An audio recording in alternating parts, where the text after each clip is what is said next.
Hello, chat. How's everyone doing?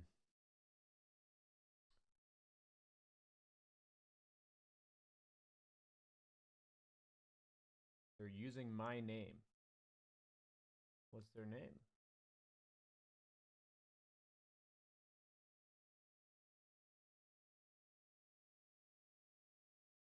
Newsham gave me a shout out for 19 viewers yesterday.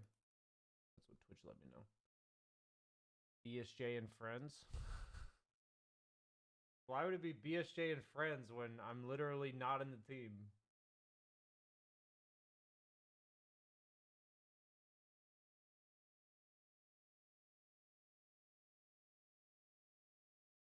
How you doing? I'm alright.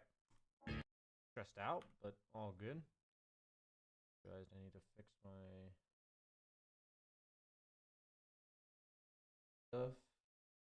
Hello. Greetings. Nice. Okay. Work better. Is it just me or is your volume really low? There's a chance that it's low. I was looking at it and it might be low. Kind of fiddling around with where the mic goes.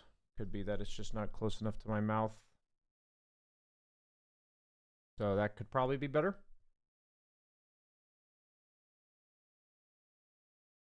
I think it should be better now.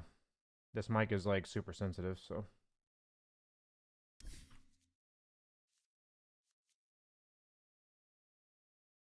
Can you announce my name as clearly as possible? Ikilid Yefraya Pistayan. I pronounced it as best I could.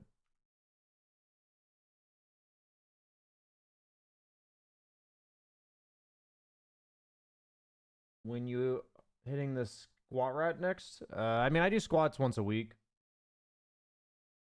I did see your message, Rubarzon. I don't have too much of a response right now. Two heroes not visible. Ringmaster and Kez. Queen of Pain, Rubik would go here. And Kez, Meduse, JK, Elemental P. Okay. Probably change the name to 7.39.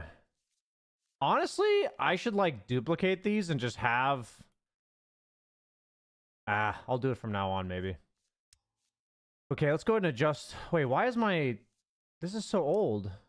I didn't used to have the 5 melee, 5 what? No. Wait, what?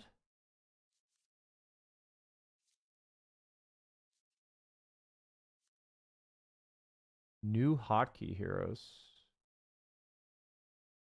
What is this? The fuck? Is my like old hero guy just gone? Because I removed this carry 5 thing so long ago. What the fuck?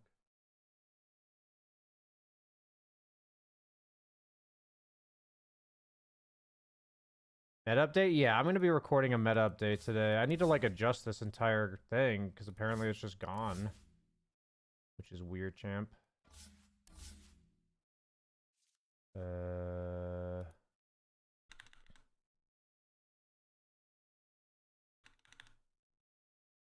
Could have left the category, I guess.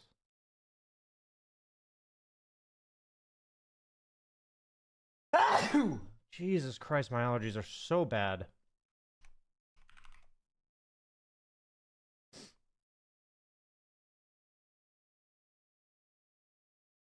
Yeah, turn some music on.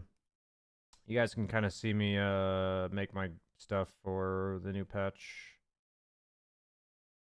Actually, we'll do this one.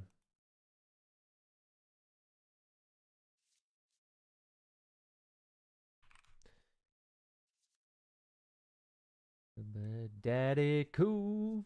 Okay, so we're gonna go Bane. We're gonna do a bunch of melee guys. We're gonna do Undying.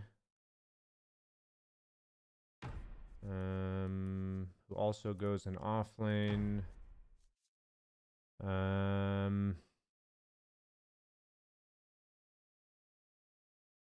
Probably want to play Tusk nowadays. No Tiny, no Bounty. What other 4s are there being played? Willow.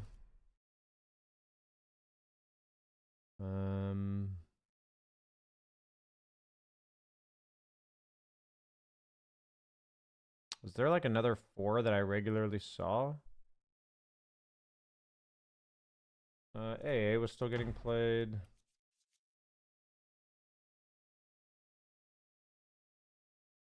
Oh, Shaman, of course. Yeah, so it's like Shaman, Tusk, Willow seems fine.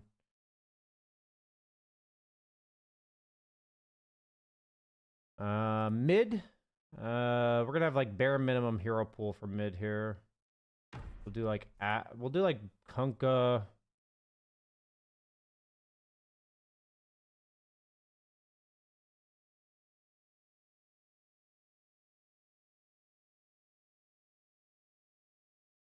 What else is there that I feel like playing? Probably just Tiny. I could also play Huskar.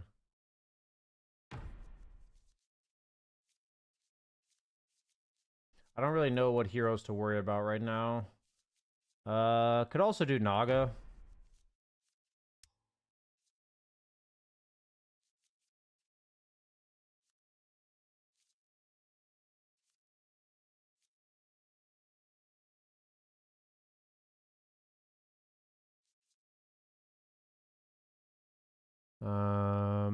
Axe. Centaur.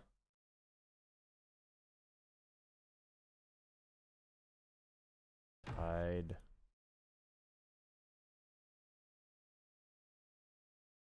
I think Venno has merit.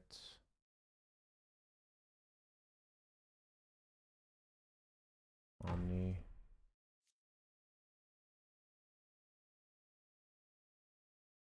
Legion Doom.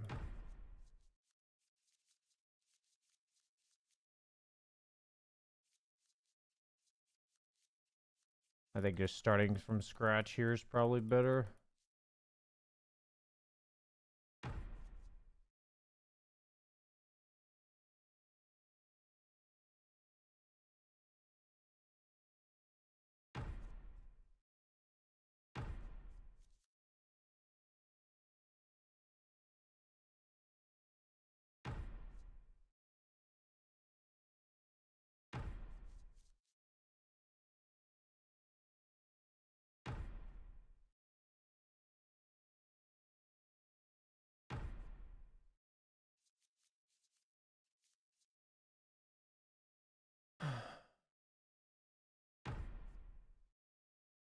I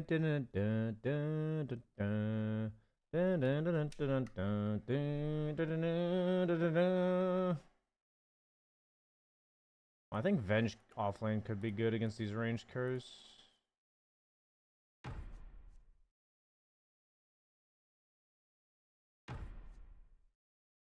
Be unhappy, no man.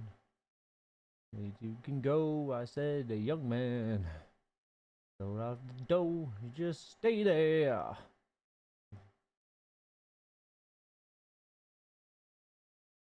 Probably fine for now.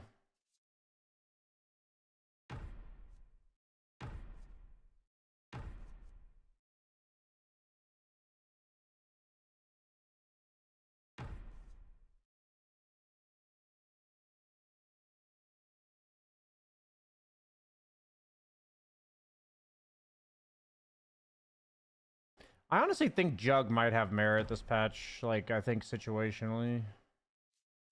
He might just be too weak of a laner, though.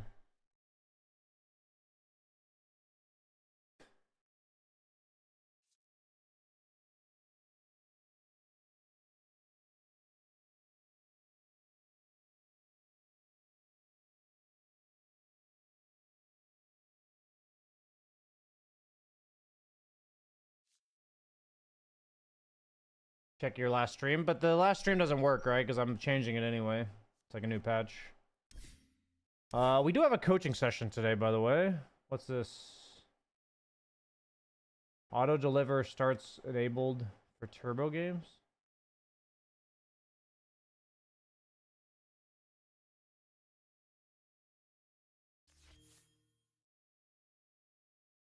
Auto deliver starts enabled.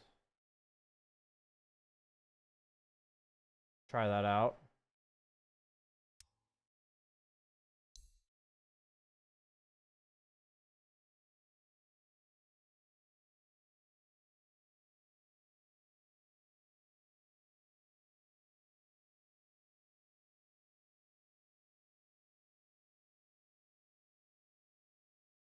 Teammate gains a talent. Let's try that out. This is fine too.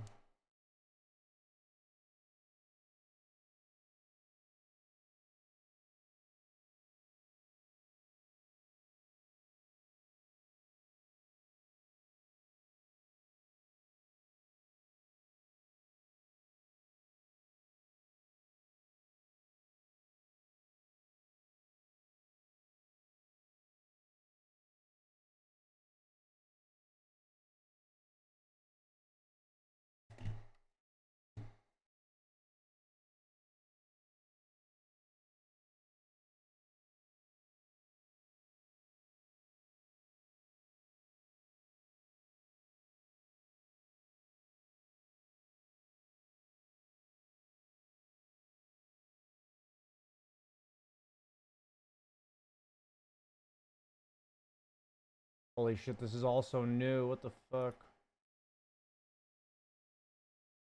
Holy shit.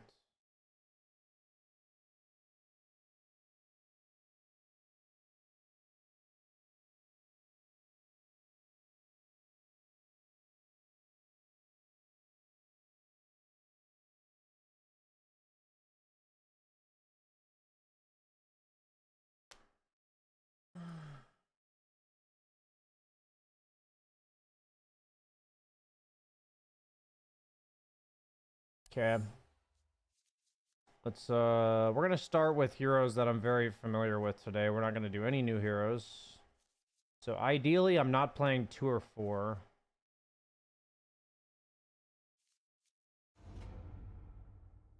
Let's just go ahead and queue it up. What's the worst that could happen? Hunger.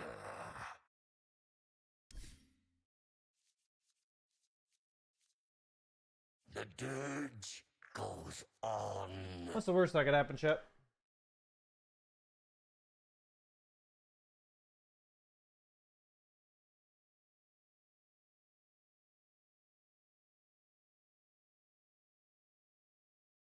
Thank you, Sidebrum.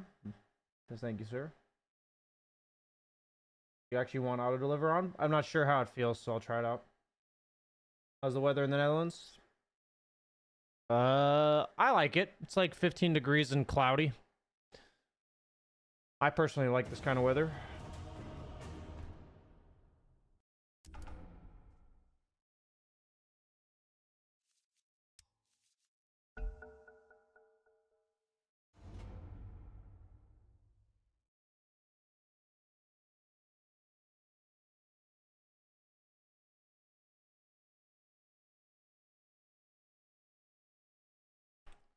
Party with you, come on now.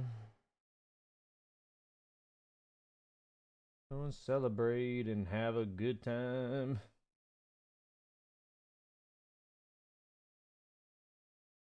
Celebrate and have a good time. You, what's your pleasure?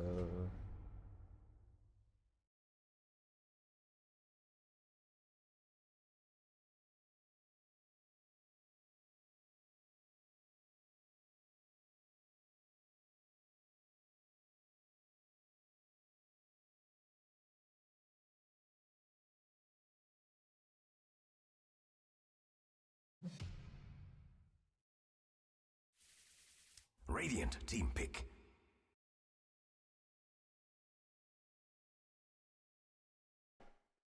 Is there a way to reset behavior score? Don't think so. I don't think so.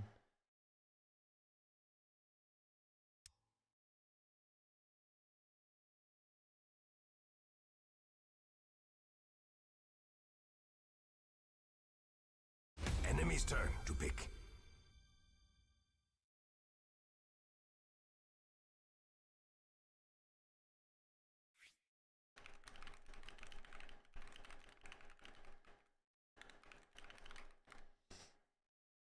Come together.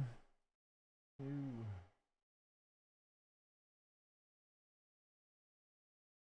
Enemy's turn. Your turn to pick. Your enemy's turn to pick.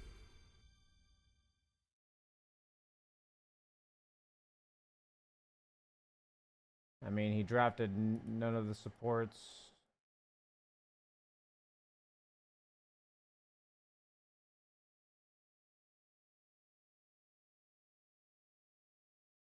I think I'm going to be stuck playing support this game, despite my captain being a support player and there being 3 supports in the lobby. Which sucks. Enemy's turn. Your turn. Oh, never mind.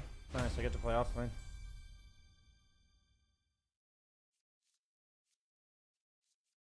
Wow, so many offlaners are banned. Fuck. Kunkka hard support. Cap J, thanks for the 34 months.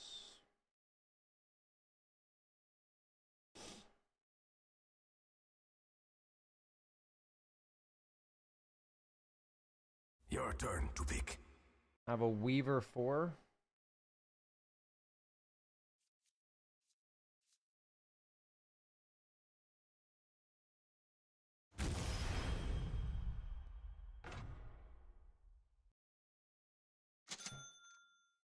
Whoa.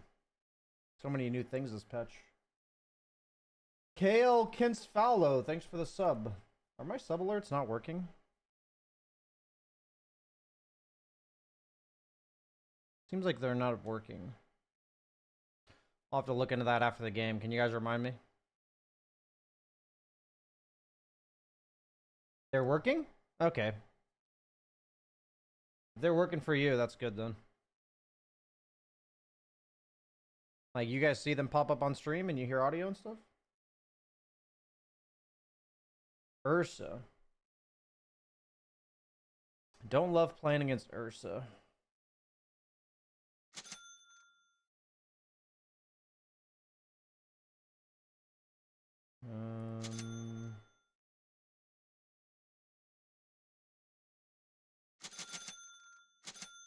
Like this. A little too loud. Okay. I can turn it down.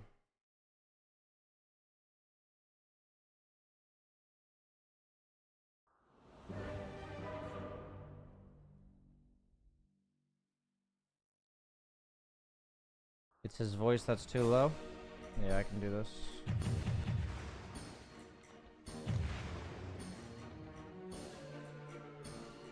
Damnation rises. Yeah, can't really worry too much about settings right now. Your admiral is on board. Prepare for battle. Not See, yet. there's so much new shit, and I also haven't played Dota in a fucking 3 weeks. There we go. Yes. What's the worst that could happen? I haven't played Dota in 3 weeks. We just have to play chill. No expectations. Hell's on earth. We might just very well feed, you know? Not yet. Oh yeah, I forgot. You can't take watchers pre-game anymore. Soul Eater hungers. I have a PA carry, The Kunkka fire support. spreads. Yep. DP mid. Kind of have brute issues this game, huh? Soul. I'm not ready. Till damnation come. 30 seconds to battle.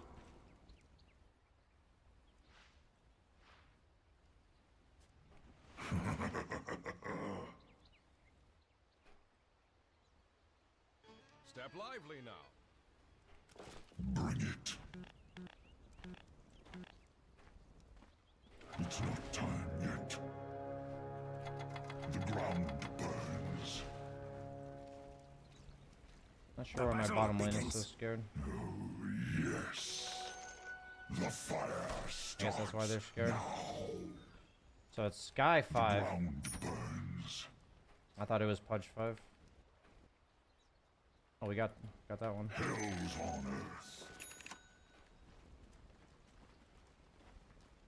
I am the midnight of your soul. Аккуратно, пуш может тэпнус, хукнуть, ребят. Пуш пятерка. Пуш херку, пуш хер. How did I miss that? Sword of flame. Succulent. Oh man, first blood just splattered! Where's this Soul guy? eater hungers.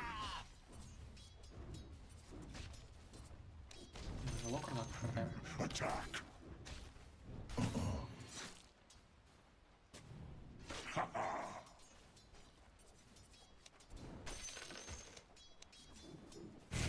Bring it. I'm under attack.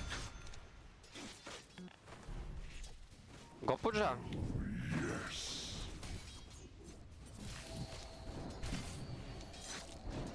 Inferno rages. Танго, плиз. Yes. Is Brood like going in fog when I'm doing this? Slice your throat. Denied. My aggro can't be that bad. I drop yourself.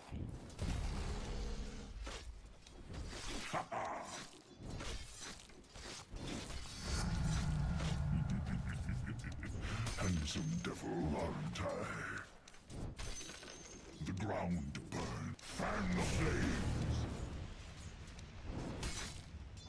The fire stop.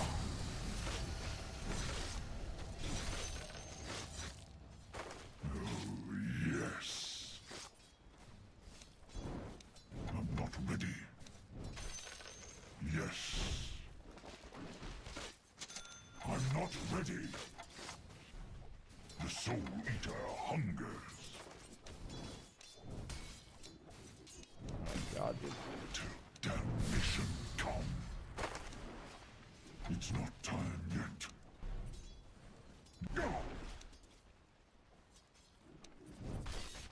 think we can go on them with your next bug. I am the midnight of your Maybe soul. at the wisdom or maybe at this. Hell's on earth. Firestorm. Inferno rages. You don't want to use his bugs? Or his grenade, I mean? By the fires of the pit. Hell's on earth. Killing spree, whoa! Okay. First game back. Fight the win.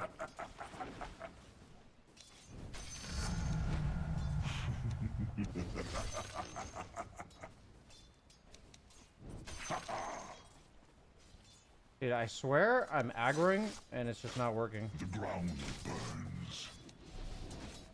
Hellfire. Yes. What? A rough one, huh? Yes. Till damnation come. Wubba lubba dub dub!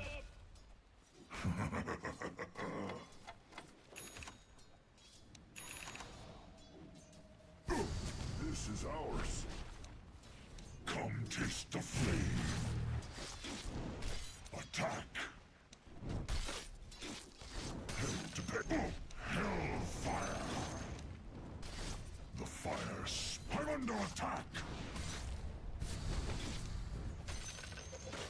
I am the midnight of Пуш your миссию. Probably gonna go base. The Soul Eater hungers.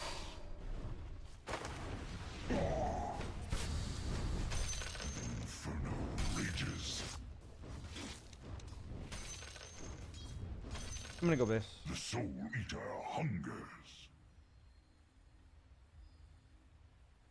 Big Impulse, thanks for the 117 months, bro. And Joe Cork, thanks for the 9. How many hard-boiled eggs could I eat? Not very many, I don't think. Hell's on earth. I'd guess somewhere between 6 and 9. My Weaver's higher level than me. Firestorm.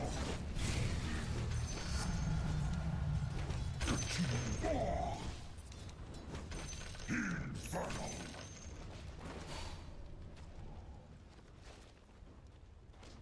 Yes. Till damnation come. Going over here. Defilement. The fire spreads. That was a weird play by Weaver. Did I go for a courier or something? Burns. Bring it. Dire's structures are fortified.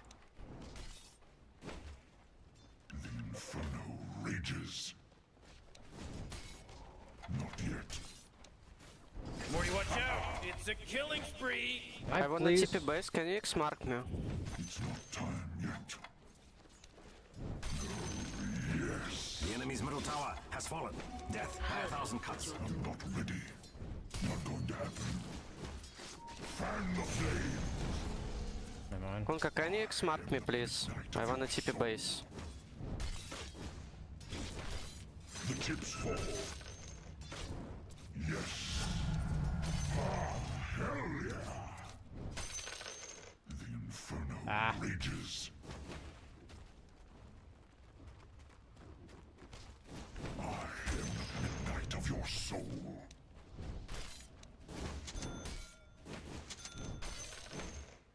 Hell's on earth. The fire spreads. Your bottom tower is injured. Bring it. Not yet.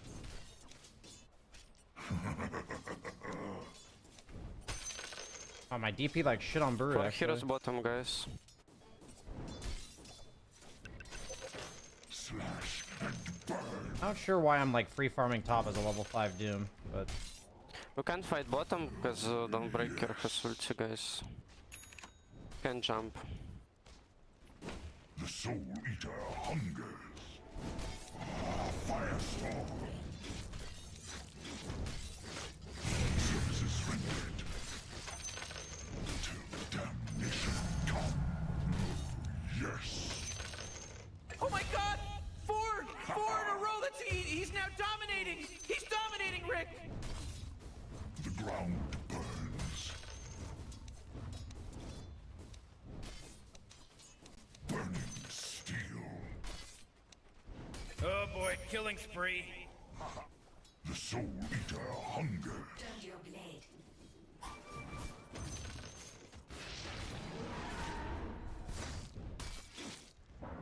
Your bottom tower is under attack. Ursa, no TP, guys. Your bottom tower is under attack. No ulti. Nice, Dawnbreaker, no ulti too, but he has TP, Damnation come.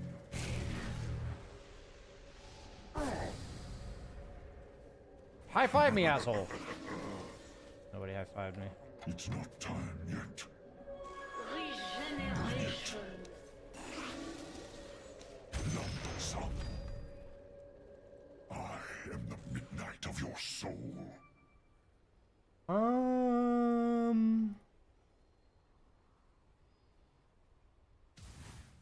The ground burns. Oh, yes. Is an honor. I'm not ready. Hell's on earth.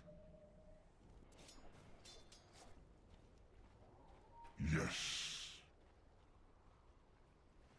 Fan the flames.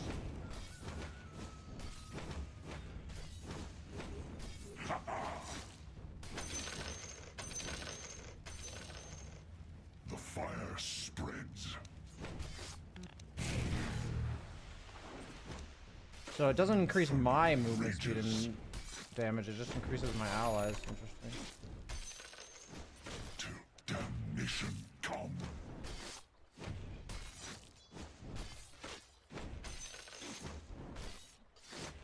Almighty money. I feel like I take a ton of damage from these troops.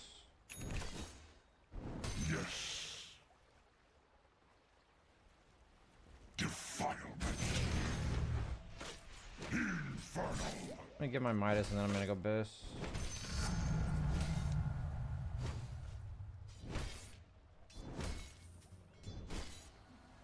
I am the midnight of your soul. Your bottom tower is under attack.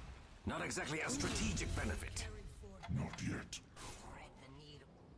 The ground burns. Hellfire. Your bottom tower is injured. Bring it. The fire spreads. Your bottom tower is under attack.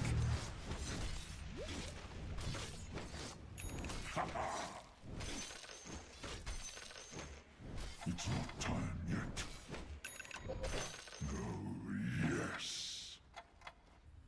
Not yet. Double damage. Guys, look top. It's fine, it's fine. It's my item. Hell's on earth.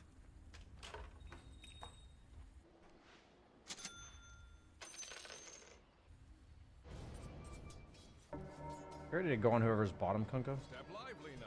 Your admiral is on board. The souls are hungry.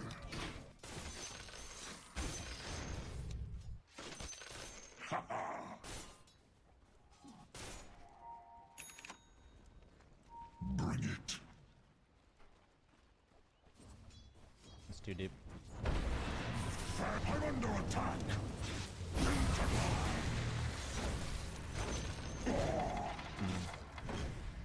Didn't want to boat him, I guess. Spreads. Thought we'd boat his ass. We just didn't boat. The soul eater. The weird champ played. Flashmate. I am the midnight of your soul. Not sure why we're making a move without casting The spells. ground burns. I'm not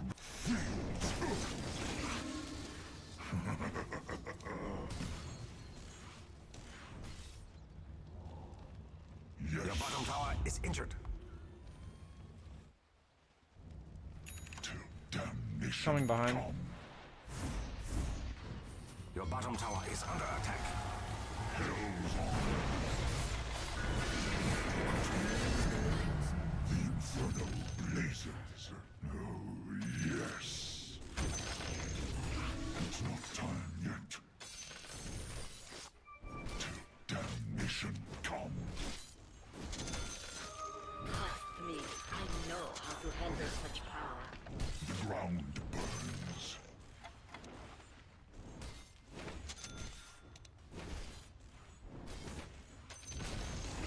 The enemy's top tower received no mercy. Your bottom tower is under attack. Not exactly a strategic benefit. Slash and burn. Your middle tower is fighting for its life. Radiant structures are fortified. That means you can't hurt them right now. Guys, maybe kill Brute around here. Bring it. Your bottom tower is under attack. Almighty money. Hell. Firestorm. Dire's courier has paid the ultimate price. Whoa, killing spree! Oh! Pit. My soul hunger grows. I am the midnight of Morning! my soul. Killing spree! Open tower.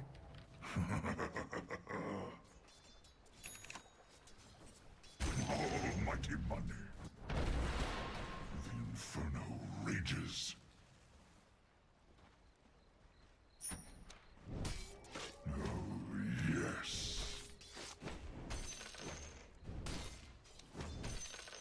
Yes. Fan the flames. Ha ha.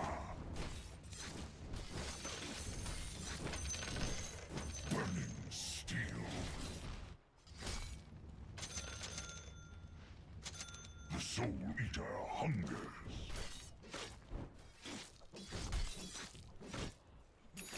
The fire spreads. Defilement. Fresh Hello?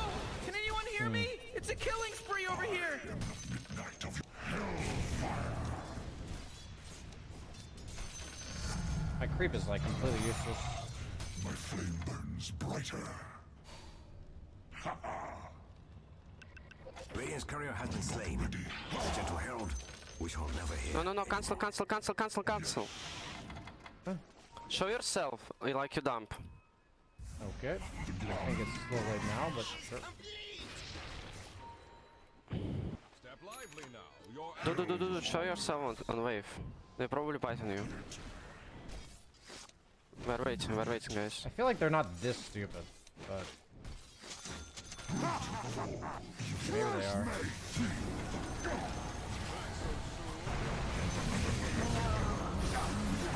LOL. Okay, they're actually this stupid.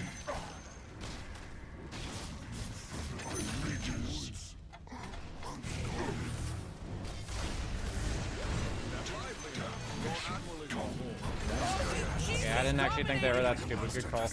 Handsome devil, aren't I? Oh, yes.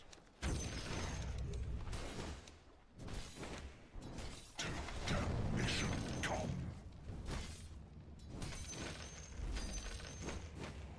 The ground burns.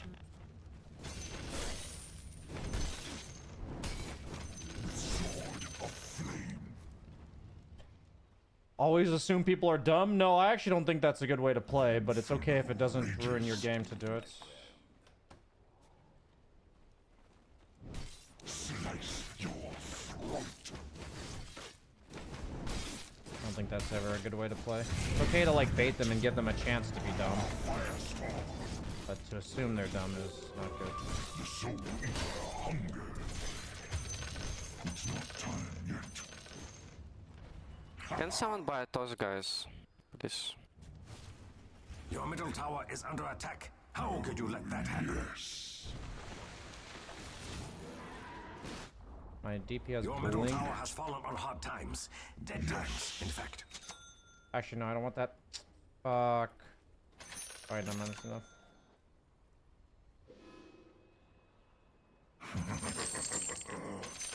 I have Doom in 30 seconds.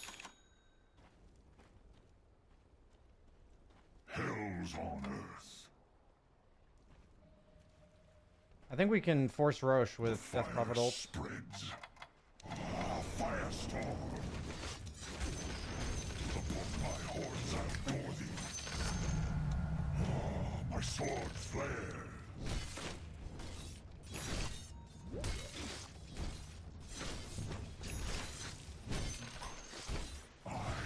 Okay, they're all bottom. What the fuck? He's dominating. Guys, you can fight bottom. DP. Why are they Can you 4 TP bottom bottom? like this? Free fight, no. I mean, they're 4 there. This seems fucking stupid.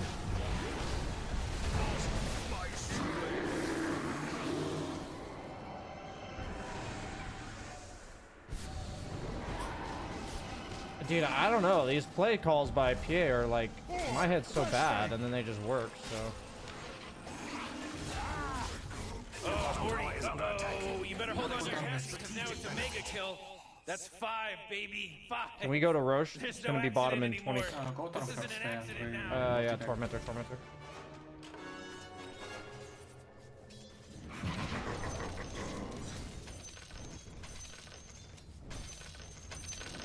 The ground burns. Guys, what's wrong?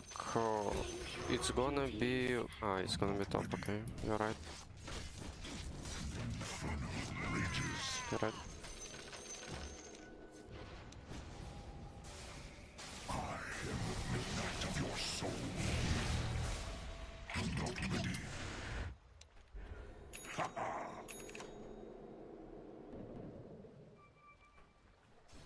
The Maybe fire Kalorsa, he's a TP. Coming towards mid. till Damnation.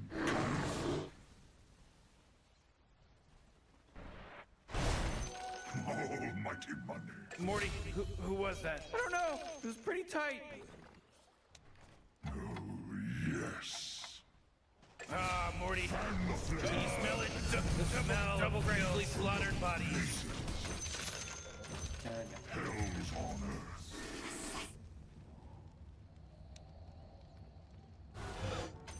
Yes. All according to plan. Bring it. It's not time yet. The ground burns. It's not time yet. I am the midnight of your soul. The enemy's bottom tower has paid for its impudence. The Soul Eater hunger. Oops. How's my old quelling blade hockey? Yes.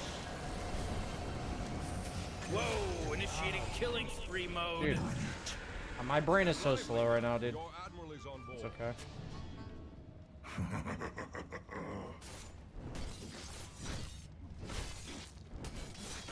Brain is expected to be slow. Let it be slow, Brian. It's okay. The infernal rages. Hell to pay.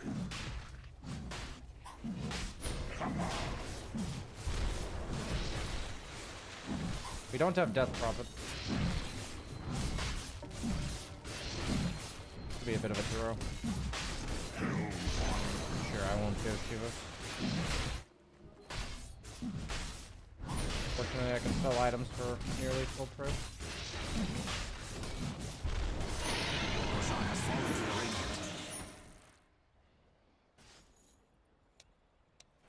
Not yet.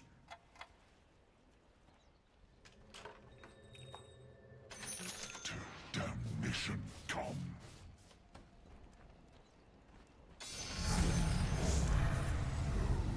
Yes.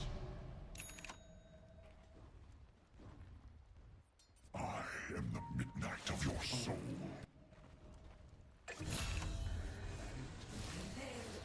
Bring it. It's not time yet. Double kill. Oh, man. Rages. Hellfire.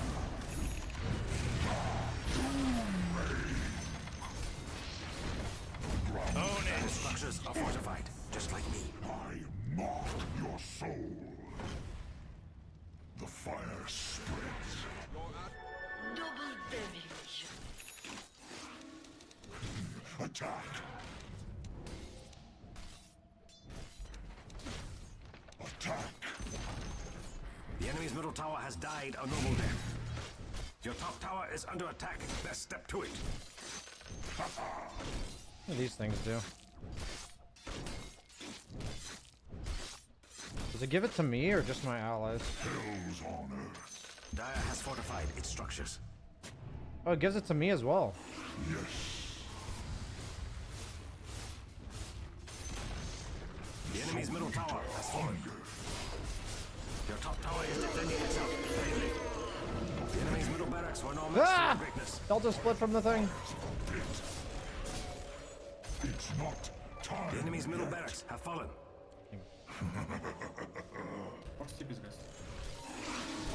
Guys, I'd rather just take tier 2. Damnation Step lively now. Your Right admiral is for on me. Dun, dun, dun, dun, dun, dun, dun. Hell's on earth. The enemy's bottom tower has fallen. Yes. Talk about it. Ooh. It's not time yet. Well, first game back, we didn't feed. That's a win. Kind of got carried though. The enemy's bottom tower has fallen. With sword of flame. The bottom racks have fallen. Huzzah! The enemy's bottom barracks have been reduced to rubble. At your shoulder. The ground burns. Cap J with the 10 gifted subs, Poggers. Thank you, sir. The Soul Eater hungers.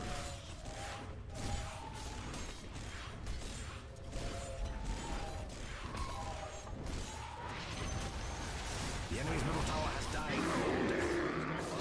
Oh jeez, it's a killing spree! Oh, own it.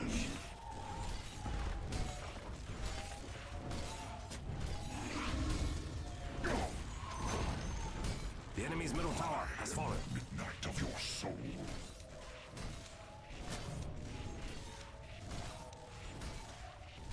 Appreciate that support, bruh.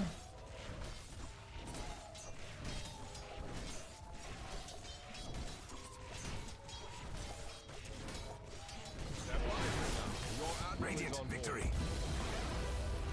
Oh! First game back. Easy dub. Easy dub.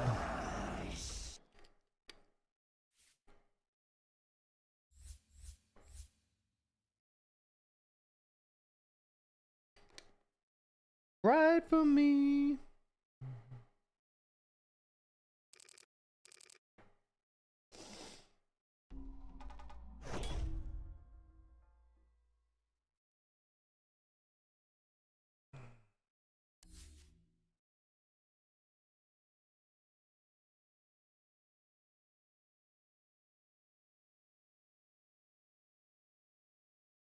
Is this Kunkka 4 or is Kunkka 5?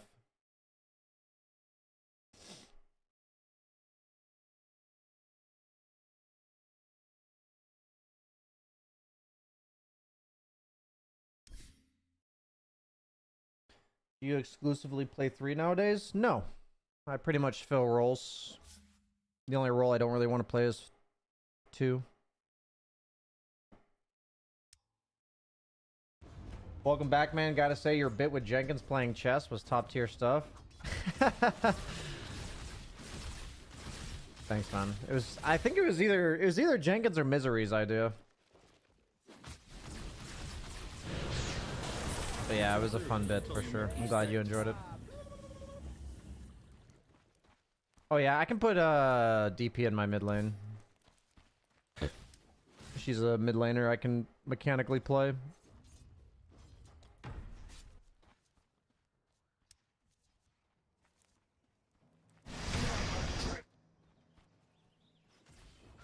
Am I crazy, or did you make a video recently on the new features of Pro Tracker? It should be there. Oh jeez, it's a killing spree! Double kill. Oh man. Dire's middle tower is under attack. It was just the meta update Radiant's video. middle tower It's is like under 3 weeks attack. ago or something. Should be my last video, actually. Because I did record during Dream League.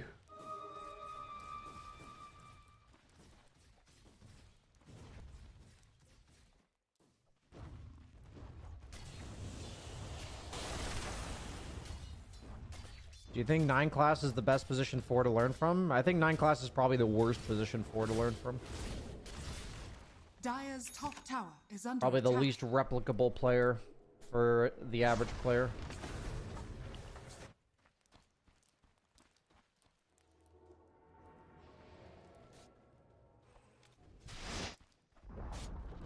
Who won Dire's Dream top League? tower has Pari fallen. Vision. They were leagues above everybody in that league, in that tournament for sure. I agree, but he wins so many games. I mean, the question is he got someone good to learn from? And I answered right. It's raining bad. Wubba lubba dub dub. Does he really not realize he's in vision? He got Prophet ultied on a camp.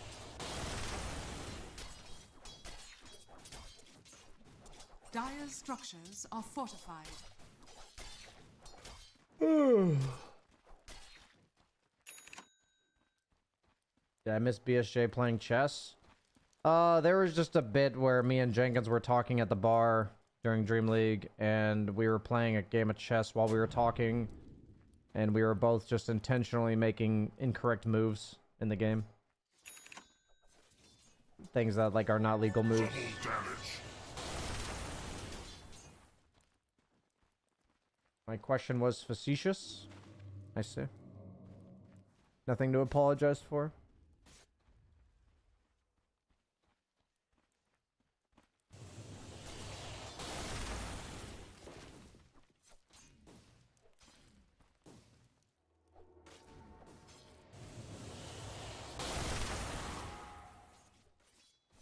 Hello, Brian. Welcome back. When are you going to be doing another diary reflection video? This week. I'll be back to doing that this week. It's actually going to be a pretty big announcement for my Discord server and content as a whole. Is what this diary video is going to be. Initiating killing spree mode. So it should be pretty exciting.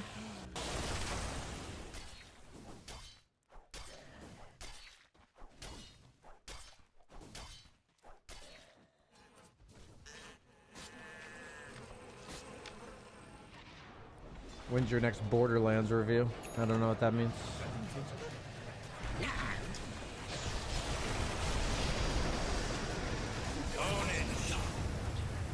Dire's top tower is under attack. Oh shit, the Monkey King did the thing. He did the thing where he dodges the stuff.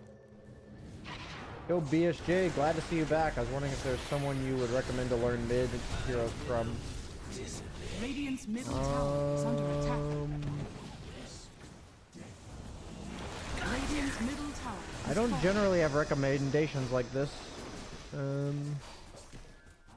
Yeah, I wouldn't say I have recommendations.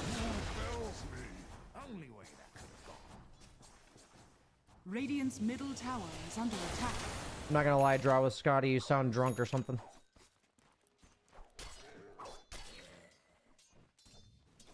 And I would politely ask that you tone it down a notch.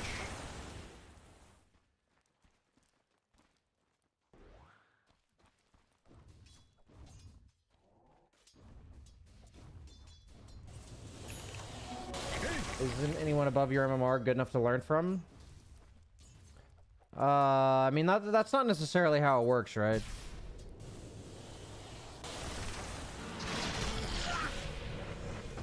Dire's Because, middle you know, tower for is under example, we've attack. talked about this in the past, where if you have two players, one player's 4K and the other player's 5K, they both have weaknesses in their game, right?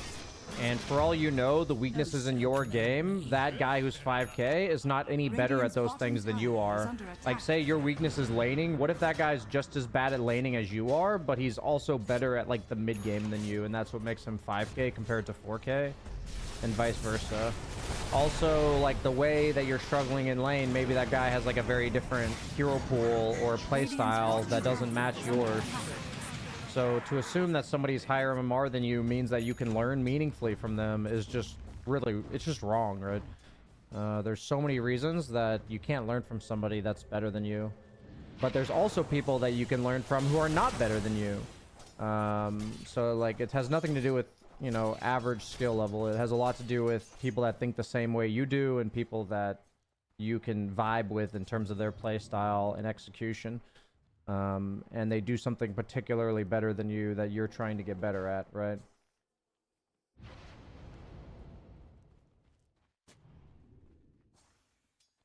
I'm trying to learn mid for my stack, and I've been looking at iAnnihilate, and he has some decent videos. Yeah, iAnnihilate's probably a decent one to learn from.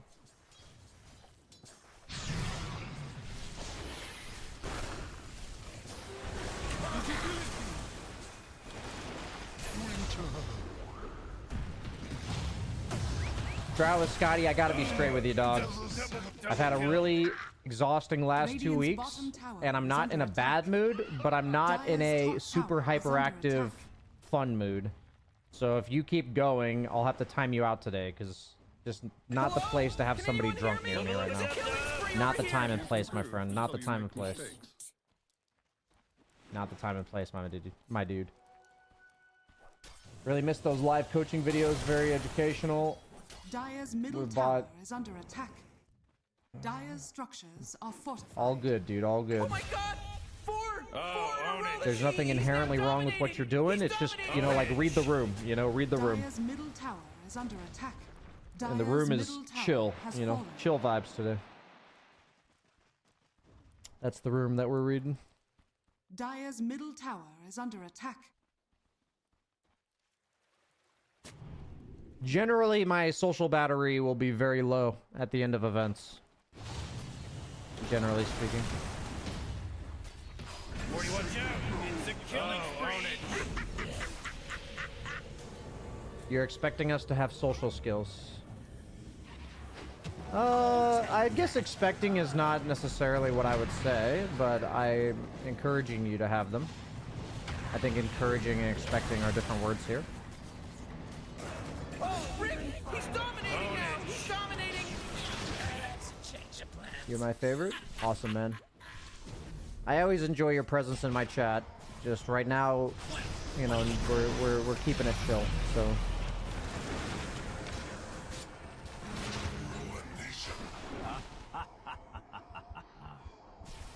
You can't improve until you make mistakes. I could do this all day. I've put all of my skills into Dotes. No skill points left. Fair enough. Yeah, I mean, at the end of the day, Dota events are very socially exhausting because, Dota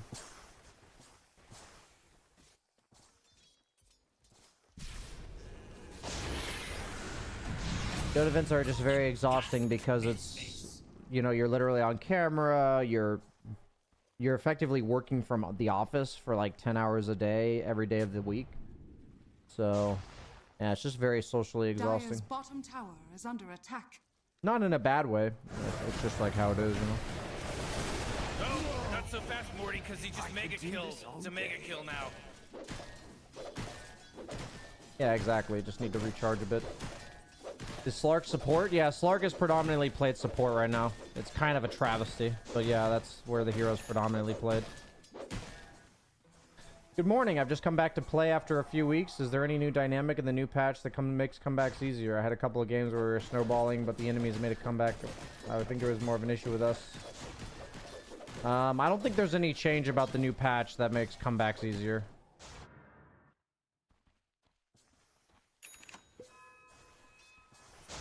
Brother Brian, I tear shit up on a daily. What did you do today? What did I do today?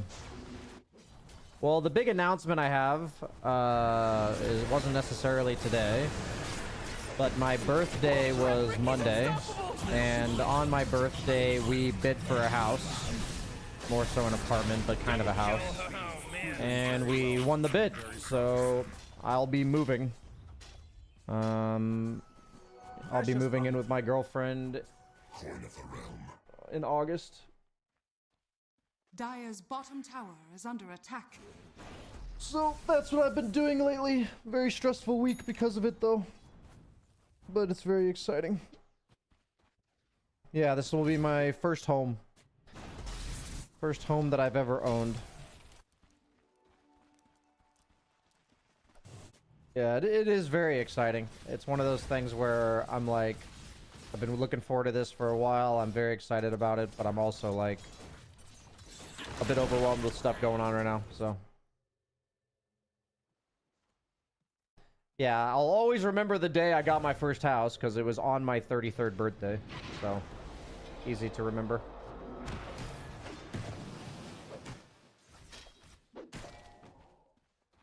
Radiant's Split bottom ownership? tower is under Yeah, split attack. ownership with her. Dire's top tower is under attack.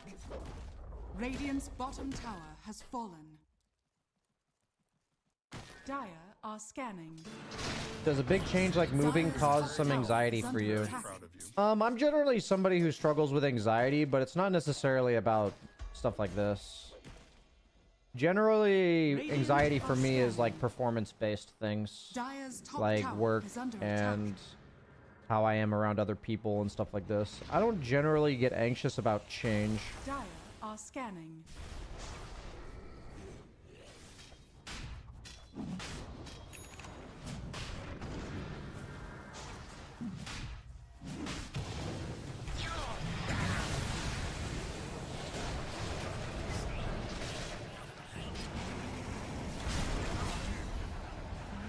Okay, I'm gonna need. We've got a couple people today that are just really not reading the room, so we're just gonna give them. We're gonna give them a timeout. We're gonna give them a timeout.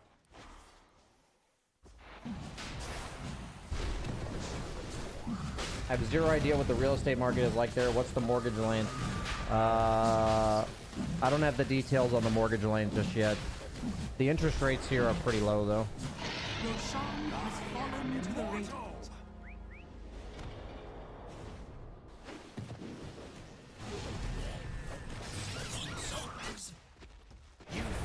Same city? Yeah, we're staying in Utrecht.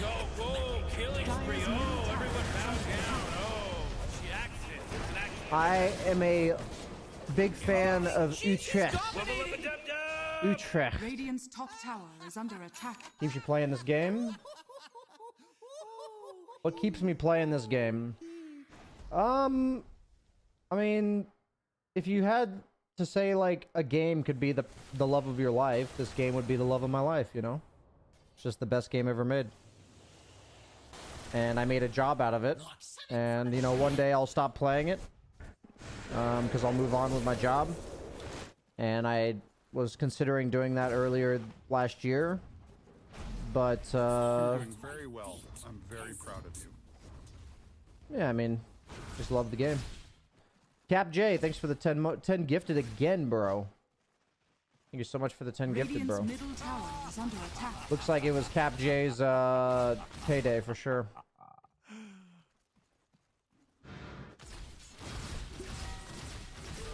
Radiant's courier has been killed.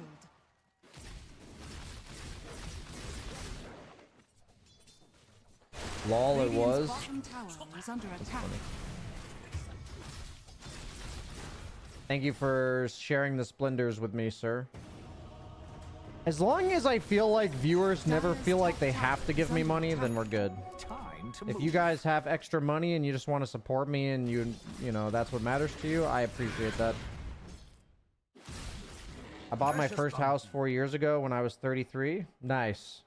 After I signed the giant stack, they had me take a picture where I put my head in the set up cardboard box house. Ah. Yeah, man. I mean, I'm very excited. I mean, I've met my life partner, which is super exciting for me. My thought that I had when I knew this feeling was gonna happen, but now it's like really sinking in the last few days, is this feeling that this will be the last time I live alone in my entire life. Of course, you know, assuming nothing terrible happens to one of us. But that's like a crazy feeling. Your turn to pick. That is a crazy feeling. Let's see, we got a bunch of... Enemy's turn to pick.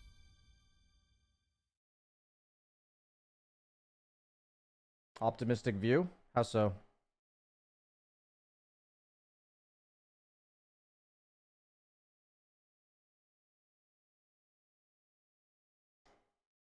Thank you, Quakefus Kobold. I appreciate that. Enemy's turn to pick. Also a wonderful feeling? Yeah, for sure. It is. You have a hard time living with others? Your turn Yeah, to I've pick. struggled with it a lot too. Your enemy's turn to pick. Enemy's turn to pick. Your turn to pick. I am very blessed. I am very blessed, Rawa Scotty. I'm very blessed. And I'm very grateful. It's hard to be, like, grateful all the time, but I'm very grateful. We're unlikely to have kids rising on fire. There's a chance, but unlikely. 10 seconds remaining. 5 seconds remaining. Your turn to pick. Oracle Sniper.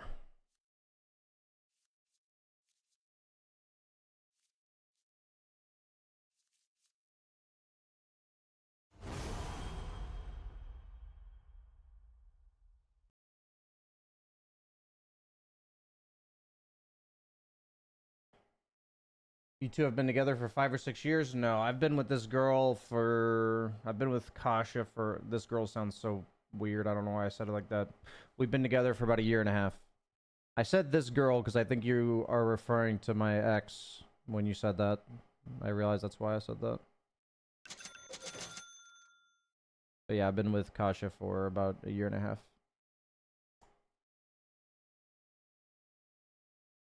Fair enough. I'm mid-30s and nowhere near having kids. I know what that decision is like intimately. Yeah, I mean, that's something obviously at this age you discuss like right off the bat. Both of us were like very unlikely that we want to have kids. There's like neither of us is like absolutely not, but we both had very similar reasons for not really wanting to have kids. So it would make sense that maybe one day we would align and want to have kids, but for now it's definitely not the case. Can we get the music turned up? Sure.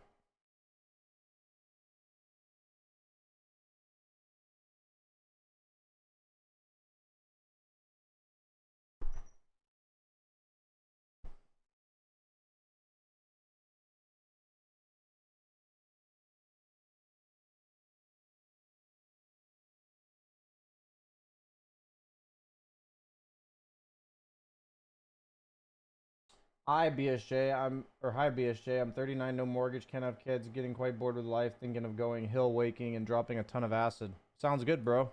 Acid it up.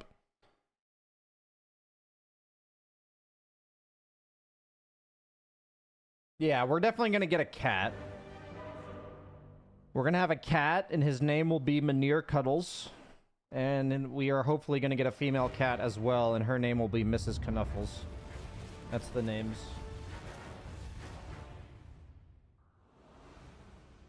I've got fire in my eyes. On it. What rank do you get a digit? I think around 5k. Time to hot prepare for battle. To hell and back. BSJ, you're so chill. Thanks, man. I go like the blazes. It's in the bag. Oops. I'm gonna remove the courier auto deliver thing. Where's courier? Quick. Get a white cat and name it Snowflake? Are you talking about Snowball from like back in the New York days? We had a... I think you're trying to reference that, but maybe you're not. Heat wave. Okay, I gotta focus up actually, guys. This has been a nice chill chat with you, but I gotta focus up. I'm playing a position-based hero that I haven't played in a while. 30 Superstition ain't the way. Yes.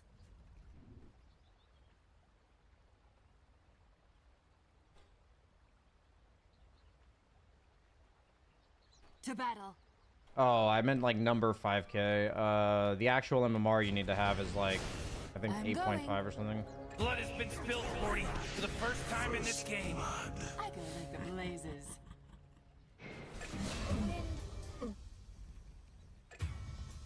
It's fire time.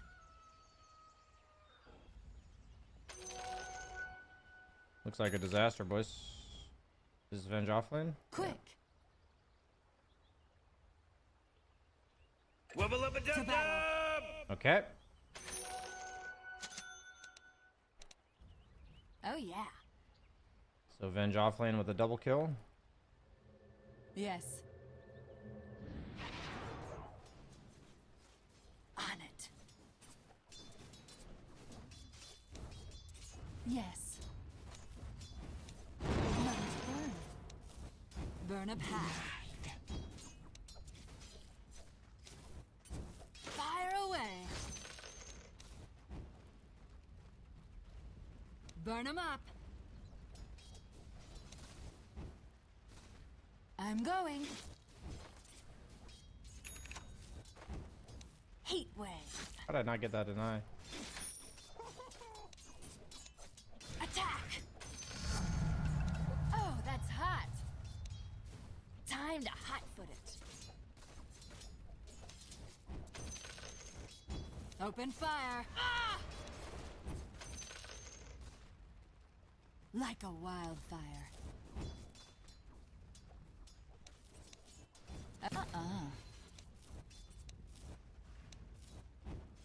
Helter swelter. Like a wildfire. Yes. You can pull. Light 'em up. I will stack first. Quick. Yes. Won't let me stack. I'm going. On it.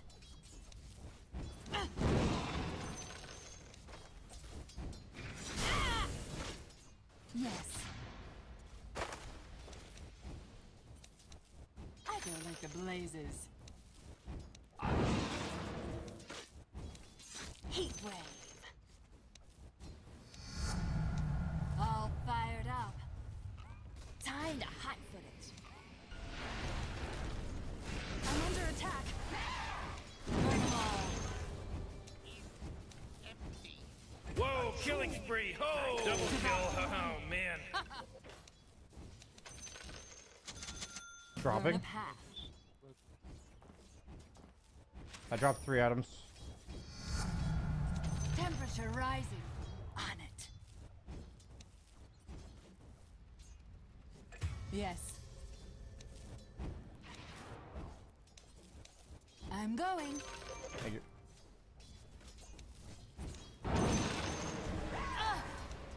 I have lots, I have lots. Burn a path. Ah. Like a wildfire.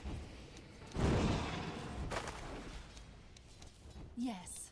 Denied. Heat wave.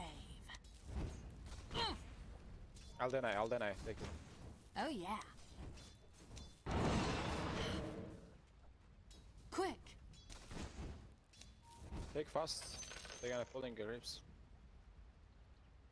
Time to hot foot it. To battle. I really feel like he should stop trying to stack that and just pull it, but Block. I go like the blazes. I don't have stacks. Yes. I think you should just single pull from now on. Bring in the heat. Don't burn your fingers. Yes. On it. I have lots. Ah! Heat wave. Like a wildfire. I go like the blazes. It's okay, it's okay, it's okay. Time to hot foot it. Slash and burn. Already moving. Quick. Burn 'em up. Oh, what? Radiant's courier has been killed. Yes. Dire's courier has been killed. It's fine. I thought I was nuking him before I woke him up. To battle. Every I'm coin going. helps. Oh yeah. Legal tinder. Ah! Ah! Yes.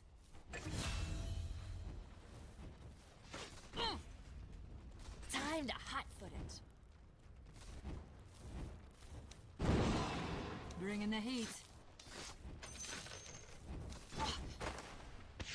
Heat wave.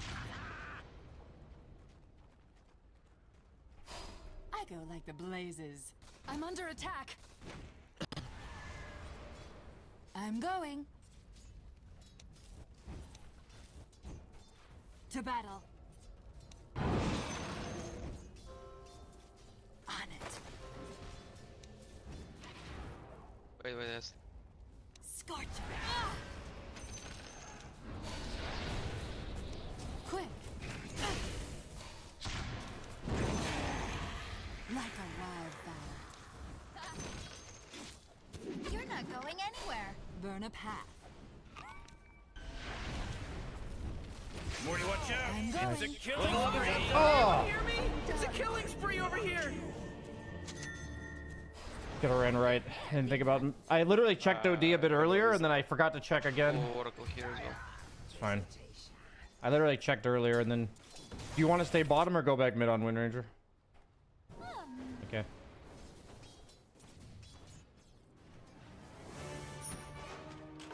I bring the heat. Oh yeah.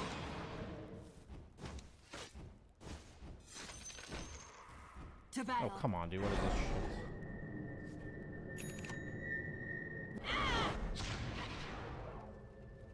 I think they have wards back here. Yes. Otherwise, I don't know why you do that. My flame burns brighter. Trying to get my 6. Heat wave.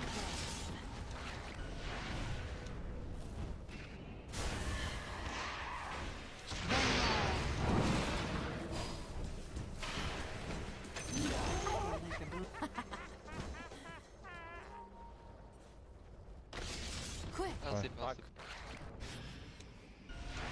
Jesus. See what hell is on it. I'm trying to like get the attacks off as soon as possible, but it nightmares you when the attack is issued, not the attack lands. Helter swelter.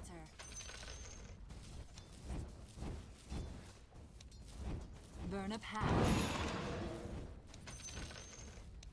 I'm coming. I give you a Time to moment. hotfoot it. Yes. Heat wave. Jesus Christ, they won't fuck off, huh? Burn a They path. see me. Maybe we can try to pressure Sven instead of playing around bottom like this. I want you guys to leave There my is lane. vision. Shut the fuck up. There is vision. Idiot. You see me. Chill. The fuck was that? He just lashed out for Oh, no yeah. reason. I thought he was telling me to shut the fuck up. Full bullshit. Time to hotfoot it. Like a wildfire. Your bottom tower is under attack. Yes.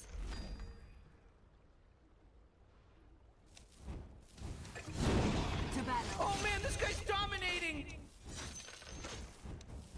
Dire structures are fortified.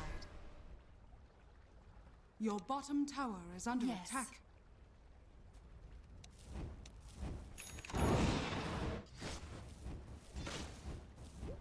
Your bottom going. tower is under attack.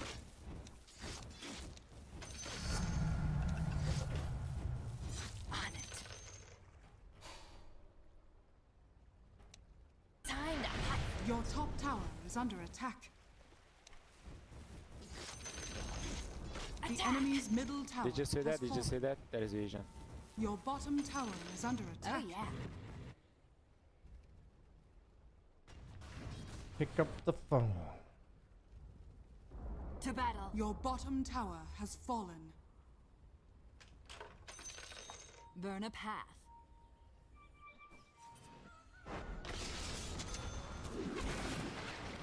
Keeping mid. Heat wave. Own on, it! you If guys you say go. it really fast a bunch of times, it starts to not make any sense. Own it! Ownage! Own it! Ownage! Ownage! Like a wildfire. I have no mana. Yes.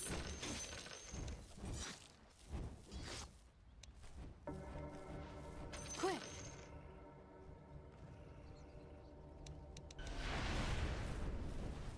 I go like the blazes. Yes. Fire away. I'm going. Really?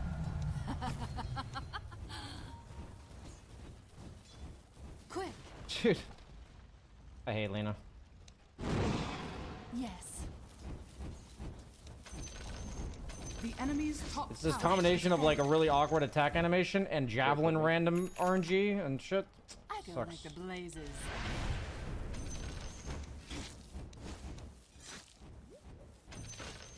I'm going.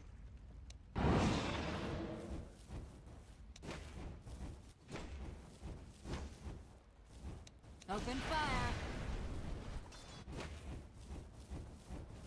You do it for Blink on Mars. Time to hotfoot it. We can kill bottom, I think. Heat Yeah, yeah, I'm going. But I have no ulti. to battle. Yeah, I do though.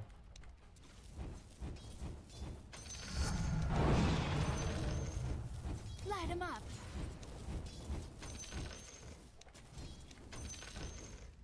Attack.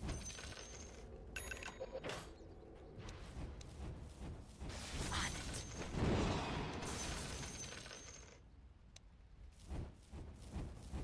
Like a wildfire.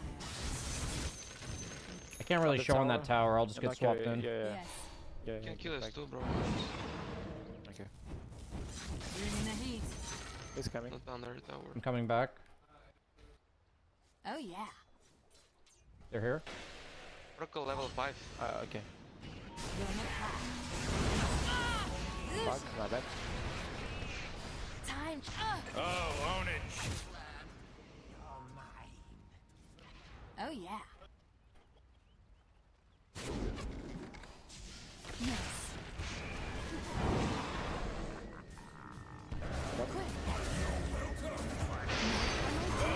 Oh my god. Double kill. Oh, that's the best for it. Double kill. Oh, to make a kill now.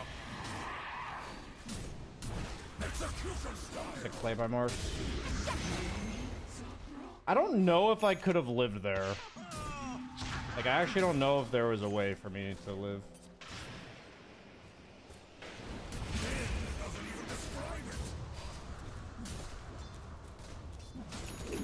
Feeling a lot. Thanks for the warm reception. I'm going. Oh my gosh, Morty. He's Own from it. Boston because he's wicked sick. Slash and burn. Take wisdom. Yeah, I can take it. I go like the blazes.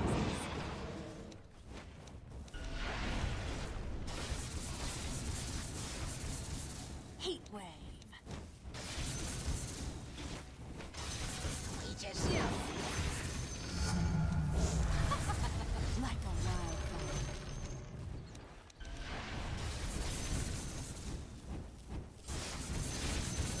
To battle. Yes. On it. My flame is bright. Money changes. Burn a path.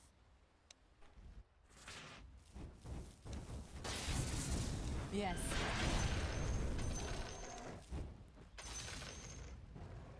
Light him up.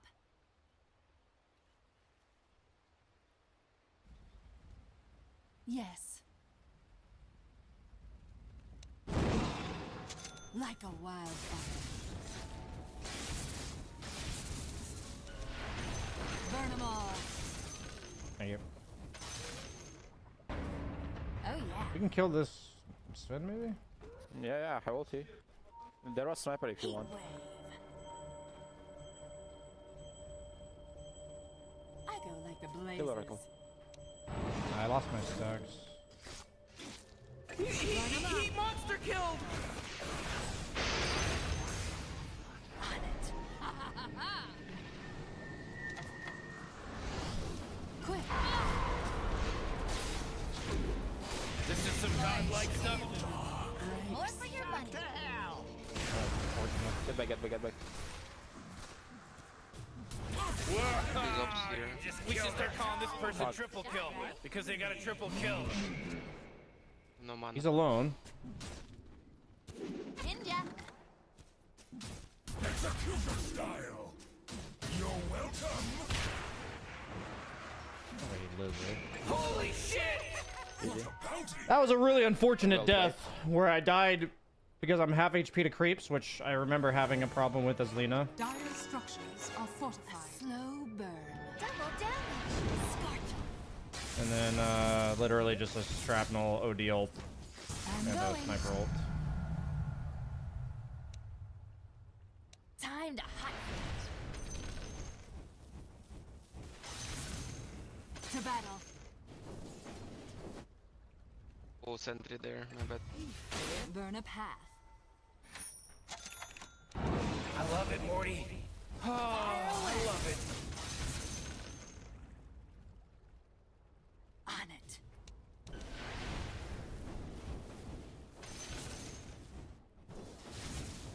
fire.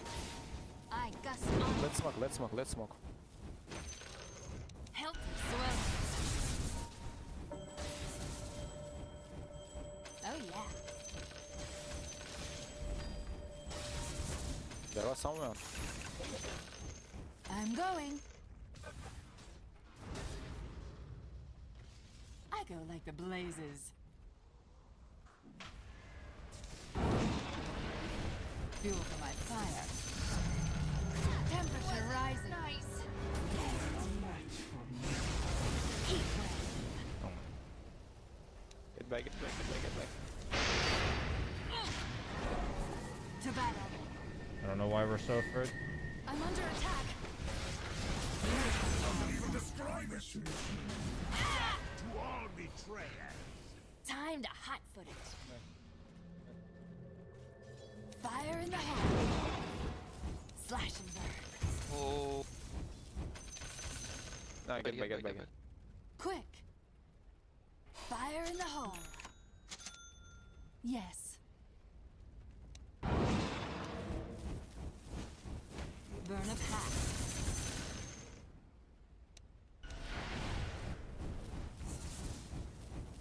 Like a wildfire.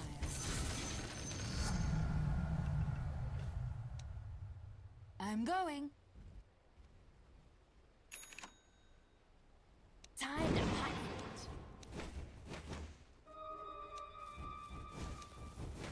it. Light 'em On up. the tower, on the tower. Heat wave. I should have nuked the camp again, Yes. so that I'd have my stacks.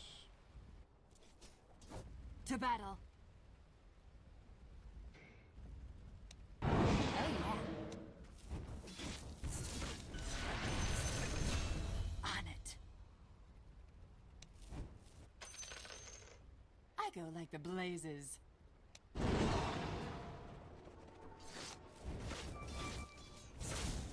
Quick. Burn a path. Yes. Heat wave. Your bottom tower is under attack. Quick. 3 seconds, 3 seconds. Burn a path. I'm under attack.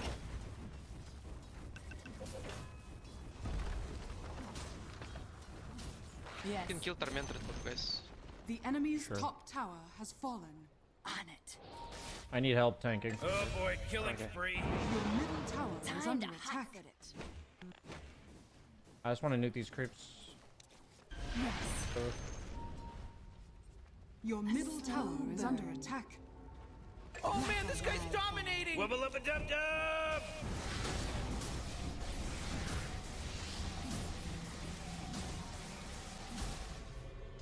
My thanks. I'm going.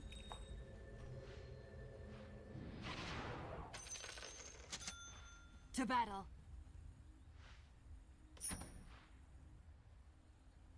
I go like the blazes.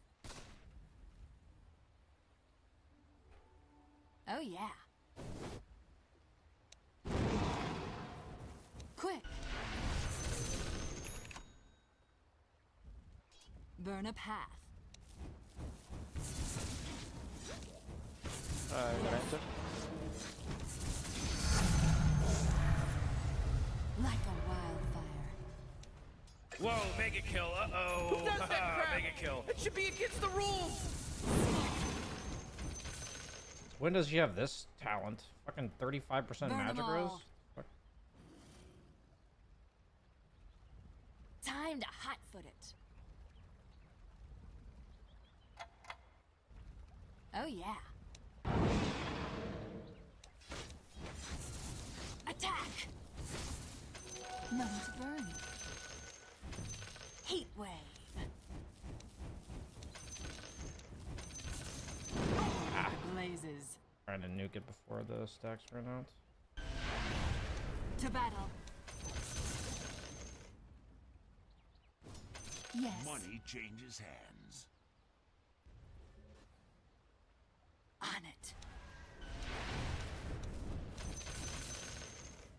I'm going. Reason why it's such a bad item this game first time. I understand why he's buying it, but it's such a bad item. To battle. Yes.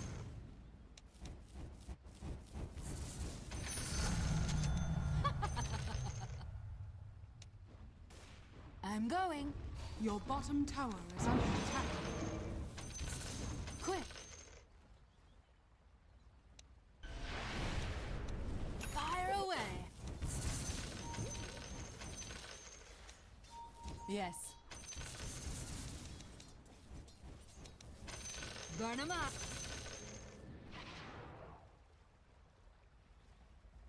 Time to fight.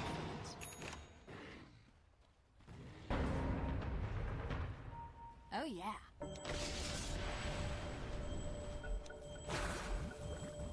Oh, own it.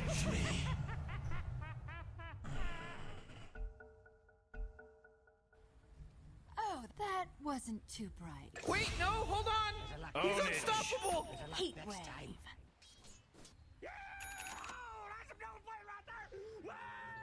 A slow burn.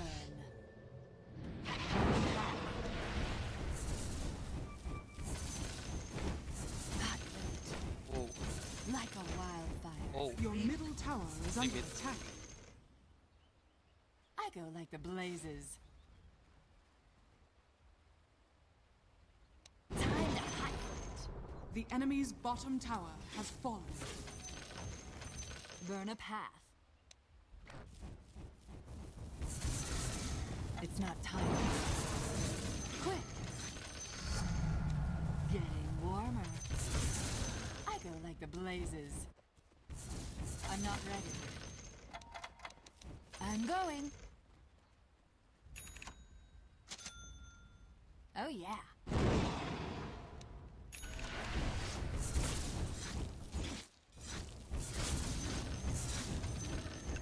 Heat wave.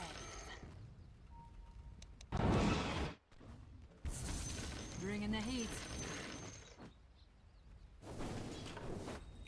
Like a wildfire.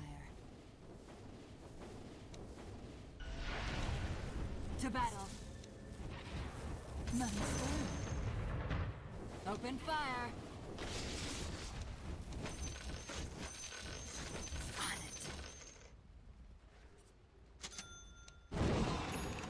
Yes. I guess I can get faster. Yes. I have smoke. I almost have BKB. I can TP to fights if they're on I like go near like the creeps. blazes. Fire away. Hey, Jesus is some wicked sick stuff, Rick, because he just wicked sicked it. That's right. I'm dead. Heat wave.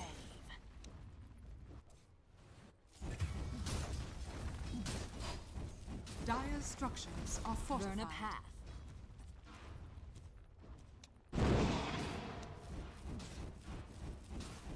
Your middle tower Time to is under hunt. attack. The enemy's bottom tower has fallen.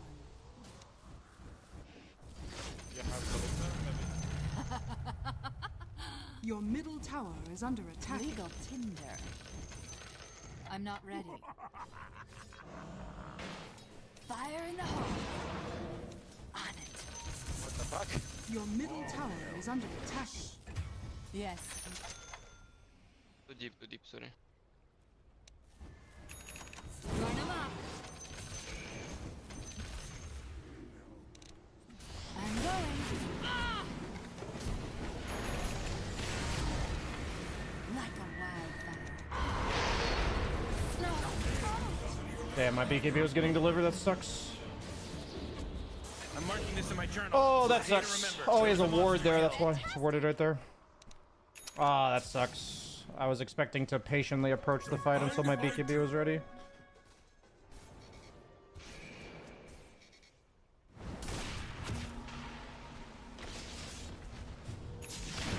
He's like a pretty good shard this game, actually.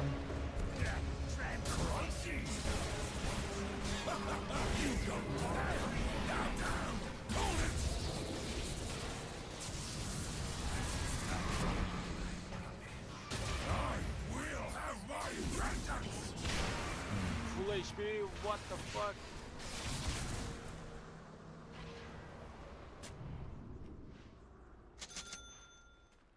Might be Gibby was just on courier. There's a ward right here that saw me. I think we can go Roche off this, perhaps. I can also TP mid. I'm gonna TP bottom. Fire in the hole. Okay, so they... Help swell. Oh yeah. Yes. To battle.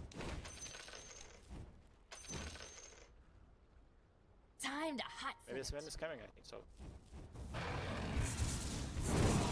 Yes.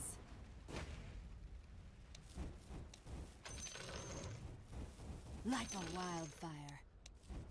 They killed all these people, Morty. That means they're godlike. Oh yeah. Illusion. To battle.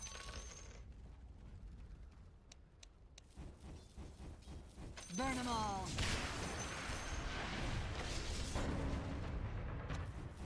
Burn a pack.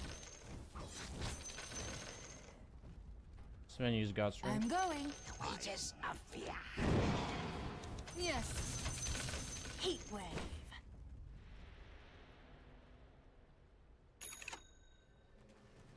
What the deal, Lina? Can we go Roche? I go like the blazes. Damn, I'm gonna lose my fucking stacks. I'm gonna nuke this creep camp. Quick.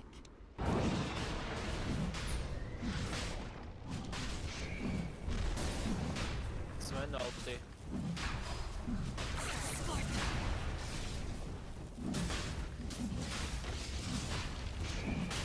Make sure we have detection for their into this shit.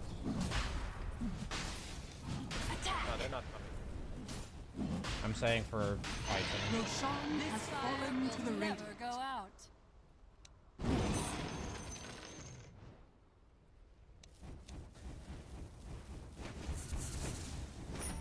Bring in the heat.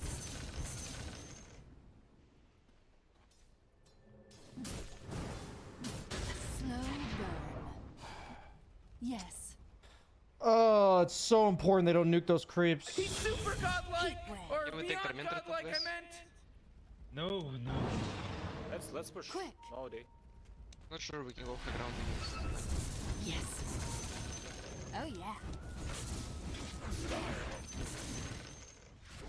Time to hot foot it. On it.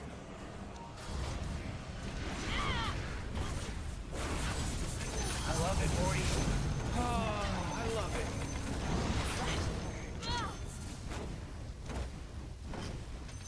I love it, Morty. Oh, I love it. Double kill.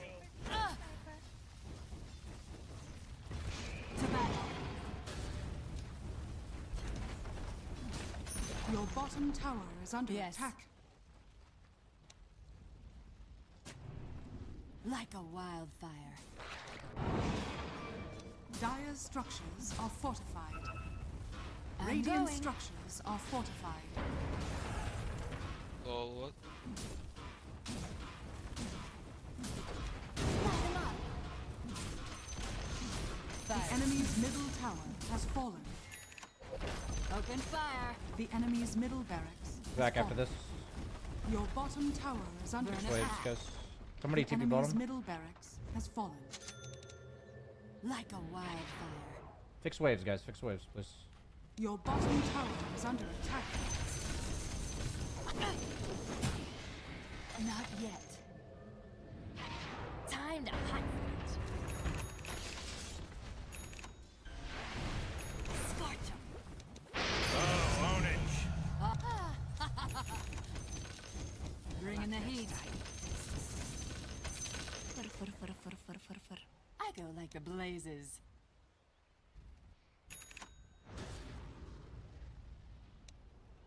I'm going. Your middle tower yeah. is under I attack. love it, Morty. Oh, I love it. Fire away. To battle. Double damage. Quick. How funky show is just right. It doesn't matter who's wrong or right. Just beat it. Burn a path. Yes. Money changes hands. Burn 'em up.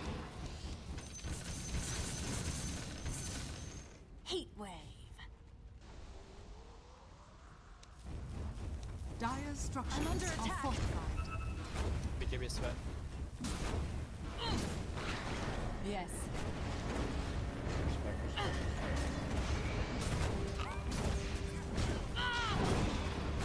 Attack. The enemy's bottom tower has fallen.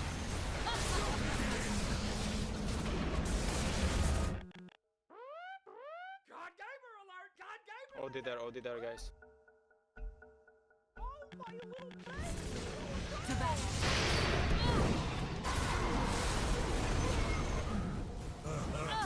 Oh jeez, it's a killing spree! Not enough for you. Burn 'em all. The enemy's bottom barracks has fallen. Rough life keeping stacks in this game. Quick.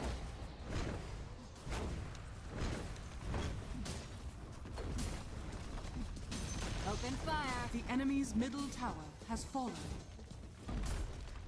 Like a wild. The enemy's middle tower has fallen.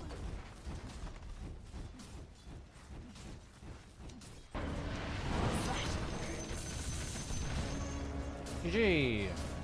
Radiant GG. GG obbies.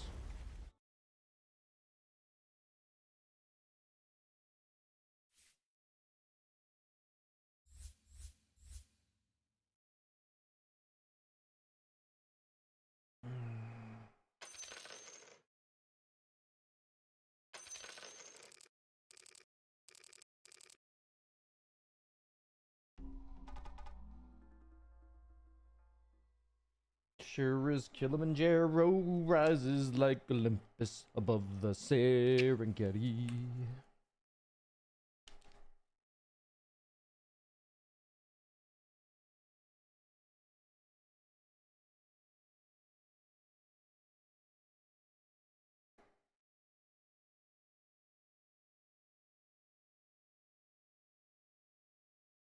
By the way, if you're wondering about the level 15 talent, it was added in 7.36. Gotcha. Cool. 35% magic res. That's pretty good.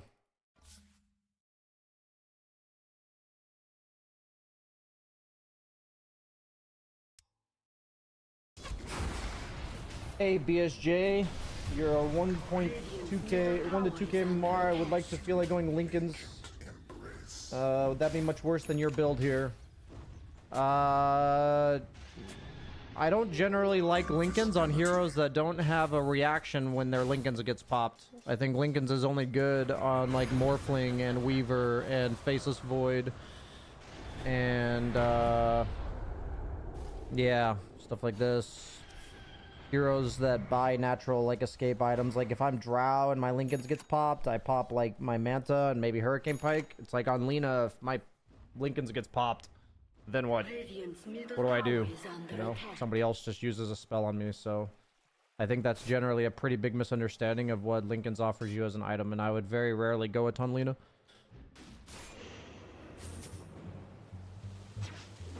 Balance the scale.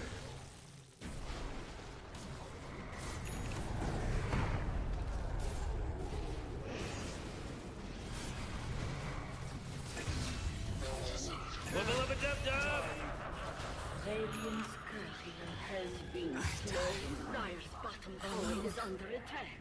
You get 0.3 seconds to scream fuck before you die. Exactly.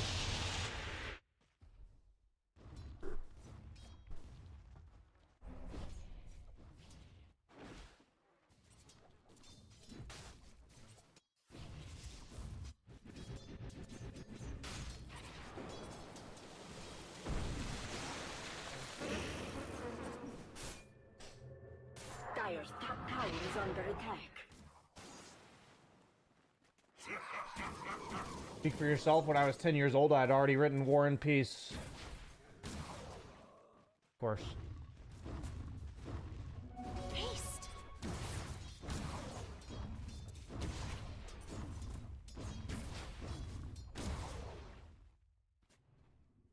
I'm hungry. I'm gonna get myself my yogurt that I usually eat for breakfast, but I already had breakfast. Killing spree. Ho! BRB.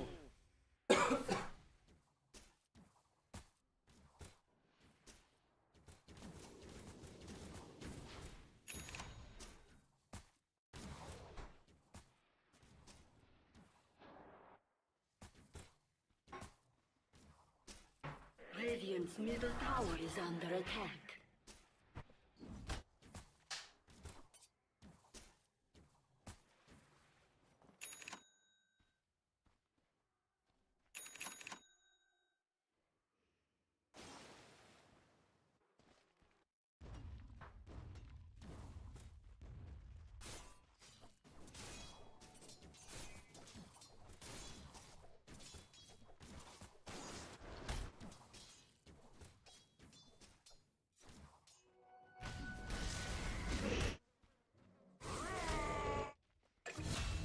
Dire's top tower is under attack. Dire's structures are fortified.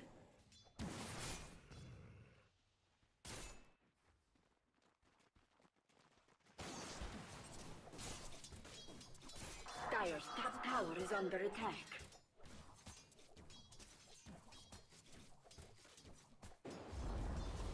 Dire's top tower has fallen.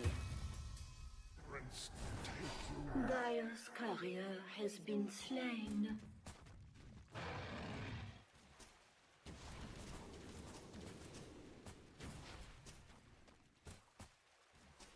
Radiant's middle tower is under attack. Dire's top tower is under attack.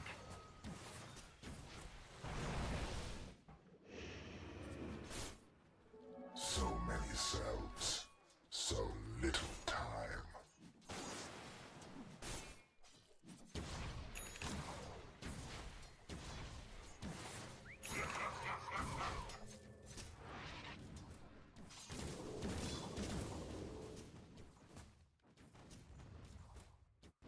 Radiant's middle tower is under attack.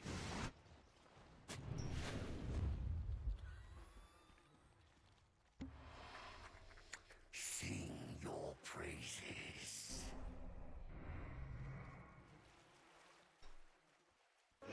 Dire's bottom tower is under attack. My thought about that game in particular, that there's too many heroes that can pop the linkage. If you get in a position where they can pop and swap, you're already playing Lina wrong, considering you get a Mars Arena to play around Oh anyway. man, this guy's Right? dominating. I mean, the thing is, I just never go Lincolns on Lina unless I absolutely fucking have to, because I think conceptually Lincolns is really bad on Lina for the reasons that I stated, right? So it's like your reasoning for that particular game is not wrong, but I think understanding the greater reason why Lincoln's on Lina is generally pretty bad is more important than that individual game. So that's why I answered the question the way I did.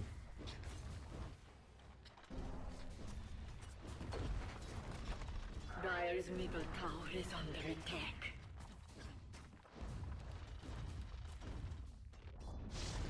Dire's middle tower has fallen.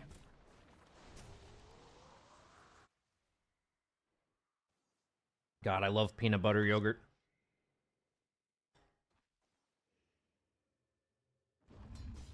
Let's see if YouTube chat has something to say. What server's BSJ on? I live in Europe, and I've been playing on Europe for a while now.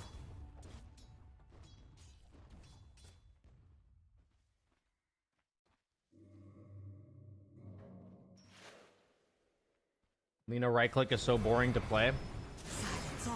It's just another standard carry, right?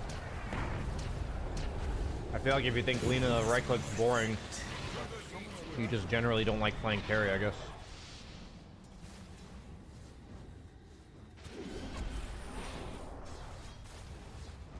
Is blink possible as long as false promise is activated? Yeah, you can blink.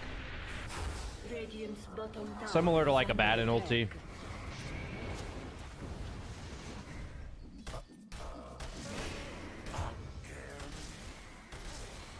You're the goat of educational content. Right on, man. Thank you. I'm gonna be recording a new meta update today. Oh boy, killing spree.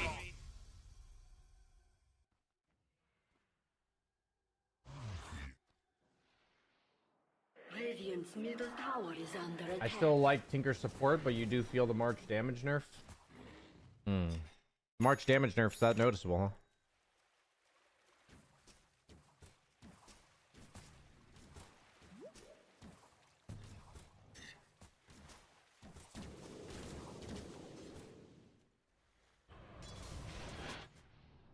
What are areas of improvement you see in the esports scene? Are you asking what I think could be improved or what is being improved?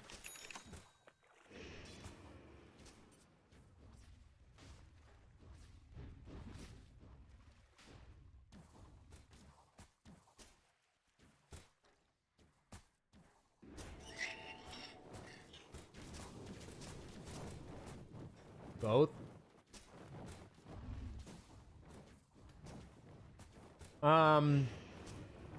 I mean, I guess a lot of these things are things that need to be improved, but are also improving.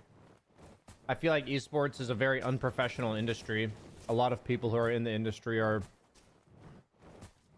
in my opinion, there are a lot of people that were never really professional and they couldn't get a job in the regular workplace, or they've never had a job in the regular workplace. And so I think there's a lot of unprofessional people in esports, but it is getting better. There's more and more people that are effectively like growing up, I guess you could say. That includes players as well, but there still needs a lot of work for that. I think overall toxicity at the highest level is going down. I think less and less people are toxic who are successful. I think a lot of people are basically, they don't want to work with you anymore if you're toxic. So a lot of toxic people have been ousted, not just by like Me Too, but just in general, which is nice.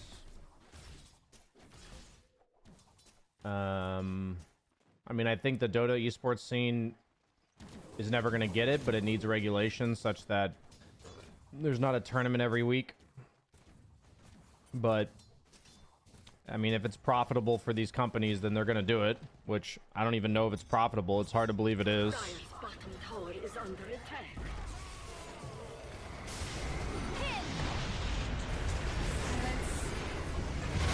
Whoa, mega kill. Uh-oh. Haha, mega kill.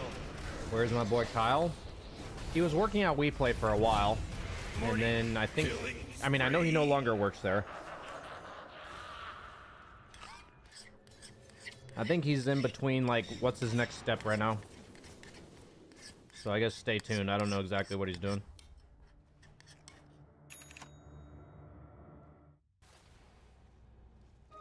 Mine at last. I think players should be trained on public speaking. I mean, the average player doesn't have time nor desire to, like, they could make time, but right now we are in a spot where players are not incentivized to have PR.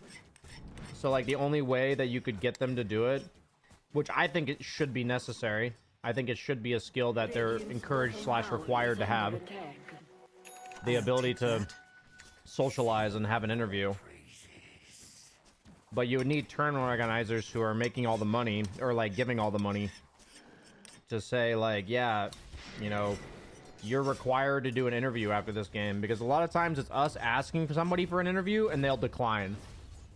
And I personally think the idea that players are allowed to decline interviews is like preposterous. Like, I think that's fucking stupid.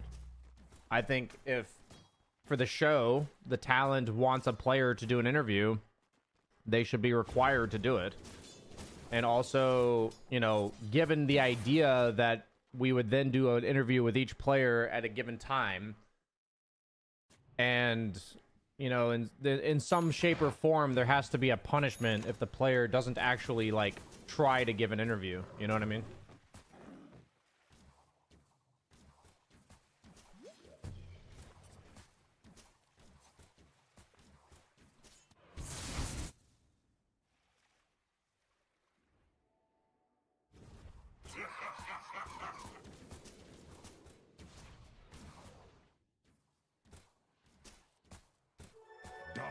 damage. Radiant's middle tower is under attack.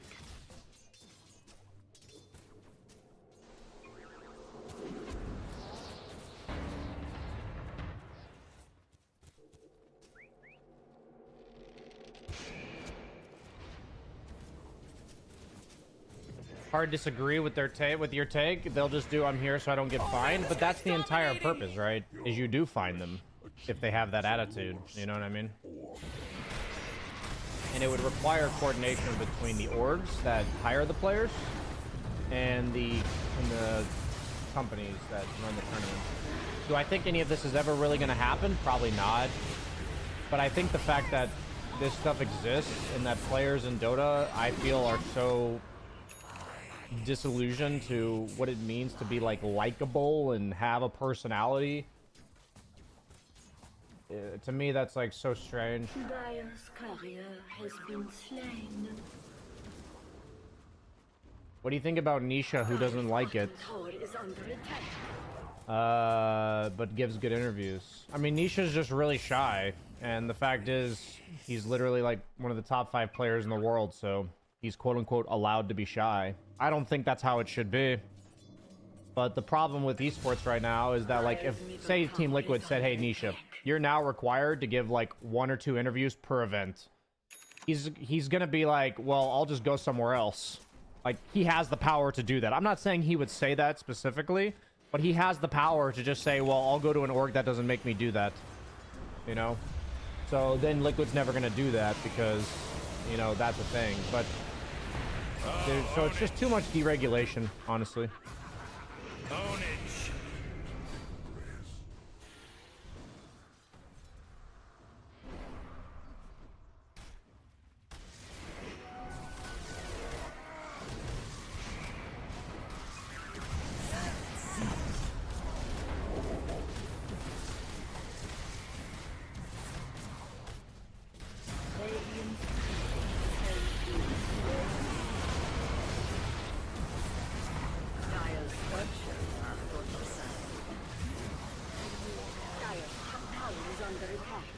Killing spree, whoa!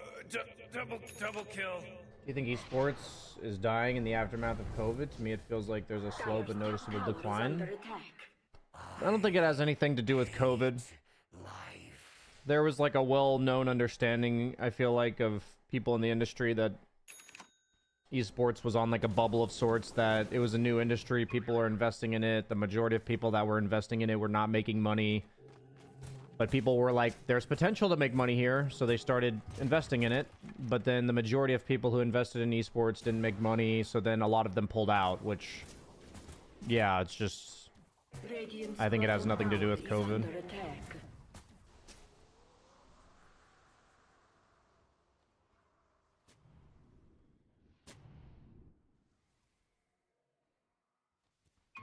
What need have I for this?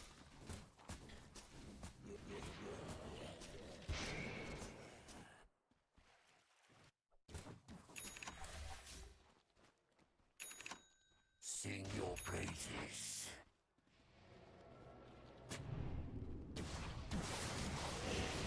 Corporatism ruins everything. Yeah, I mean, sadly, a lot of different like, my mom's actually really sad because she lives in a small town in Colorado, and it was a town that we went to a shit ton growing up. It's called Estes Park, and she lives there currently.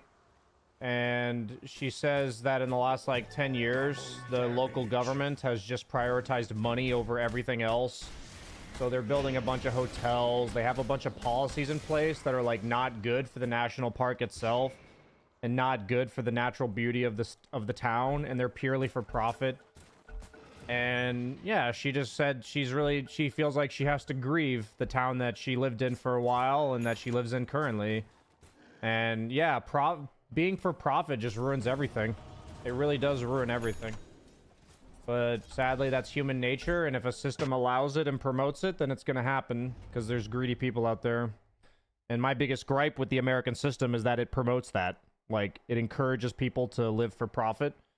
And, you know, people are like shocked Pikachu faced that everything's going south, you know? But the whole system encourages you to live for profit, so. Your turn to pick. Yeah, it's really sad, to be honest. It's really sad. Enemy's turn to pick.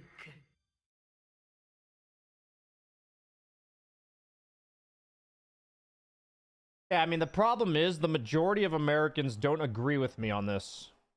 So, at least in my experience, maybe I'm just not interacting with them, but the majority of the Americans I've interacted with don't agree with me. And that's kind of why I felt the need to leave, you know? Your turn to pick. Your turn to pick.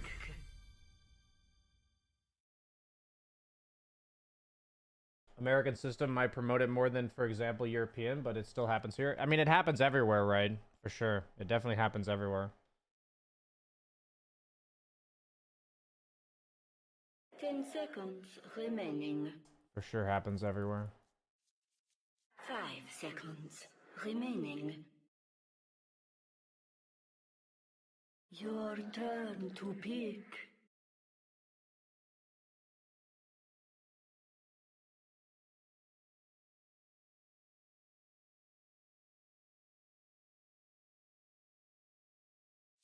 Ten seconds remaining. Uh-oh.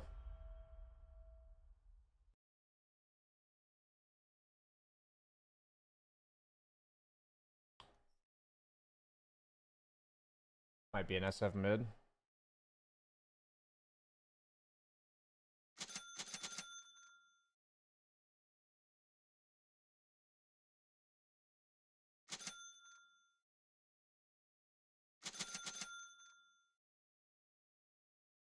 We're gonna do this, and we're gonna go like Winlay's boots and start dragging creeps. Probably play for X at level 2 or 3 and go back to base one time. It's a really tough matchup.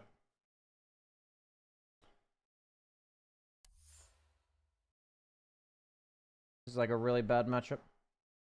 And I also haven't played Kunkka in a hot minute, so...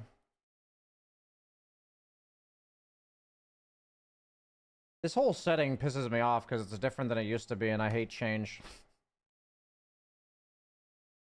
Pray the SF does no raise build. Sorry, this isn't a OD Pixel stream.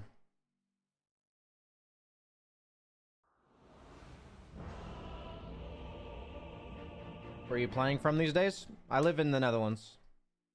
I've lived here for quite some time now. Admiral Kunkka. I go. I'm not ready. Battle.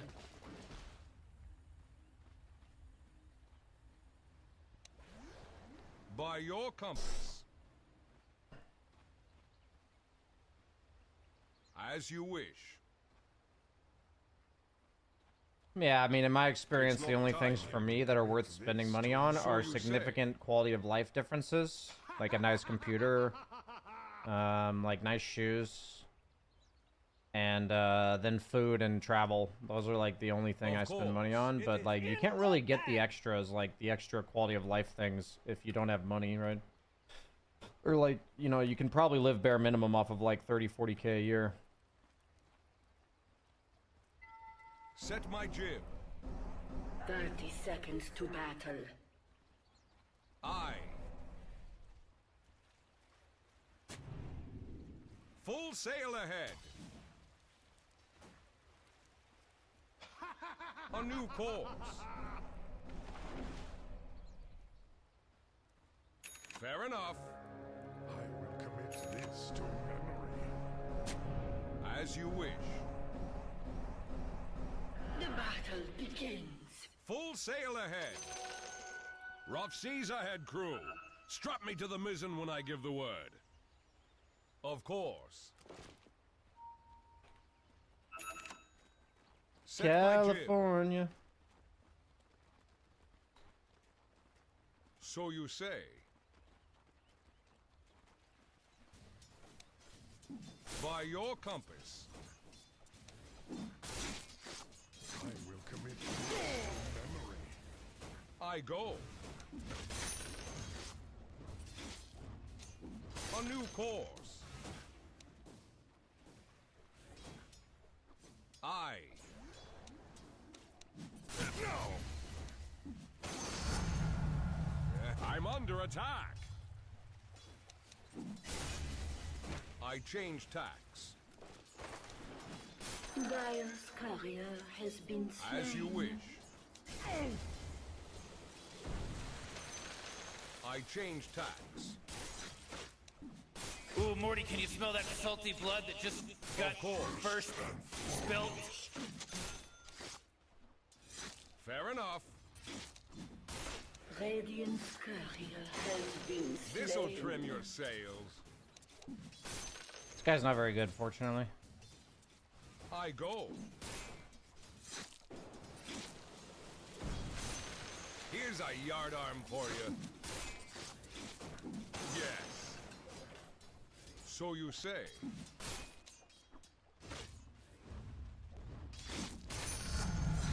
My sails fill. Full sail ahead. Radiant's courier has been slain. Set my jib. I. By your compass. A new course. I go. Cast away. Fair enough. Yeah, I thought this lane was gonna be ass, but this guy just sucks. As you wish. By your compass. Radiant's courier has been slain. Of course. I change. It's gonna take a lot of creeps for that. Full sail ahead. Oh! Set my jib. Blood in the water. He's taking so many creeps. So you say.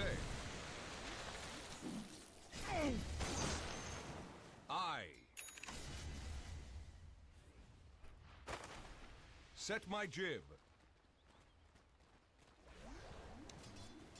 Of course. By your courier has been slain.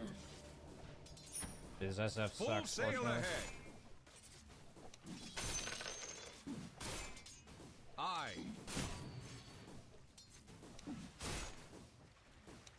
As you wish. Radiant's courier has been slain. A new course. So you say. Fair enough. Your ship has sailed. I go. I'm under attack. I change tack. Splay your blood across the deck.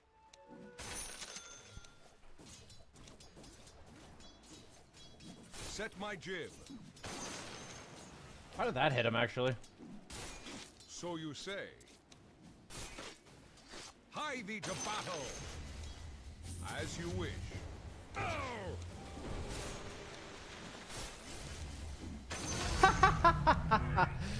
Dude, this guy's worse at mid than I am, boys. That's all I gotta say about that.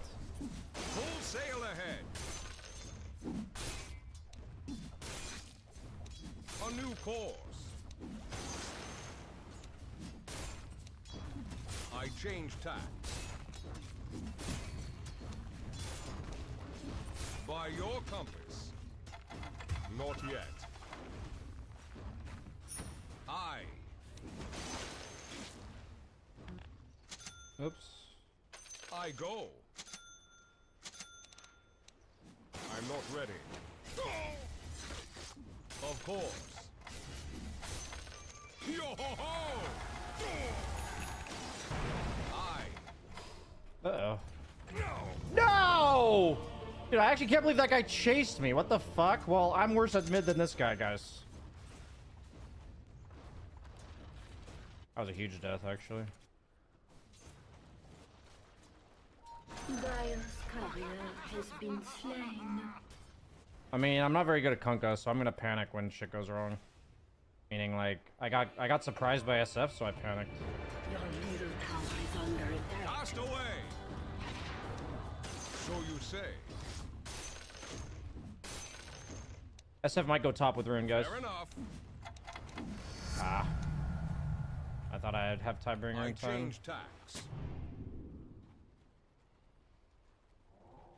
I go. I'm under attack. By your compass. Hie thee to battle. Of course. It's stuck. A new course.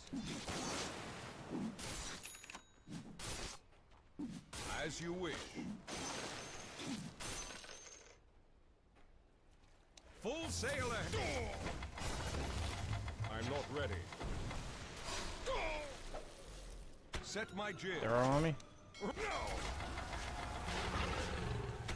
What is this shit, dude? I change tacks.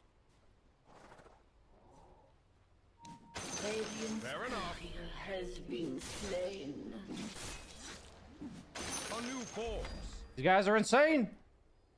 It's not time yet. Set my jib.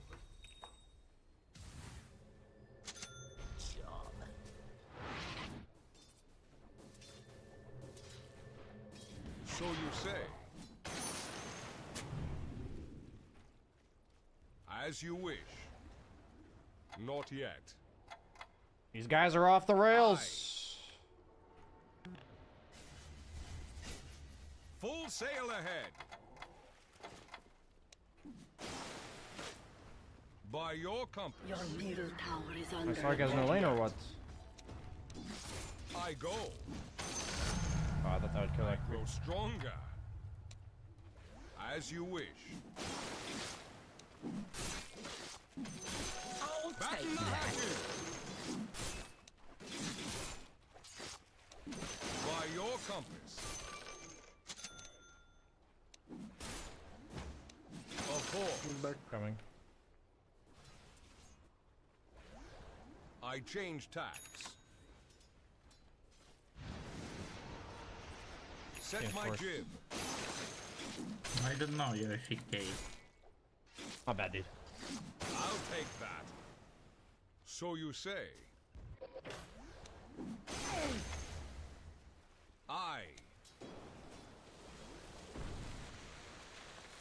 I go.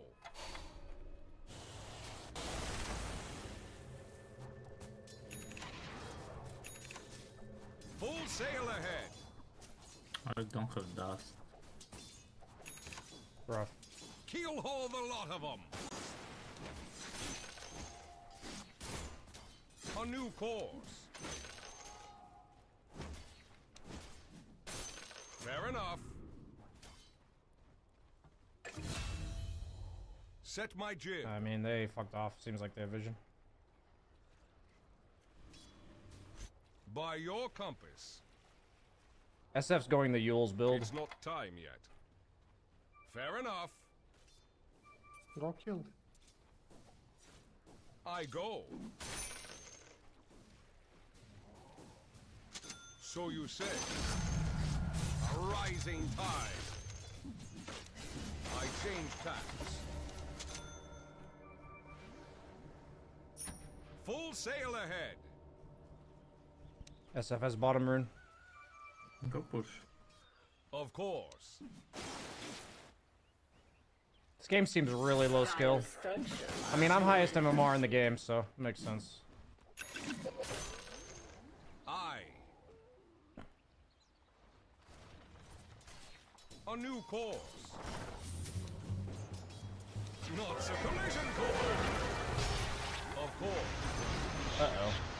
And now Dude, what is this shit, dude? As you wish.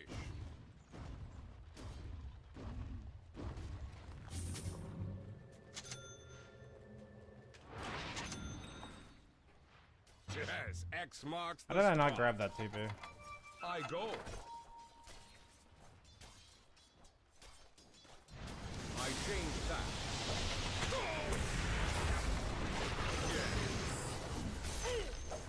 Fair enough. I'm no. Not back so soon. Set my jib. Fuck, man, I just want to go for the supports. I'm under attack. There's so much random fucking damage in this game, bro. Ready. It's not time yet. Full sail ahead. Not yet. By your compass. It's not Yeah, this game's time wild, yet. man.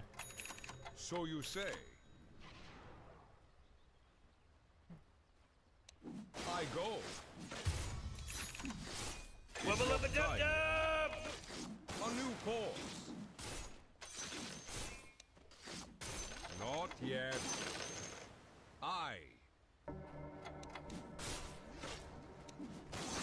Full sail ahead. I'm not ready. Oh my god. Of course. I'm so scared of Bounty Hunter, dude. Gold for my chest. Set my jib.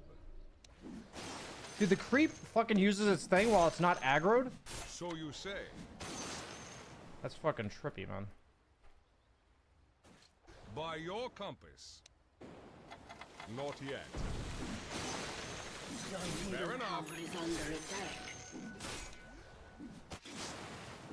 As you wish. Fuck it, dude. I don't have Sunstrike. Your middle tower is I under change attack. tacks. A new course. Not yet. What's going on over here? Of course. By your compass. Dire's courier has been Full sail ahead. Intenta. Booty. Morty, killing spree. Come finished, shaved. I'm not ready. Whoa, initiating Fair killing enough. spree mode.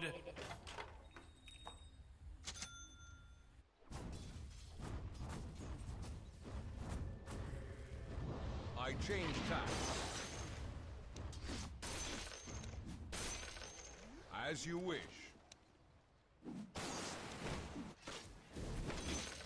Set my jib. It's not time yet.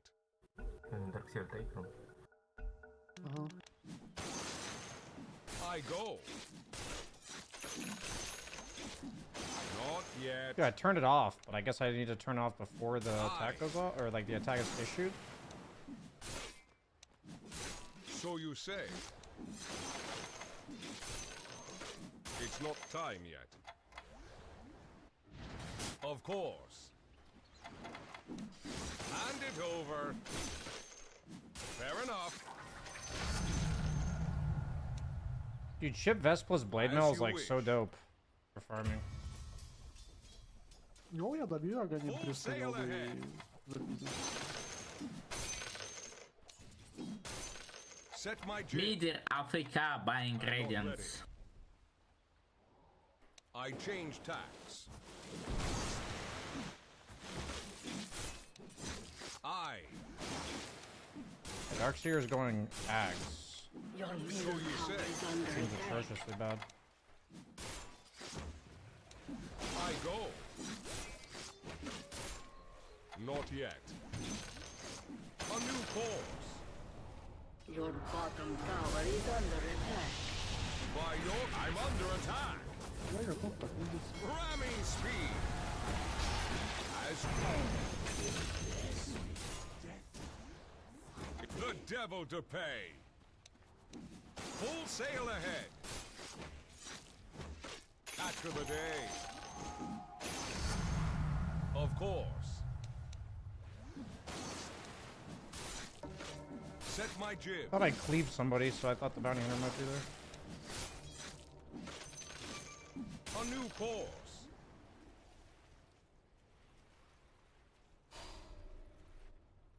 So you say. Found me.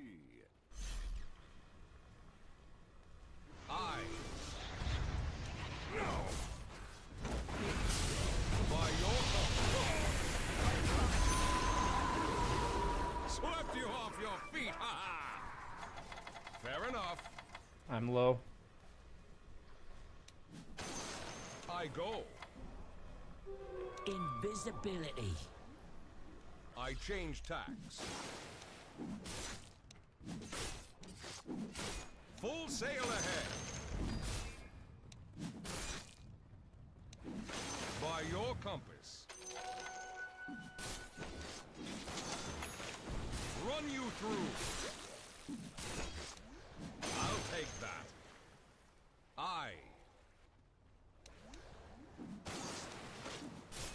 Look sharp. I change tacks.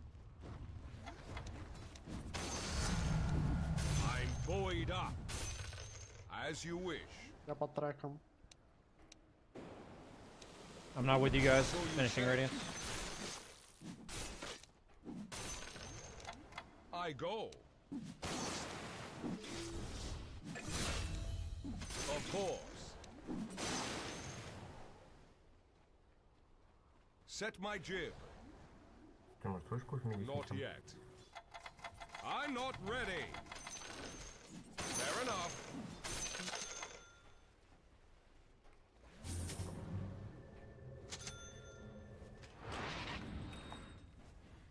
Ha! Welcome back. A new course. Dial structures are fortified. Back to four. Killing spree. Whoa! Eat. Of course. Has blink on SF. I'm not ready. So you say.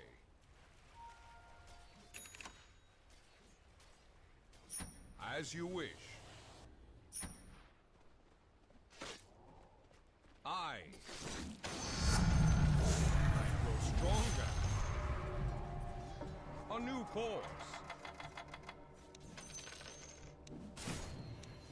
By your compass. Not yet. I go. It's not time yet. I change tacks. Right. Set my jib. I'm not ready. I'm not ready. Fair enough. Full sail ahead. I'm not ready. A new course. Gold for my chest. Of course.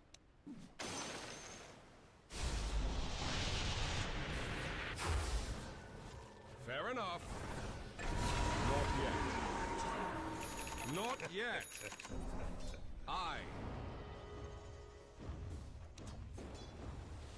Collision course. Oh no. It's not time yet. Set my jib. It's not. I'm under attack. Oh my god. The I'm not enemy's middle ready. tower has fallen. So you say. As you wish. You wanted out of here, didn't you? I change tacks. Not yet. By your compass. Hand it over. I'm not ready. Fair enough. Oh jeez, it's a killing spree! So you say. Och smoke top. As you wish. Not yet. Turret wait. By Rush smoke. full safe. Yes, my strength grows. Turret wait. No room to swing a cat in this crowd. Enemy's bottom tower has fallen. Of course. It's not time yet. Set my jib. I'll take that. It's not time yet. I change tacks. I'm not ready. A new course. Your ship has sailed. You don't have the sand.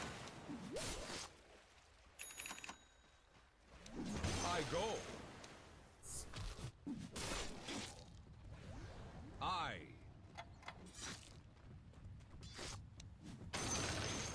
A new course. It's not time yet. I go. It's not time yet. Set my jib. I'm under ramming speed. Full sail. Black King Bar. By your compass. Oh my god! Four in a row! That's he's now dominating! He's dominating! Mega kill! Oh shit, the bow buff! Killing spree! Ah, the bow buff! Dude, I was like, how am I dying? The bow buff just wore off. Holy shit. I was like, how am I dying? That's so funny. Oh, Rick! He's dominating now! God, that's so funny. Fucking bow, dude.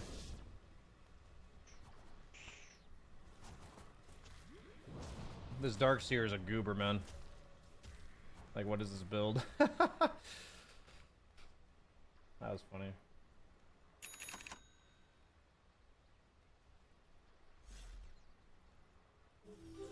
Invisibility. What do you think about Tarask instead of BKB? Yeah, I mean, I'm gonna go Tarask next, actually. I don't think it's an instead of, though. That fight was just like, the thing is, if they blink Yules me with SF, I need a response. So the only way I die this game, other than running back in after bow buffs expired, is the way I died there, is the blink Yules from SF. I change tacks. I'll take that. Coming bottom. I'm not ready. So you say. As you wish. Not yet. Collision course. I'm buoyed up. I was trying not to get sundered, and I got sundered. Of course. Fair enough.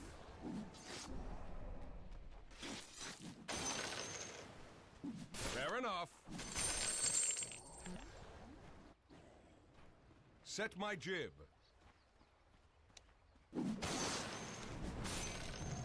So you say. Hie thee to battle. I change tactics. Wow, what a sunstrike. Not yet. It's not time yet. By your compass. What a sunstrike. Has been slain. A new course. Of course. Your middle tower is under attack. Your middle tower Full sail has ahead. My team is just going ham. As you wish. It's not time yet. I go. Your top tower is under Of course. attack. Full sail ahead. Your top tower is under attack. I'm not ready. A new course. I'm not ready. team is just in, bro. I'm not ready. Holy crap, Rick, he's unstoppable! Double kill. Team is just in. I don't think I have mana for this. So you say. Or in spam, so I'm just gonna go this. Not yet. I go.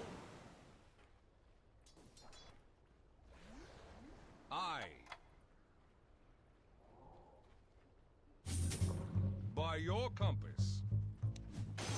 Back so soon? As you wish. Set my jib. It's not time yet.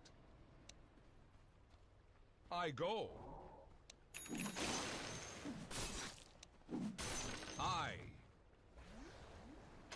Gold for my chest.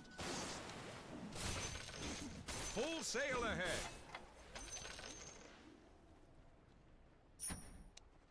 Blood in the water. So you say. Problem is, it's really hard for us to team fight properly because we have a Darkseer without aura items.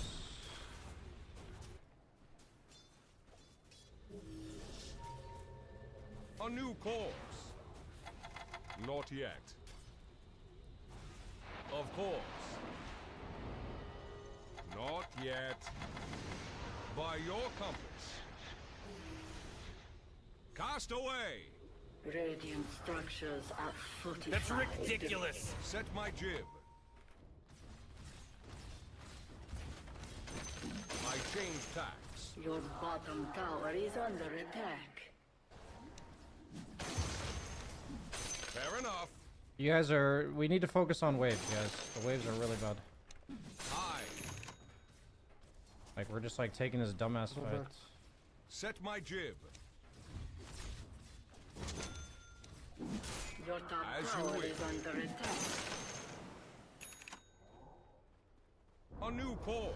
Your top tower has fallen. I might have to buy bots next. By your compass.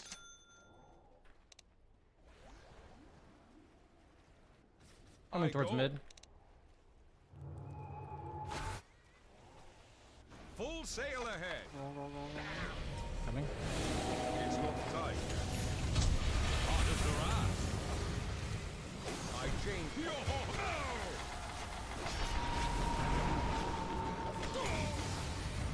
Of course. I'm not ready. Ow! Watch out! Heads up for me! Wubba lubba dub dub! Morty, killing spree! Oh! Triple kill! This Sark's so afraid of it. Dude, this...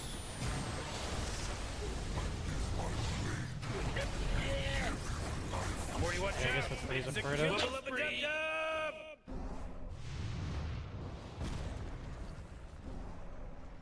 It's really hard to take team fights when we don't have team fight items.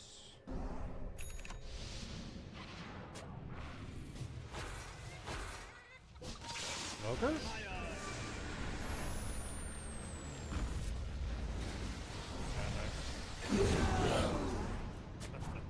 The problem is they have mech pipe and we have nothing for team fights.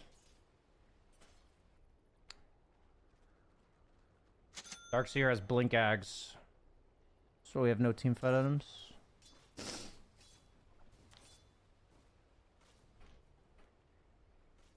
Honestly, I'm probably gonna buy a Ghost Scepter. Sadly, I won't have detection, but... So you say. Which is not good because I'm definitely one of the primary sources of Fair catch. enough. Your bottom tower is under attack. I go. Your bottom Batten the tower hatches. has fallen. Not yet. Intimidation replied. Full sail ahead. Of course. Yeah, I'm gonna buy a Ghost Scepter.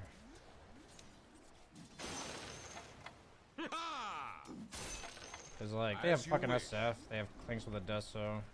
It's not time yet. I change tax. Bounty! By your company.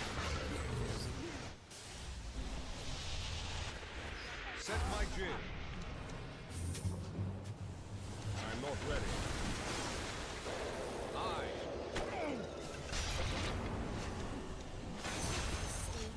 Alright. Man overboard. Fair enough. Run you through. I'm not ready. A new course. Collision course. What? It's not time yet. So you say. It doesn't do that unless it hits, right? I go. Thought it didn't do that unless it hit. Not yet. I change tack. Dial structures are fortified. I'm not ready. Of course. Set. The enemy's middle tower has fallen. Oh. Fair enough. Your bottom tower is under As you attack. wish. I can X Not to deal yet. with waves, guys. We don't need to TB back on darks here like this. Full sail ahead. DD rune. By your compass. It's not time. A new course. I'm under attack. Back. Wait, Spark. I think we can fight them with boats. Gold for my chest. No. So you say. Not yet. Deep six. Ramming speed. As you wish. It's not time. Set my jib. Whoa, killing spree. Level up a dub-dub. I go. Oh, jeez, he's dominating! By your company. Double kill. Oh, man. Your middle tower is under attack. I change tacks. I'm not ready. Attack! Your middle tower is under attack. Not so safe harbor, eh? Oh man, this guy's dominating! I'm not ready. Here's a Oh, mega kill. We did it. You set sail. Double for kill. fail. You said sail for fail. Catch of the day. I change tacks. Not yet. As you wish. I'll drag your bleeding head aloft. Set my jib.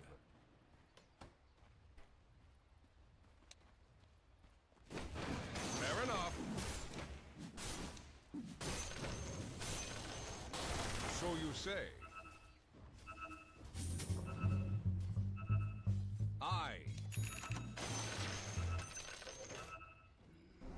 I go. Мы уже не успели, блядь, его здесь забрать. Мы долго будем забирать. Спаху без A new pole. Let me tank so you heal.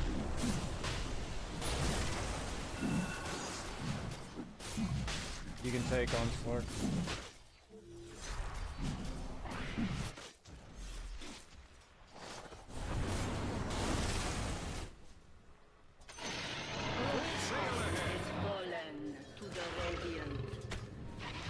Hand it over. Of course. Of course.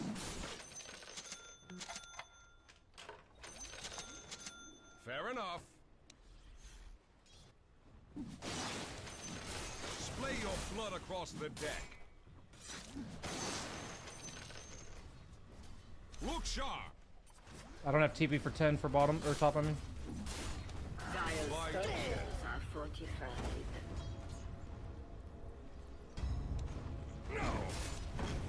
Full sail ahead. Assault cuirass.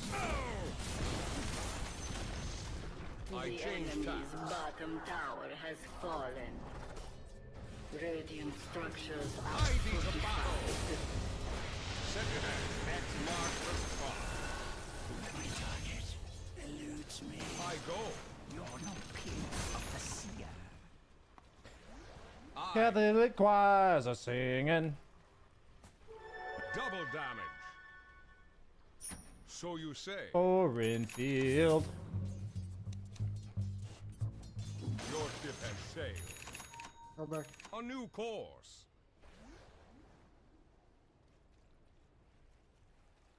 As you wish.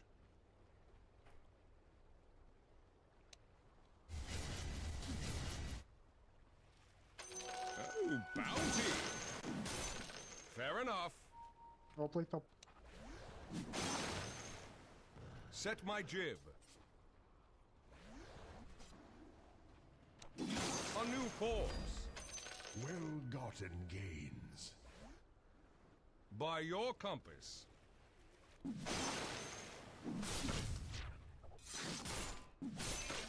Aye. As you wish. So you say. Full sail ahead. Booty. The enemy's I go. top tower has fallen. I change tacks. Of course. Full sail ahead. This item seems OP on Kunkka, actually. A new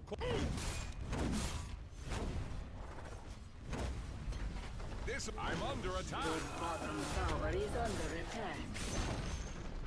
The enemy's top tower has As you fallen. wish. Defending top No room to swing at.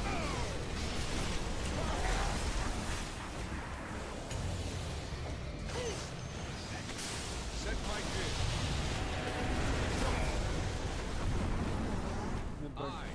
I'm gonna be dying if I don't Я run away. подставился, у нас нет сейва, блять, мне нельзя так. Fair enough. My bad.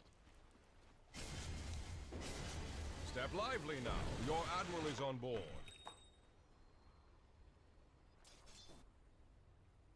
And these Dark By Seer your items are just compass. terrible, to be honest. I mean, he just dictated the way we're gonna play, though, so it's fine. I change tacks. 20 seconds on TP. And by meaning dictating the way we're playing, we just played quick pickoffs without the ability to really ever fight them like head-on in the mid-game. Rising tide.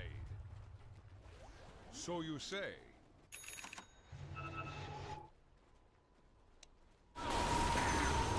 I Go go. back, go back, go back, go back.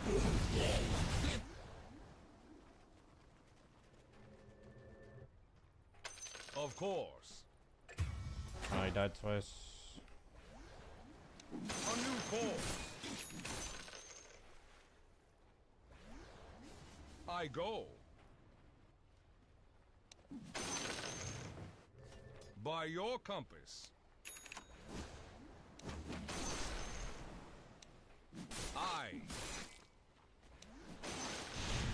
It's not time yet. 10 seconds on my TP, guys. Full sail ahead. under attack. You don't have the sand.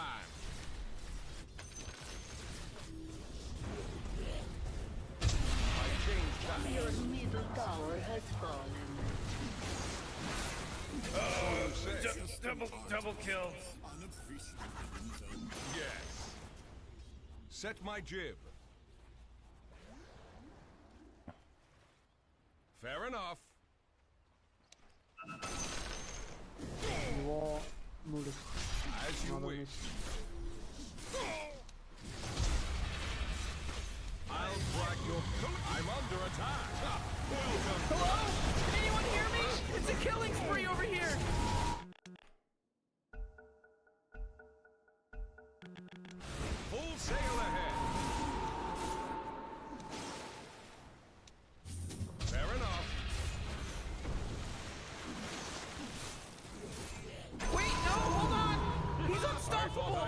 demons, but I didn't know what hate was until I met that shadow fiend. As you wish. We're doing it. Jib.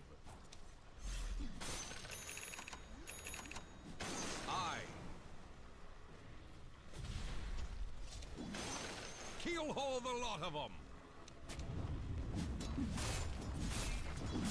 Dial structures are fortified. By your compass.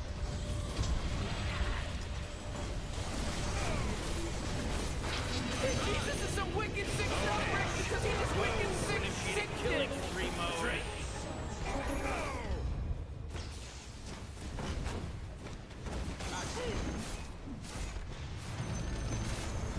Oh, Rick! He's dominating Double now! kill. He's dominating! The enemy's middle tower has fallen. A new The hole. enemy's middle barracks have fallen. Look sharp.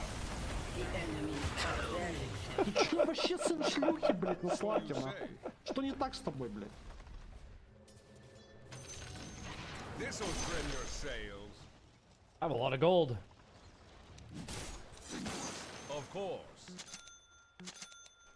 I go.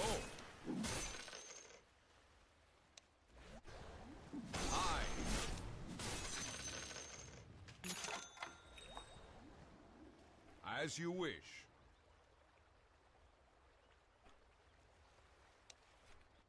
Full sail ahead.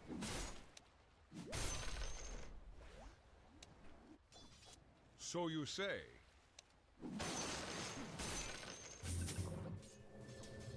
Set my jib.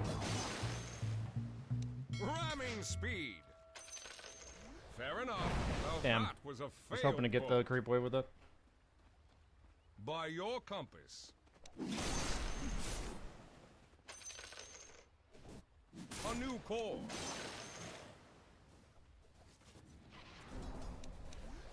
Of course. Forgot about Shard actually. I change tacks. Am I gonna get here in time? Perfect timing.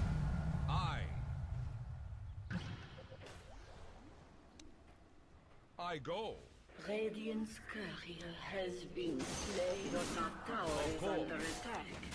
I've learned in my bracket that I'm currently in, the way I need to win is by just not making any dumb mistakes and playing overly conservative when I feel like the game is chaotic, Fair which enough. I felt like from the very get-go this game was very chaotic. So Set just my playing jib. overly conservative. I'm under attack. So you say. Is this real? Not yet. Looks like As it's you deformed wish. or whatever. Cast away.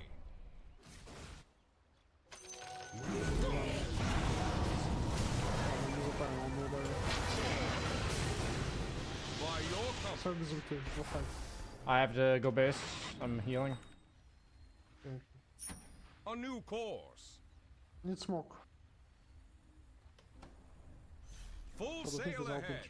No smoke. I'm tracked, so if you smoke me, they'll see it. Of course. Anyway, track. Yo ho ho! By your compass. What? Oh, that's how that works. I forgot. As you wish.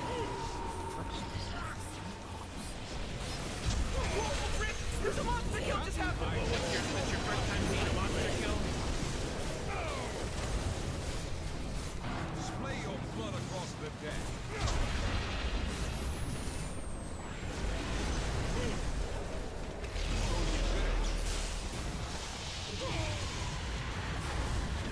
I go. Own it! If you say it really fast, a bunch of Oh god, times these it starts skellies. to not make any sense. Own it! Own it! Own it! Own it! Own it! Lively now. Your admiral is on board. I change tacks. I should have turned my Tidebringer off to Satanic У more. меня, да, я возьму. У меня нет возможности I носить дасты больше. Или as my рефрешить. strength grows. Set I my forgot about tail. how the mechanics of tidal wave works, but I relearned it this game. Don't worry about it, guys. I go. Almost saved Clinks there. By your compass. Full set. No.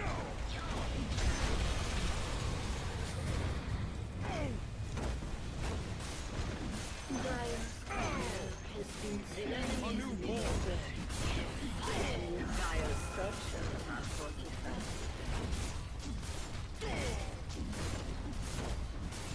A four. The enemy's bottom tower has fallen. Bottom barracks. Я чекаю плаком, я прыгну. As you wish. Ramming speed. Fuck.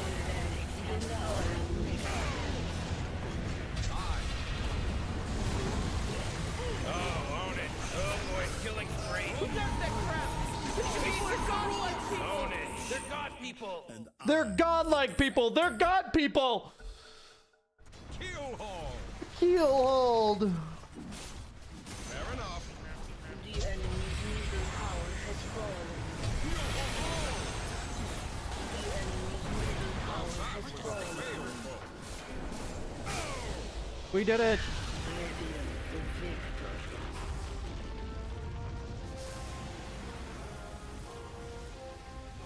Yes, lads. We've reached safe. Not buying Shard was indeed better. Yeah.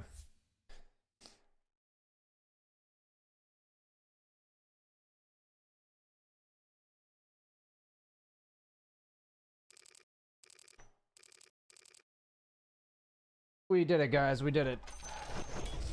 BSJ is unbeatable. First day back. Always unbeatable. Because he has the PMA. Power of the PMA. Haven't played Dota in 3 weeks. That means I'm PMA. Music a bit loud. Earlier people said it was quiet.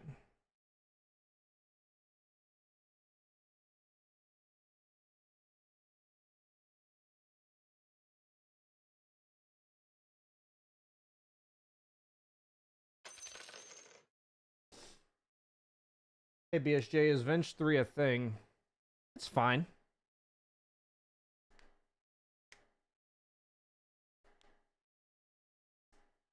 Did you play in a lobby?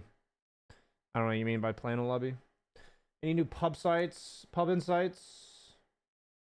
Yeah, it seems like Blade Mail heroes are really strong. Axe, Legion, Centaur. Legion I don't think is very good in competitive, but she's probably really good in pubs. Let me check her win rate. It's probably really good on Dota 2 or on Dota Buff. She's probably got like a third. I would guess Legion has like a 53% win rate in pubs right now. Yeah, 54% win rate on Legion in pubs.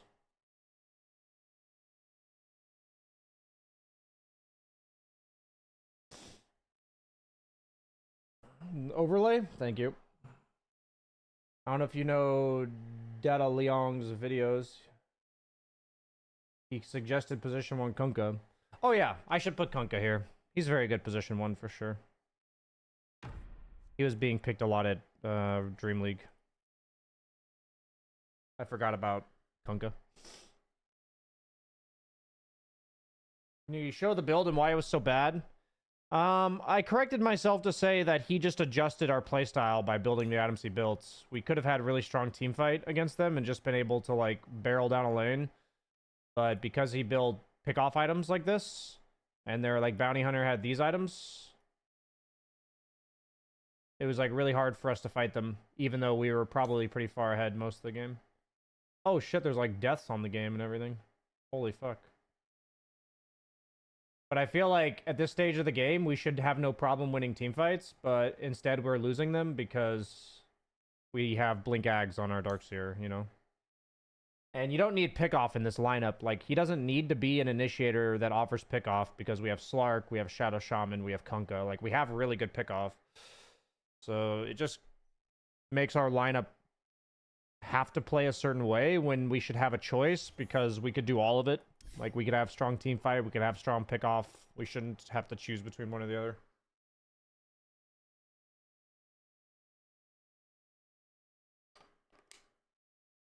But there's a big difference between his build being bad, and I would adjust what I said to being suboptimal. I believe his build was suboptimal. I think it made the game take longer than it needed to.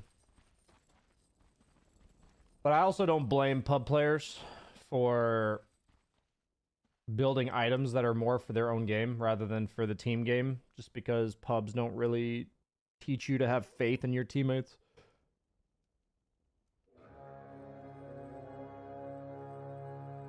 It's a really nice auto chess reference there, F100.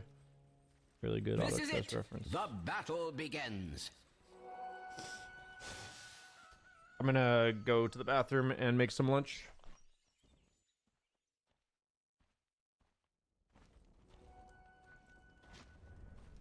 Oh my god, it's too good. But no, it's not good enough at all. Or wait, is it? Maybe.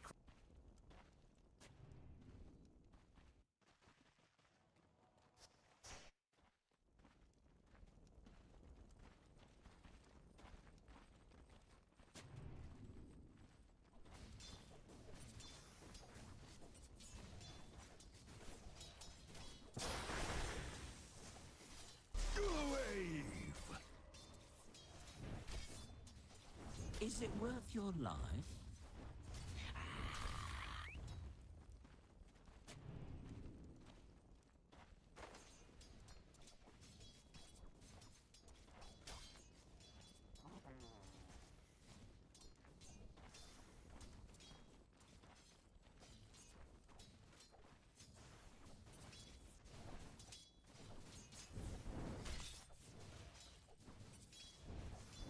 Brace yourself for sad tidings. Radiant's courier has been slain. Blood has been There spilled is for certain to be the first time in this game. unimaginable retaliation. The first celestial rains. Dazzle!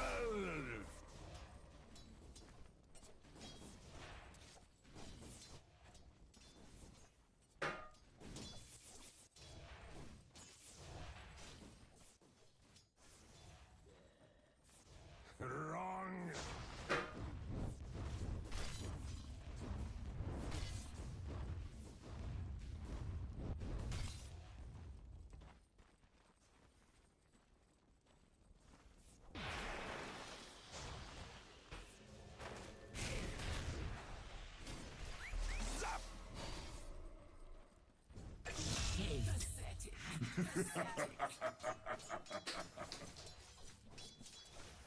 Nothing for your troubles.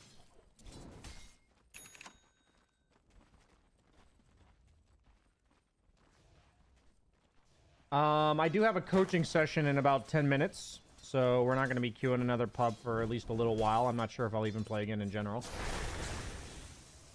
I'll probably end the streamer after the coaching session because I want to record some YouTube content.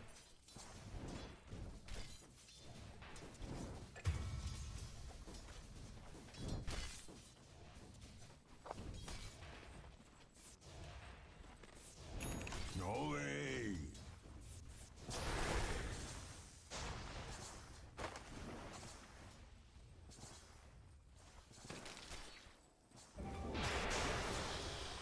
How strong can Position 1 Doom be in 5k pubs? I mean, Position 1 Doom scales really well. Any hero that buys a Radiance, it feels like scales well. Radiance is just OP item.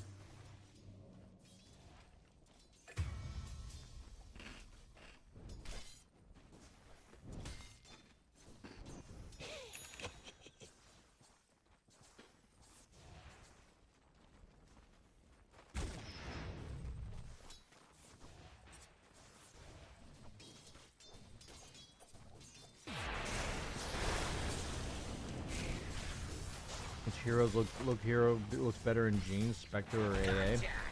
Probably Spectre. You got that thick ass. You got that apple bottom for the jeans and the boots with the fur. One might say that the whole club was looking at her.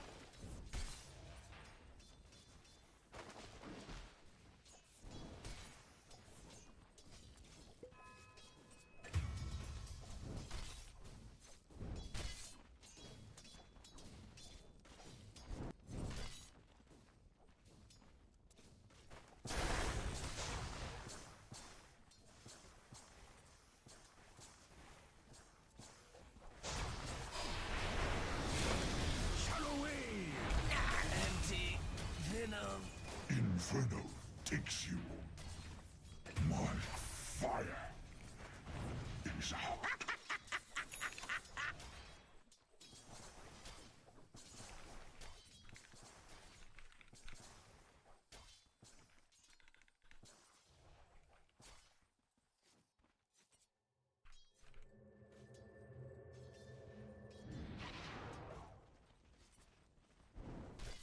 I have a session today, I believe. Coming up.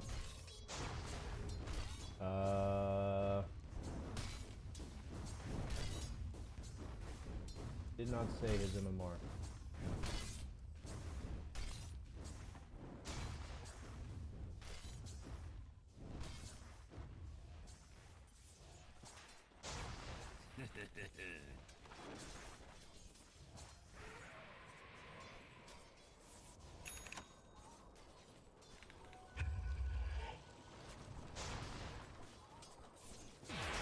The person who's getting coached, can you please DM me on Discord? Your Discord isn't here. Dire's top tower is under attack. Oh, there it is.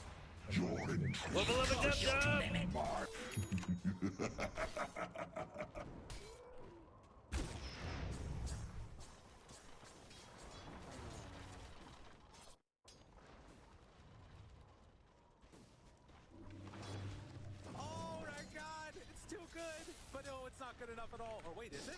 Maybe.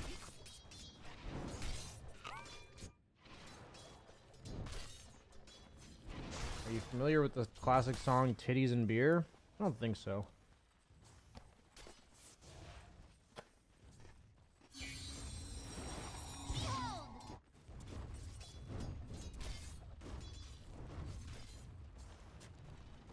To restore the void within.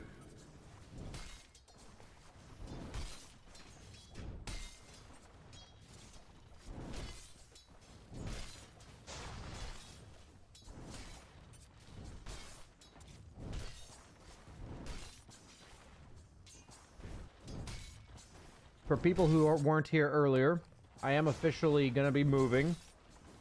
I found a place with my lady. Oh boy, I'll still be in the Netherlands, Dire's middle tower but you'll see a is different under house in like a August. stroke of cunning, or perhaps of desperation, Dire's structures have been fortified. Dire's middle tower is under an extraordinary amount of stress.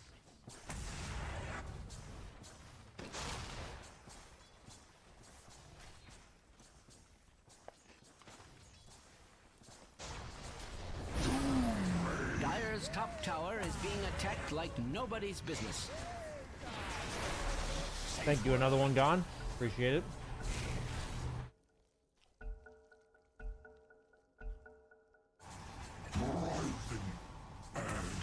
Dire's top tower is under attack. Are there any other Dota talent people in the Netherlands that you get to meet? Cheever is Dutch, and her and Owen live here. Radiant's bottom tower is Effie and under Quakeful moved attack. here in the Has last that year. ever been cause for celebration? Radiant's middle tower is under attack. Radiant's structures are not only fortified, they are positively glowing. Radiant's bottom tower is being subjected to extreme violence.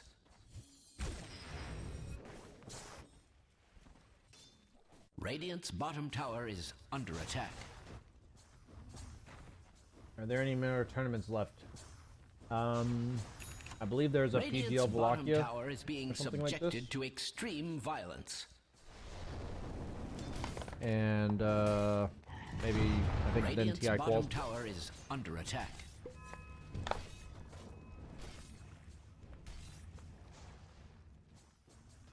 Radiant's bottom tower is under attack. Has that ever been cause for celebration? Sweden was a big place for Dota personalities. I don't know very many Swedish people that live in, or Swedish Dota people that live in Sweden. Like Gork moved to the Netherlands. Radiant's bottom tower is under attack. I mean, it's like players, I guess.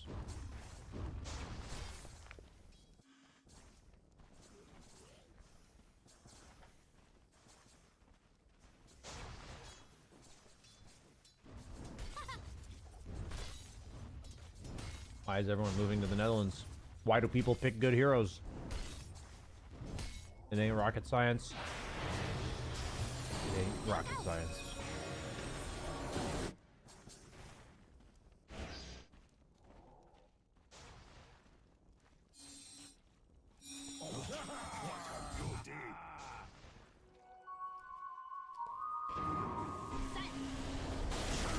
Night Stalker?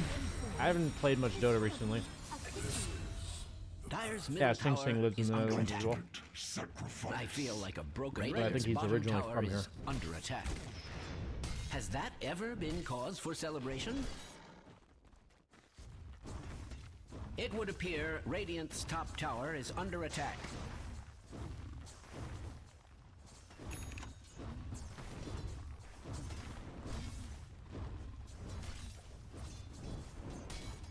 Dire's middle tower is under an extraordinary amount of stress. I don't think the crit creep's really something you go out of your way to get. You know, you'll stumble upon one eventually. Dire's middle tower is under attack. So the question is, why doesn't he have one? It's because you don't waste your time looking for one. Radiant's bottom tower has fallen. Seems to be Dire's the day middle for tower tower eventually get is one. under attack. I feel like a broken record. Dire's middle tower is under attack. Dire's middle tower has fallen.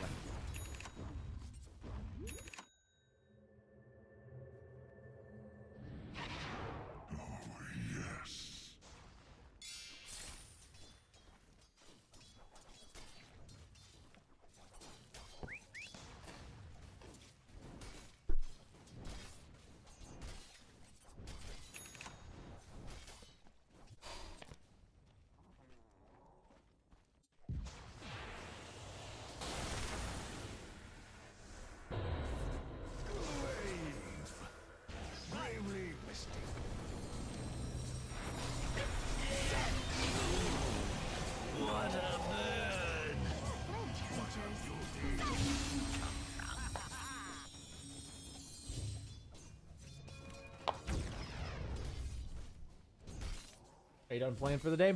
I've got a coaching session coming up. Strange to say, Radiant's start middle right about tower now. is under attack.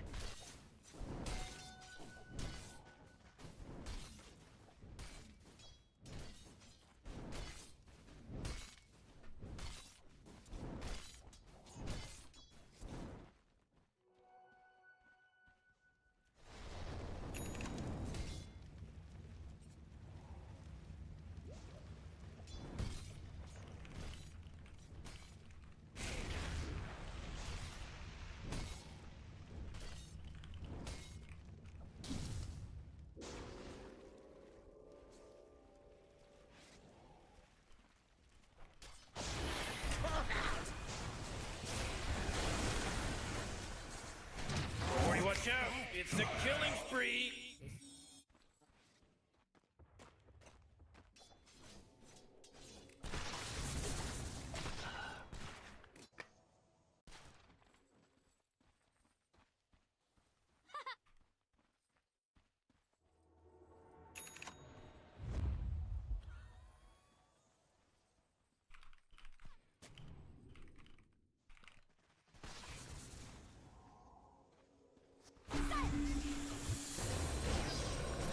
Radiant's bottom tower is being subjected to extreme violence.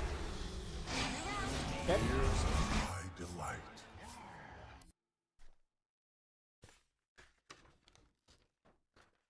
Why'd you kill the music? Because I'm playing, or I'm coaching.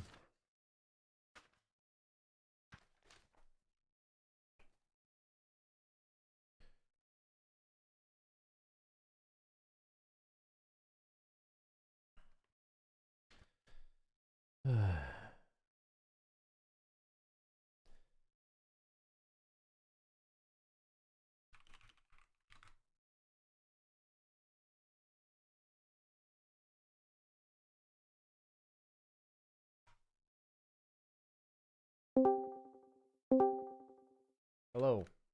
Hello. How you doing? Hi. Good. Nice. I saw on here that I didn't see your MMR. Okay. What was your MMR? Or what is it? Currently, I'm 2.8. Okay. What you Yeah, said? You just- mentioned. Oh, sorry. Go ahead. I just played a game this morning and lost, so I'm now down to 2.8. Oof. What you mentioned in your coaching thing that you play 5-1. Did you have an idea of which one you wanted to be coach on today? 1. Okay. Cool. Because you usually play in a 5 stack, and in that 5 stack I play 5. Ah. So you're trying to branch out a little bit to play solo queue carry or what? Yeah. Well, I like playing 1 more than 5, so I'm trying to go into branch away from the 5 stack and play 1 more often. Gotcha. What percentage of the time do you generally play with your 5 stack? I'd say it's 50-50. What made you decide to branch away? Like what sealed the deal for you? Just tired of not getting to play 1 or what? Yeah, kinda. But like before we started doing the 5 stacks, it was like I played every role because we didn't really have roles at that point. And then when we started to play more often, we all got like phoned into our roles, and then I got position 5. I see. Was that not But something now you had an option to change? Like, would the stack be upset if you asked to play 1? We did rotate sometimes, but like it wasn't that often. Gotcha. Okay, so how long or what are your main heroes and like what are you getting to learn? Like you mentioned getting better at CSing in your thing, but like what do you think you're trying to learn today? So basically, my hero pool is kind of terrible. I don't really have a hero pool. Okay. That's one of the main. That's What one are of the the main heroes? problems. Well, I've been playing Void, Anti-Mage, and Morphling and Monkey. That's my 4 main heroes. Okay. And I've been trying to spam those with decent success, I guess. What makes you say it's terrible? But like every time I play like normal, like unranked, I just play whatever. But then when it comes to ranked, and I see those 4 heroes, and it's like this game's not a good anti-mage game. This game's not a good Monkey King game. I would start pick the other ones. But if it's not a good game for any of those 4 heroes, I get kind of stumped. So I pick one of those 4 heroes into a bad game. I see. And sometimes it works, but more than often than not, it just doesn't work. Okay. Well, I generally tell people that the number one reason that you should ever expand your hero pool is because you're stuck in a situation where you don't feel like any of the heroes you currently play are good. So I think that's the number one reason to add a hero to your pool.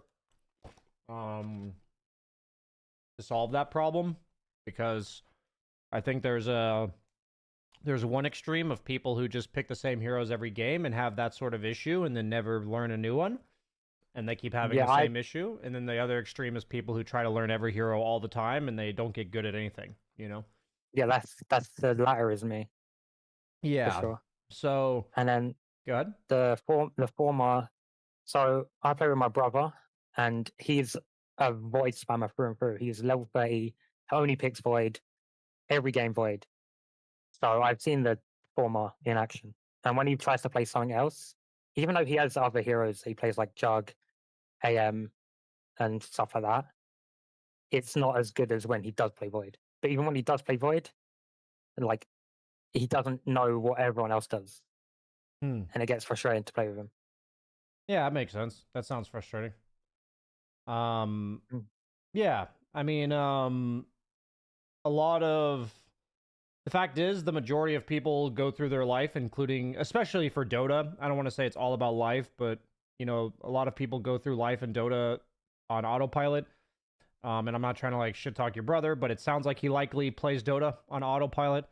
That's almost certainly what leads to that happening. Yeah, I see that because I also do kind of play on autopilot sometimes. Yeah, so generally if I'm coaching people, my goal is to get you guys thinking about something that you weren't previously thinking about. Basically, you know, there's some percentage of life that's meant to be autopiloted, and there's some percentage of life that's not supposed to be autopiloted. I think the issue that most people, or I think the misunderstanding that most people have is 90 to 95% of the things you do are probably supposed to be autopilot, like in a healthy setting. You know, you just have good habits. The other 5 to 10% though is really important that we're challenging ourselves when appropriate. And so part of like what I try to talk to people about is what it means to not be on autopilot with something. And usually that 5 to 10% is like one concept, right? And the other 95% is your entirety of knowledge about Dota. And a lot of people get hung up on the fact that they have all of this knowledge about Dota, and then there's like one thing that's only taking up 5% of their execution, but in reality, it's like 100% almost of your brain power.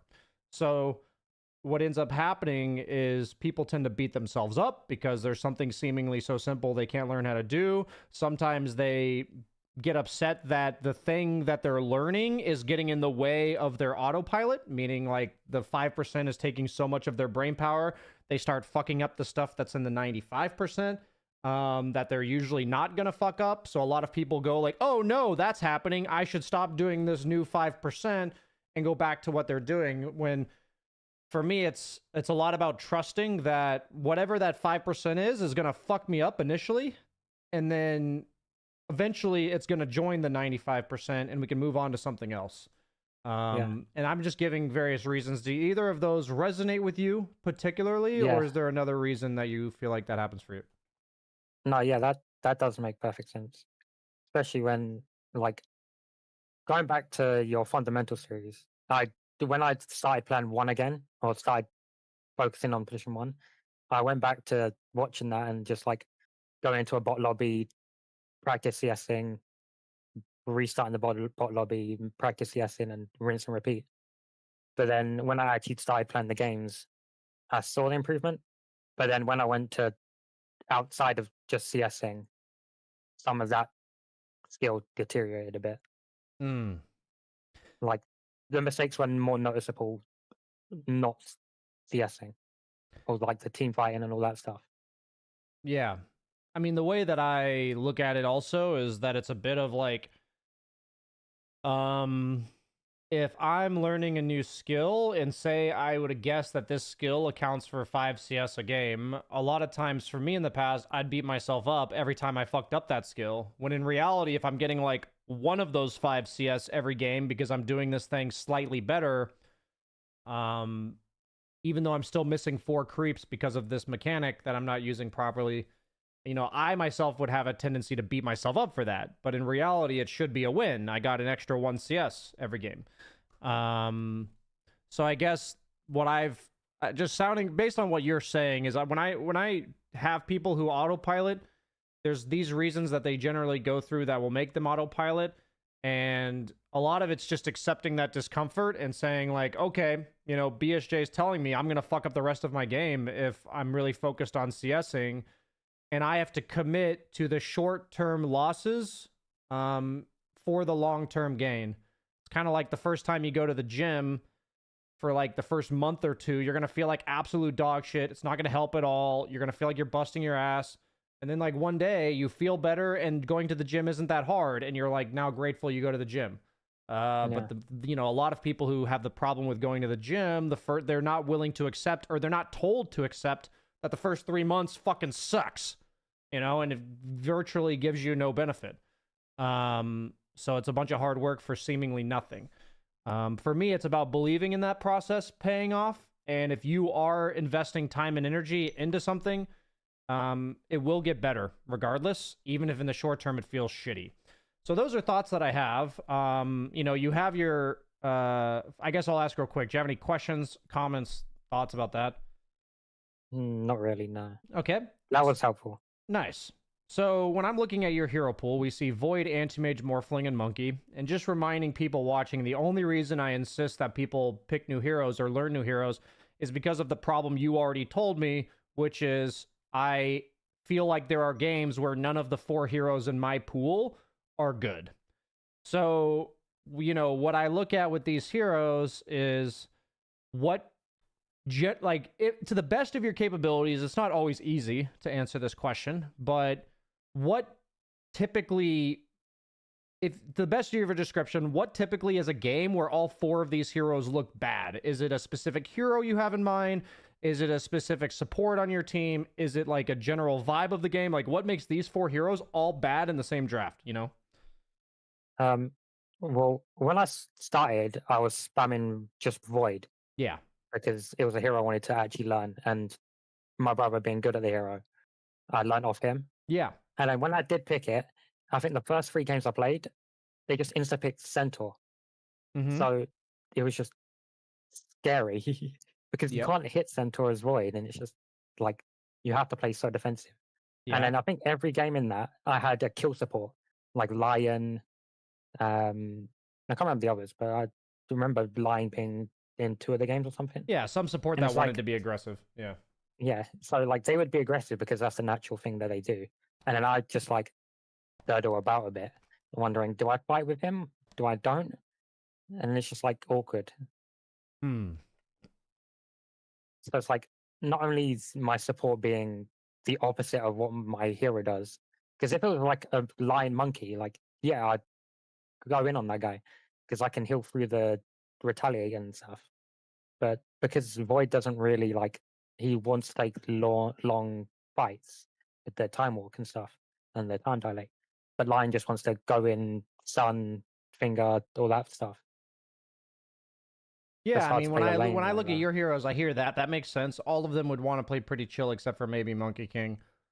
One thing I noticed with all 4 of your heroes is none of them really jungle early, like without their first item. You know, they need like a Battle Fury or a Maelstrom or like a Vlad's on Morphling or, you know, something like this. None of them have like some built-in jungle mechanic, like a TB who can jungle farm, a Sven, a Yeah. Luna, you know, even a hero like Jug has decent farming of the jungle with like 3-4 points in spin. I mean, there's a decent amount of examples, but none of the heroes you have can farm jungle efficiently, and they also don't really clear the wave and like leave efficiently. Like a hero that clears the wave and leaves efficiently would be something like, you know, a troll or like even like a Weaver, or like, even though Weaver is not the best at jungling, he can like go Sakuchi the wave, auto attack the range with like his Geminate, and then he kills it kind of fast. So when I'm looking at your hero pool, if you're against some offlaner that you don't really want to be around, past like level 5-6, your hero pool has no way to like avoid that interaction. You don't have no way to like go push the wave and leave and then go jungle. So my gut would be to add a hero that does that, or a hero like Ursa that more so wants to play these lanes where you have aggressive supports. But even then, like, there's very few carries, if any, right now that want to be super aggressive like level 1 or 2. Like Ursa usually wants to chill until like level 5-ish with like phase boots, or you know, whatever. Yeah. So I guess what I'm saying is I feel like it's difficult to put a hero in your pool that plays for kills. I think generally speaking, lower MMR supports will just do things wrong more anyways. So if they're a kill hero, Yes. you'll probably run into that problem a lot. My only issue, or my only recommendation for that, is whenever you have a kill support on your team, to tell them, hey, like, I want to play this lane chill, play for pulls, whatever. Like, you can try, and if they still do it, then it is what it is. I think that's something you can try, having like a rinse and repeat line that you communicate to them. That would be my recommendation there. But I guess out of all of the like farming heroes, or I guess does me posing the suggestion of learning like a farming hero sound good to you? Or would you prefer more of like the Weavers, Ursas that kind of like maybe will be aggressive with the support? What would you prefer? Both sound good, but the way I play one, it's like I have that good balance of fighting and farming. Okay. I mean, because that was one of the problems I had. Like, I'm decent at farming, but like, it's not like me fighting makes up for the fact that I don't farm as fast as most other players probably would. So if your problem is farming fast, then I would recommend picking a hero that's meant to farm fast. And having it be, you know, every hero in the carry role kind of has a slider, like a scale of 1 to 100 of how much they want to farm and how much they want to fight and all that. You know, the heroes you're playing, like Anti-Mage, for instance, farms a shit ton, but in the early to laning stages, he probably fights a lot, like he can. He would prefer to, like, burn all their mana and be aggressive that way. But, like, I guess what I'm thinking is, the way I word this is, if you were to take 30 seconds of time where you weren't supposed to be fighting on, like, a Void, Faceless Void, compared to a Luna, like, the amount of gold you're missing on Luna is a lot more, right? Because you're missing, like, 3 camps in 30 seconds. While on Void, it's like 1.5, maybe 2 camps, especially early game. The difference is massive before Void gets, like, Maelstrom and stuff. So that's the reason that I try to describe that, like, certain heroes just farm more than they fight because the amount of efficiency they have while they're farming is just way higher. While on Anti-Mage, I'm less hesitant to go TP mid if the opponent mid is being really aggressive and it's some end hero and I can potentially kill them. While it's very unlikely I'm going to TP mid on, like, Dusa, you know? Because I'd rather just be hitting creeps.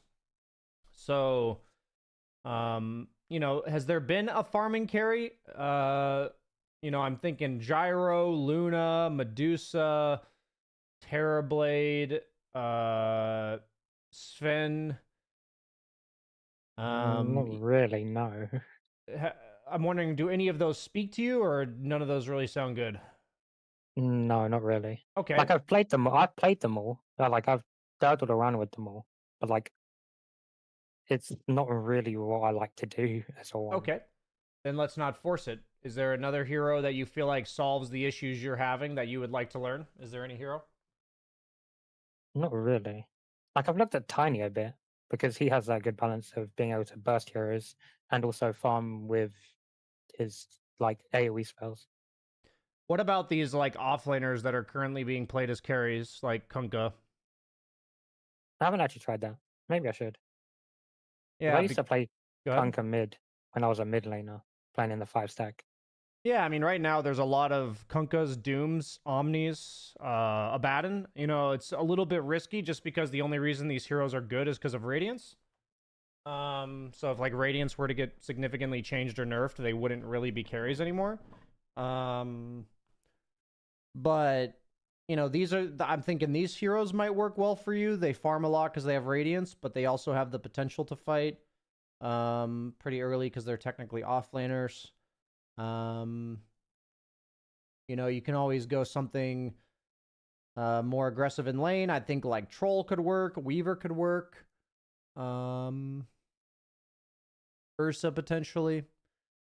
At the end of the day, you know, you're coming to me. Maybe I'm going about this coaching session wrong. Did you not want to learn a new hero today? Is that a bad recommendation by me? I don't mind learning a new hero, but, like, I'm not gonna say it's difficult. I'm not gonna say it's difficult. It's just not something I would have thought about. Okay, then, I mean, I'm not trying to force anything on you. So you said you wanted you said to get better at farming and be consistently matching, if not beating, their carry at CS. That was what you came into this in your description with, the goals for the session. So I'm happy to, right now, before we jump the gun, to look at a replay of one of the 4 heroes you've given me, and we can talk about any glaring mistakes that you're making. If you'd like to start there. Yeah. Cool. Okay, you already sent me a replay. Perfect. Let's get there. Yeah. I'm gonna share my I played this screen game with you. I played this game yesterday as well. That's quite fresh. Okay. So why are you sending me this game? Any particular reason?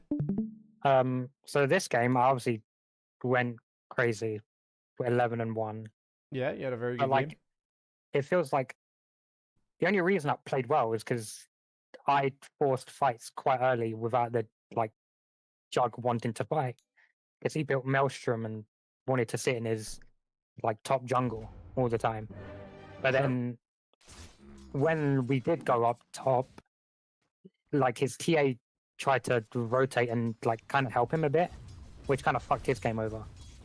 But we kept killing them top, so it kind of worked out. I don't know if it was the like right thing to do.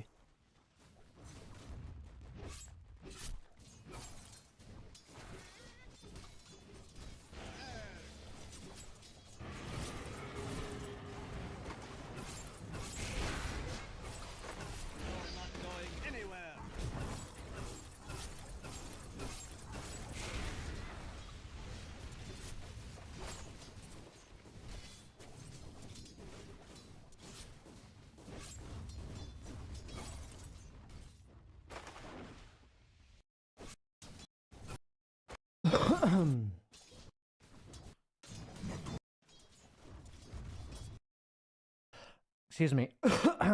Okay. My question. Okay, from my humble point of view, one of the most important skills in carry is to have a good understanding of the timing in which creeps are going to die, because it influences every single decision I'm making. So like right now, a perfect example is when he drags aggro to range, I know that this range creep is going to die sometime in the next like 8 seconds. And so if I know that, then I'm not going to like defensive or like stand over here and have this creep do this. Like I would probably aggro the creeps back forward and be like right here by the time this is about to die. That's like a good example of this problem happening. And then so would I get aggressive there? Like, because he's trying to do that. Say it again. Would I get aggressive there and pull the wave back to like where his range creep is? I guess my question is, what are you afraid of by going up to this range creep right now? Like, why miss the range creep? What's the reasoning, right? Like, why not be here? Yeah, that's like he's not really, he's gonna hit me once or twice, but like I can kind of just shrug that off. You can just hit him back, can't you? Your anti-Mitch. And that. That's why I was saying be aggressive towards where the range creep is. Yeah, so the biggest part about this, I think the guiding force is that this creep is going to get low, and if there's going to be a creep that's low, you have to be able to tell me why you weren't going to go get it. Yeah. Like, it's that simple, right? In the sense that it's not that simple to execute, but if you're not in position for a creep, you have to tell me during the session, or tell yourself in future games, I really don't think I could have gotten that, otherwise it's a mistake. Yes, it's like 100% I could not have got that, so I shouldn't be there. But if there's a chance I can get it, and there's no repercussion, then go for it. Yeah, and consider like what the repercussion is, because every creep has a cost. So in this case, if you walk at him, is you trading with Doom level 1 that bad? Like, what does Doom Probably do? not. You know? And it's like, maybe he pops Scorch Earth as you walk up for that range. Like, maybe you walk to here and he pops Scorch Earth. In that case, you're now left with another decision. Is it worth not getting the range creep that he Scorched Earth? You know what I mean? Like, he used Scorched Earth, so now I'm not going to get the range creep. Is it now worth not getting the range creep? Because he used a spell. But that's a very different story than just missing it for free. Yeah. So I say this because when I think about the lane, I want to be very keenly aware at all times as best I can. I try to describe it to people as, it's kind of like monitoring your breath. It should be eventually subconscious where you're just breathing. You're just aware of which creeps are going to die next, and you play your positioning in the lane accordingly. That's like the eventual goal. But, you know, unlike breathing, you don't have instinctual, biological, you know, systems that make you do it. So in this case, we need to teach ourselves the system is to be monitoring when creeps are going to die. So you can go into CS Trainer and you should be like, that creep's going to die next. Now that creep's going to die next. Now that creep's going to die next. Now that creep's going to die next. I should hit this one first, that one next. Like, that's something you can do in CS Trainer, and then you can add it with a hero involved, because good players, they actually play on this like really good players. They play on this rhythm and purposely disrupt it with like creep aggro, denying at certain times. Like, all the really good players, the moment I know they're really good laners is when I can tell that they know what I'm thinking in terms of my internal clock of the creeps, and they're fucking with it in very annoying ways. Okay? Yeah. So it's kind of like imagining if somebody could influence your lungs and when they're allowed to breathe or not. And that's like how good players fuck with laning. But at your bracket, not very many players are going to do this. So it's super important that we first calibrate ourselves to not miss a single creep that's available to us. So the reason why this mechanic is so important is you miss that range creep for free. Now, another thing about being aggressive as a carry is about when you're going to miss creeps or not. Okay, so every time I'm aggressive as a carry, the question is, how many creeps am I giving up for this? Okay, so like in this case, I would do this play and I'm like, is what I'm doing here, because Doom's not helping this guy, he's already full channel shackled, right? Is this worth it compared to this creep that's about to die? Probably not. Right? So these are all small decisions that, like, I would say guaranteed not, because that's 40 gold, right? And then we have another situation where the lane's now pushing. So when the lane looks like this, I've automatically registered when I have more creeps than they do, that their creeps are going to die really fast. Like, really fast. So that means I'm incredibly less likely to play away from the lane, because I'm going to miss a bunch of creeps per second that I am gone, right? So in this case, I would never do anything on the left, ever. I would never leave the lane, because there's 3 enemy creeps and 6 allied creeps. And these creeps are going to get shredded. They're going to die so fast. So anytime I walk over here, I'm going to miss creeps. And I have to ask myself, 1, 2... Like, I even missed XP for 2 of those creeps. I missed 4 CS and 2 of them of XP. So that's effectively the enemy denying an entire wave, because you've got 2 creeps of XP gone, and you didn't get any of the CS.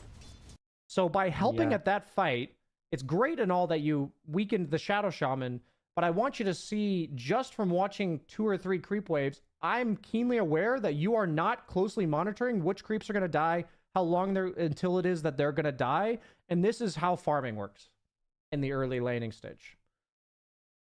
Yeah. Does that make sense? Yeah, that does make a lot of sense. Okay, so I'm just going to put in my notes, like, monitoring more closely when creeps die, and which one is next. Which one is next, how long you have left until one dies. And so what really good players do is they'll be like, I have 2 seconds before the next creep's going to die. I'm going to walk forward for a second and look to hit the guy. If he backs off, I'm going to go turn around and kill the creep. If he doesn't back off, I'm going to hit him. You know, these are situations that pop up all the time, but they're micro decisions. If you watch a I really encourage you after this game, or after this coaching session, to go watch a pro match and evaluate the way that they play lanes based on the creeps dying. Just watch the lane through the lens of, these guys are going to make almost every move they make in the lane based on the time that the creeps in the lane are going to die. And then just see the decision making they make. You know what I'm saying? You'll see that the entire lane is dictated by this. Like, the entire lane. So, which one is monitoring more closely when creeps die? Which one is next? How long you have? And your goal isn't to make all the perfect decisions that pro players are making. My goal for you is to focus so much on when the next creep's going to die that eventually that 5% of your brain power, or like the 100% of your brain power that has 5% of what you're doing not on autopilot, eventually it's just in the back of your mind, like a subconscious instinct that the next creep's going to die in 2 seconds. Like, a lot of time I couldn't tell you exactly how long it's going to be, but I can feel it out. You know what I mean? Like, I'll know exactly in my head when it's going to die. Yeah, that's... Go ahead. That's perfect. Yeah. Awesome. So, bear in mind, you're probably going to miss some kills initially. And I'm not trying to tell you to not go after people aggressively. The last thing I want to do is make you less of a fighting carry player and more of a farmer. But there's obviously times where you don't want to fight too much, you know? Yeah. And these like are... Go ahead. Going into the opposite direction too much. Yeah, exactly. And then it's hurting the CS. Exactly. Because even when I do miss, like, easy CS, it's, like, hurting me 50% more. And exactly. The mistakes that, like that, it's hurting me even more, which could be avoided. Yeah, the thing is that you're, like, even the best players in the world randomly miss free CS. And as a coach, I can see, like, you just missed those creeps. And if you have questions about that, that's fine. But the biggest thing is, maybe there's drills, like you said, you do CS trainer. That's great stuff you can do to eventually stop missing those creeps. But I view a skill like that that's mechanical as, you'll just get better at that if you play the game. You know what I mean? And a lot of that's probably just lack of carry experience. But the stuff that I'm talking about in regards to what position you're in and not missing creeps because you're not in position to get them, my goal for you would be the only creeps you're missing are the ones that you literally miss when you're next to them attacking them and you can't get it because you fuck it up. Yeah. Those are the only creeps that you're missing. That would be my immediate future goal for you. Where you're not missing creeps to go harass a support. You're not missing creeps to, like, because you just didn't realize the range creep was going to die and you weren't there in time. Stuff like this.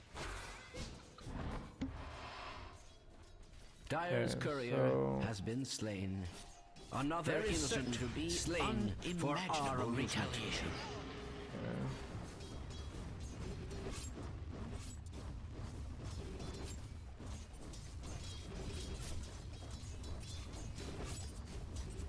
So one thing that happens here when the lane's inside your tower range like this, and there's nothing stopping you from doing it, is you should be aggroing this guy and pulling these melees over here, so that they're no longer in tower range. So you should walk your hero forward, aggro him, and move the creeps over here to maintain lane equilibrium better. Yeah. Does that make sense? Yeah, that's like a subconscious thing that I would normally do, but like probably 75% of the time I don't actually do. Okay. So another thing that I do is when I'm trying to work on a new skill, I think some of the easier skills are okay. I've got a question for you. This is meant to test you a little bit. What do you think is the best way to remember to do this? I don't really know. Do you have any ideas for yourself? Like, say you weren't in this coaching session and you knew this is a problem. Like, theoretically, you already know BSJ's like, this is a big problem. I need to somehow remember to do this every time. Is there like a gut instinct for you about how you would think about going about this problem? Well, normally I would just drag it over, but like, there's no, because like, I rarely encounter this exact scenario, but like, when it does happen, it's like awkward. And I know it's awkward. What about it's awkward? Because like, it does then push the wave in, and I know it pushes the wave in, but like 9 times out of 10, I won't drag it over. But sometimes I will drag it over. Yeah, so this is a big problem that a lot of my students have. I think it's just people in general. I'm not trying to teach you the knowledge of this mechanic. There's a big difference between knowing the mechanic and remembering to do it. Yeah. There's a huge skill difference there, right? Like, meaning the skill set that required to do those things are very different. You know what I'm saying? Actual remembering of doing it. And yes. So knowing that you have to. Yeah. So you know you have to do it, or that you are supposed to do it. But we're trying to tackle. I'm trying to learn from you. I'm not trying to like test you in a way that's like, is he stupid or not? I'm trying to test you in a way of like, how does this guy think about habit forming and memorizing things? So yeah. My quick hint, or the way that I look at this type of stuff, is this applies to real life as well. I think it's super OP when applied to real life, but it's not about knowing whether or not I'm supposed to do this. It's about knowing what is the thing that happens before I'm supposed to do this every single time, but I'm not always supposed to do this. The thing that happens before this is enemy creeps go into my tower. Yeah. Right? But every time that happens, I'm not necessarily supposed to do this. Right? Like, in this case, you can, or you could, but it's not always correct when the lane is underneath your tower to drag it outside of tower. Right? That's not always correct. But there are times like this where it's good.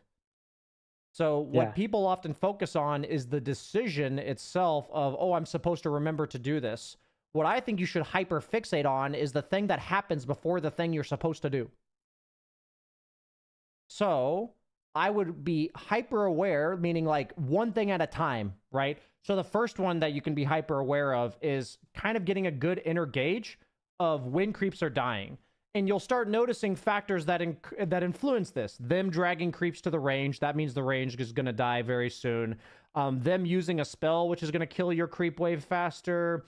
them being a hero that attacks really fast, that could potentially deny a creep that's half HP very quickly, so that means you have to be closer to the creep than you otherwise would have to be. You know, you having more creeps than they do, especially having like double range.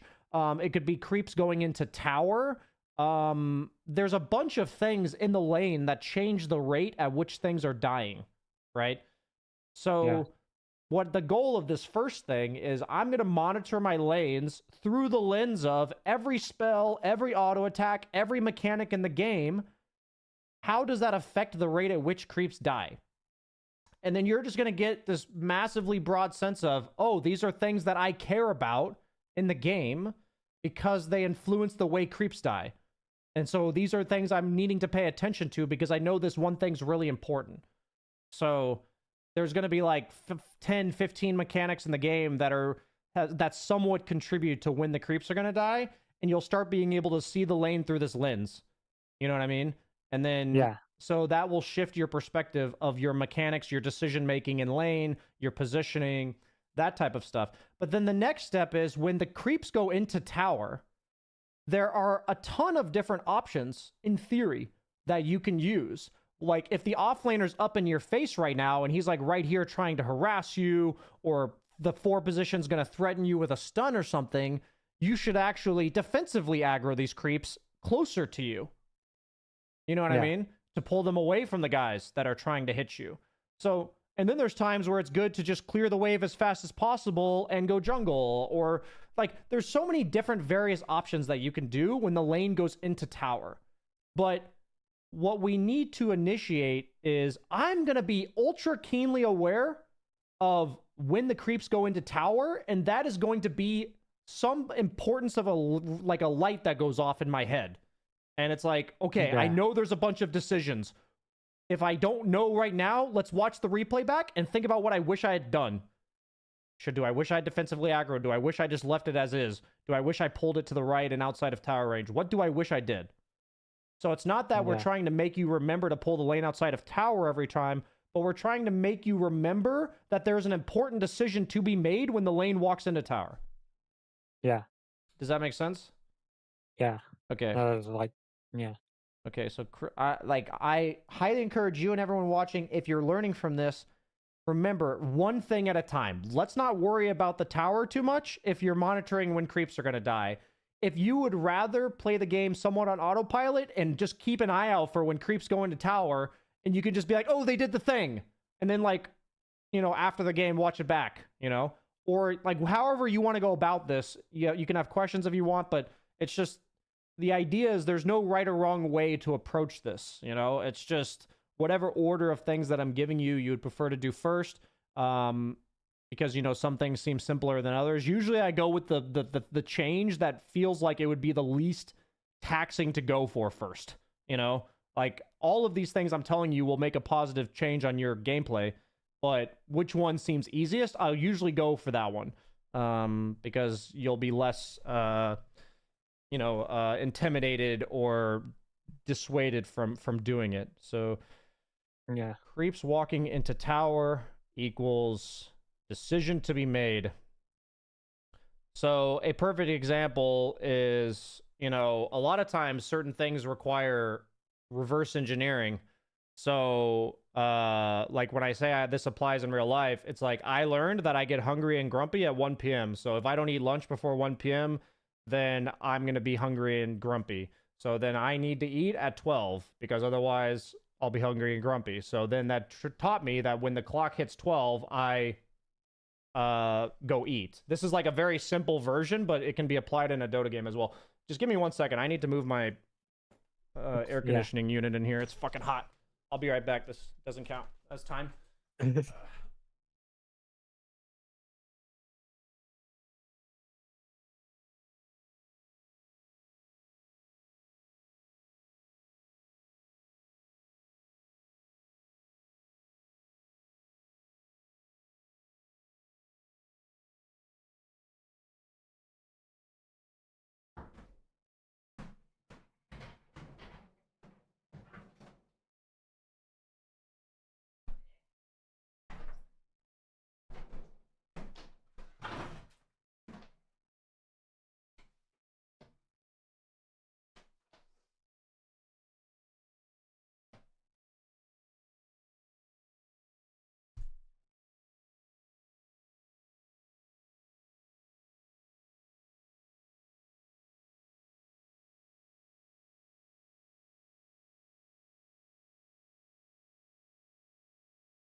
Okay.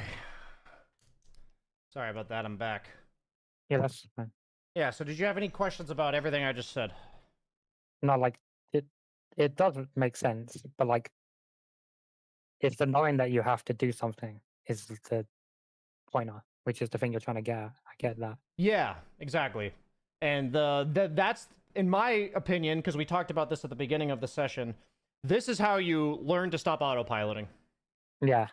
Right? It's most important to know when I'm supposed to make the decision rather than what the decision actually is. I remember I recorded a video about this a really long time ago on my like secondary video YouTube channel that was just about life in general.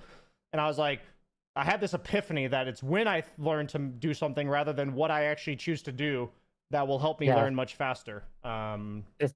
It's like the decision doesn't actually matter. It's about the acknowledgement to make the decision, even if it's wrong like 25% of the time. Yes, exactly. As long as you make that decision, that like lets you learn that it's a bad situation to be in. Exactly, and it's Then like, go ahead. Then you'll start making the right decision more and more often when you know the bad decision happens. But the actual decision is the key. Like the decision has to be made. Couldn't have said it better myself. Had you thought about this before, or is this new thoughts for you today? It's kind of new. Okay. Because I probably would have thought about this if I had sat down and like looked at replays, but I don't usually look at replays. Which is kind of crazy to say. I think an example, I mean, this is just, okay. Let me know if this just doesn't hit and you're like, why did BSJ spend 2 minutes talking about this? Let me know afterwards. So, yeah. I feel like one of the key buzzwords in life nowadays is mindfulness. I feel like it's this buzzword. And for me, what mindfulness means is learning ways to check in with yourself such that you don't do the same mistake over and over again without even realizing you're making the mistake. So for me, I view watching Dota replays as a form of mindfulness because you're actually stopping, checking in, looking at yourself and saying, do I like what this guy's doing? Or do I look like a fucking noob when I watch my games back, and why? The next thing I think of is one form of mindfulness that's really helped me is this hero grid. How does that help me? It prevents me from randomly picking a hero that I haven't played in a while and I haven't thought about picking because I think it's good in that game, and like losing in the draft because I don't know what the fuck I'm doing. You know what I mean? This is mindfulness that helps me in the drafting phase to avoid that problem. I've started doing like a small journal every single morning, but the point is I view replays as mindfulness about your Dota game. So if you guys, yourself included, or anyone watching, feels like out of touch with what they're doing wrong in the Dota game, like they're like, I'm losing games, but I really don't know what I'm doing wrong, or like I haven't taken time to think about what I'm doing wrong, replays are the only way, they are really the only way. So yeah, that's probably something should do more often. Yeah, it's for me, the mindfulness portion is a lot of work, and it's not exactly fun, it's like, it's not fun for me to journal every morning, and it's not fun to watch replays. But when I start to think about like how miserable it is to make the same mistake a million times over and over again, then I actually start to view these things as pretty fun and enjoyable because I know how much they pay off, and it feels really good to have done them. So it's just a little reframing of perspective on that, I think. Like equating all these moments where you feel like shit because you keep making the same mistakes again to not watching replays will suddenly make you more, I want to watch replays, yay! Yeah, it just seems more fun to actually play the game rather than just watch yourself play back. Of course. But then when you actually do it, you're like, oh shit, I've done something wrong here. It's like, oops. Yeah, the thing is that, man, I can go into so many life lessons because they always come up in these fucking coaching sessions. But the way that I think about things is I learned a lot from a book called Dopamine Nation, and at the end of the day, it's just not the book necessarily that I'm recommending.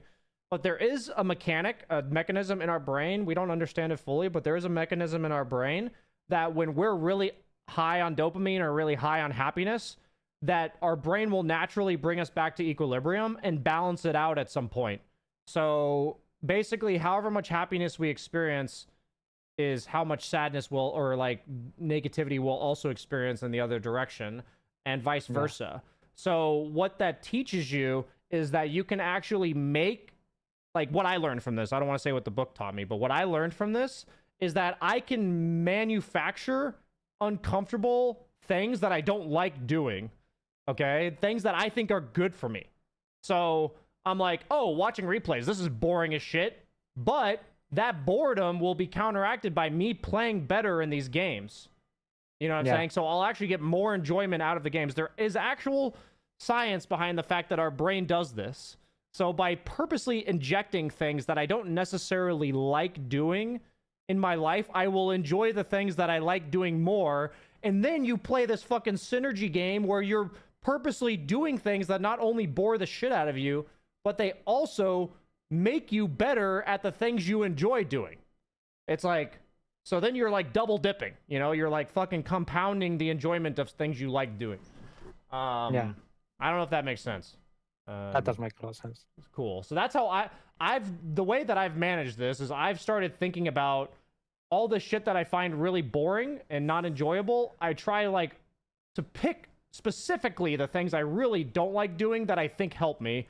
And then I equate them to, like, I'm like, I know I'm going to have more fun later doing this. And then I just kind of accept, and it's not that bad. Honestly, a lot of the times what makes it so bad is we're bored, and we dwell on how boring it is. Because it is.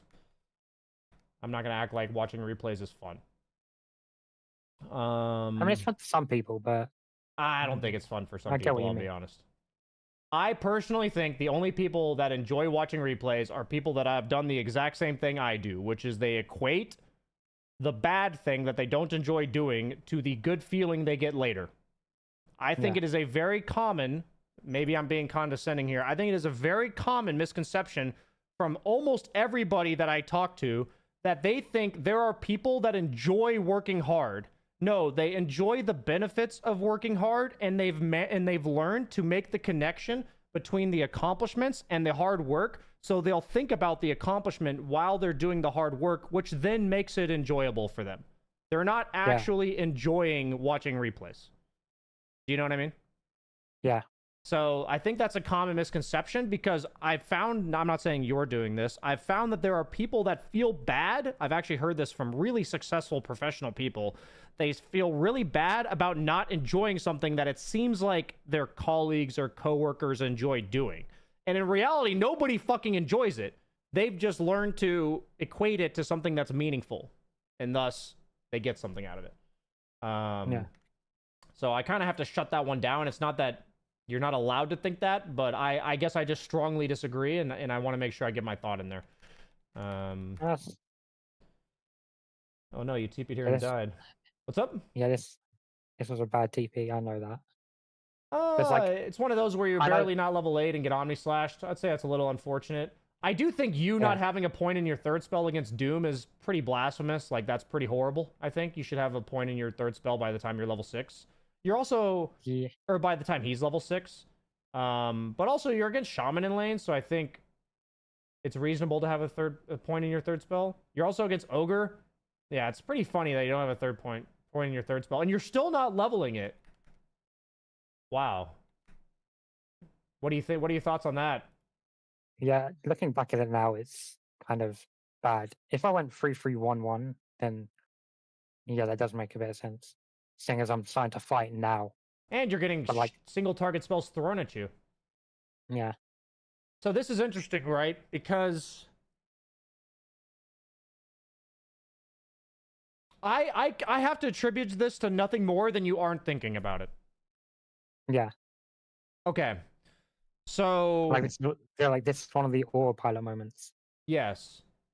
So what I love doing, which helps me with this, especially on heroes I'm either learning or I'm not super comfortable on. I mean, you're still learning carry, so you're probably not super comfortable on anything. Like, you know, definition of like me playing Slark means super comfortable. This is a pre-game exercise that I think is super important for you. Pre-game exercise. means like once you've seen as you can do this as along with the drafting phase, meaning like if you third, fourth anti-mage, you don't have to wait till everybody's picked their heroes. You can think about the 2 heroes you've seen first, the third and fourth hero you've seen, the 5th hero, right? You can go in order, but by 0 minutes into the game, you should have already done this. You know what I mean? Yeah. Pre-game, how impactful are each of my spells this game?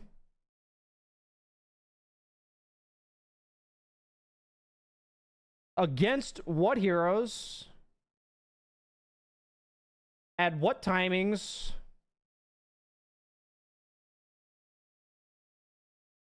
And when will I interact with these heroes? So I don't need to worry about Ogre until at least minute 5, right? Because he's not bottom. So you would go into this game thinking, how impactful are each of my spells? Well, mana burn, not that great this game. They only have 1 in hero on their team. It's not that it's a bad spell, but they don't have any in heroes. So no high in mana pool heroes. At what timings? You know, or how impactful are each of my spells? Blink. It's nice to get away from Omni Slash, but they also have a lot of stuns. So before 15 minutes, they have a lot of stuns, and after 15 minutes, they have TA traps, which unless you have Manta, Blink's not that impactful. So then we have to look at our third spell and say, how impactful is that? Well, they have Shaman Hex, which is probably difficult to reflect. We have, you know, all of Shaman spells, basically. We have Doom, a very important spell. Omni Slash, a very important spell, which is almost certainly reactable to. And also we have Ogre, whose W is also very easy to reflect. And then we also have, what I use your E as is I'm thinking like what E does is it gives me an extra, what, 1.5 seconds? What is it? 1.2 seconds to blink away from a hero like Doom, you know? If I want to walk up and I see Doom coming, it'll allow me to have the animation of my blink. Like that's what this spell offers me, right? Last thing we want is to try to blink away from Doom, have him press Doom on us mid-blink animation, and we die, right? So then I'm thinking, oh, that's what this spell offers me. So every time I see Doom when he's level 6, I'm just going to push E and then blink. You know, like that should be an automatic ordering of spells because it'll probably avoid a death or 2 in this game if we do that. And then, we just think about Mana Void. Good targets are probably Shaman. Out of all the cores, TA is probably the best. Her mana pool's not terrible, but like this guy, these go have really low mana pools. Ogre's no longer an end hero anymore. So like, you know, I just do that at the start of the game. You know, I'd want to have a point in my third spell by Doom level 6 at the very least. And then we never end up blinking on top of a jug without this spell. Because if you thought about this before the game, you're like, this is really good against Doom and Omni Slash. You're not going to go fight those 2 heroes if you don't have this spell. Yeah. And then you're going to level the fucking spell because you want to fight these guys. So I think a lot of this decision needs to be thought about pregame. Your skill build and all that kind of stuff. Unless you're absolutely new to the hero. But this is a really good exercise, and I think you should do this every game. And it doesn't conflict with the other stuff because it's just a pregame thing. And what happens for me is I do this at the start of every game subconsciously. You know, sometimes I do it out loud for the viewers, especially I'll do it out loud if I'm like newer to a hero, so I'll make sure I take my time slowly thinking about it. But you know, this is something that never stops happening. You'll always do it for the rest of time, and until you think to do it every single time, you know, then it's not a habit yet. And habits are generally very easy, meaning once something's a habit, it's not hard to do it. Okay. Let me know if you have questions. No, saying it out loud makes sense because usually when you say it out loud, just like you then had to think about it, say it, and then like you have to remember it. Absolutely. So saying it out loud makes sense for like something for me to do. So have you noticed something about what happens when somebody shows in lane against you when you're anti-mage? This generally happens even if you're even if the game's like closer than 9k. Have you noticed what happens to you mid-game when people show on creep waves? What do you do? Kind of just cower and blink away. Yeah. So you know why, on top of every reason, that it's ultra important that you get a 15-minute Battle Fury? So that you can shove the wave and No, it's because you So usually jungle. can't even show on lanes. Oh, and that. So you need to be able to jungle, right? So Yeah. all of these things you're doing pre 15 minutes that lost you creeps, I want you to see, not like it's one of those things where you can be like, this guy doesn't have a battle fury at 16 minutes, what a noob. But it's more, I want you to see the negative impact it has to not have a battle fury right now. Because you could be clearing jungle camps every second. So what I want, I told you how shitty things in life, like watching a replay, I want you to be able to rewind and think, these things, or fast forward while you're doing the thing, pay off for the good times. So it's like, say you watched a replay, realized you weren't doing this mechanic correctly. I would hopefully, in the game itself, that you did the mechanic, you'd be like, damn, thanks past me for watching this replay. I'm doing this correctly now. That's fucking awesome. But now I want you in this moment, for the same reason, but in inverse,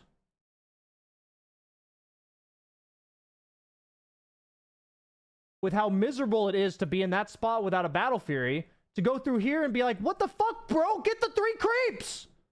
Yeah. You know what I'm saying? Yeah. It's like the reverse, but you're beating yourself up for something you like doing in a healthy way. You know, I'd like to think the what the fuck, bro, what are you doing? It's meant to be kind of a joke. You know, it's meant to be exaggerated.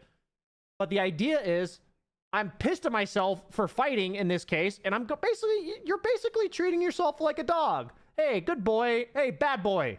You know, like, but I found it works really well. You know, you can talk to yourself in whatever way helps you, but I found that jokingly shit-talking myself and making light of it, you know, is really helpful. If you're not making light of it, guys, don't shit-talk yourself. Like, it's meant to be a joke. It's meant to be like, bro, what the fuck are you doing? You had 3 creeps right there. You know, but like... Yeah, I mean, as long as you know that you fucked up and it's like, don't do that. And then next game, you'll be like, do what was supposed to be right. And then you get an early battle fury. And then it works out. Yeah, and I want these moments where it's like, it's bad in the middle of the game in theory to dwell on what you did earlier. But I would hopefully, what I'm trying to say to you guys is there are players, I'm not going to name any streamers, but there are streamers who will be at this stage of the game and be upset about how they laned. And they will voice it. Okay? They will literally be like, oh, I fucking did this shit in lane. I should have died 3 times in lane. And it's like 16 minutes in the game. And that's not a good thing to do. Let's be like very clear. But there's actually merit, meaning there's a reason that they do it.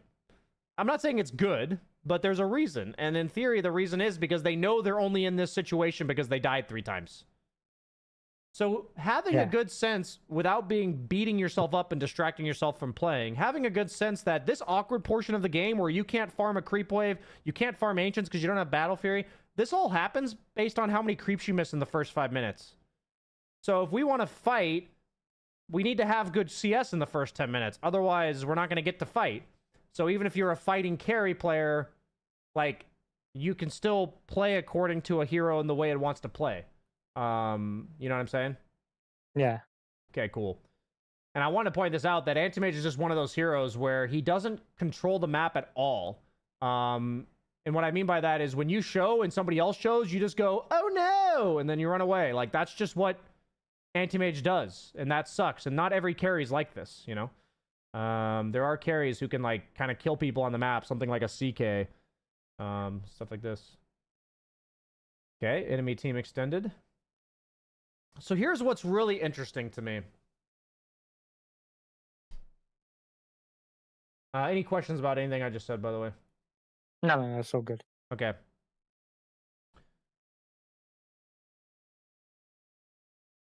So, avoiding asking this as a question, I'm just going to state it. So, earlier we talked about how when creeps walk into tower, there's a very important decision to be made, right? Yeah. So, the number one, I don't want to say like fucked up, but like, I would almost say this is like a no-no. The number one, like, God, my English is struggling. Only my first language. Give me a second here. Problem? No, not a problem. Like, I'm talking like a misdeed or something. Like the number one I guess I'll just say offense. The number one offense that people commit in the mid-game farming patterns and decision that they don't make is when they enter the mid lane. Okay? So, I'm going to say, when you enter mid lane, this is like past the laning phase, you know, like farming portion of the game. When you enter mid lane, super hyper crucial important decision.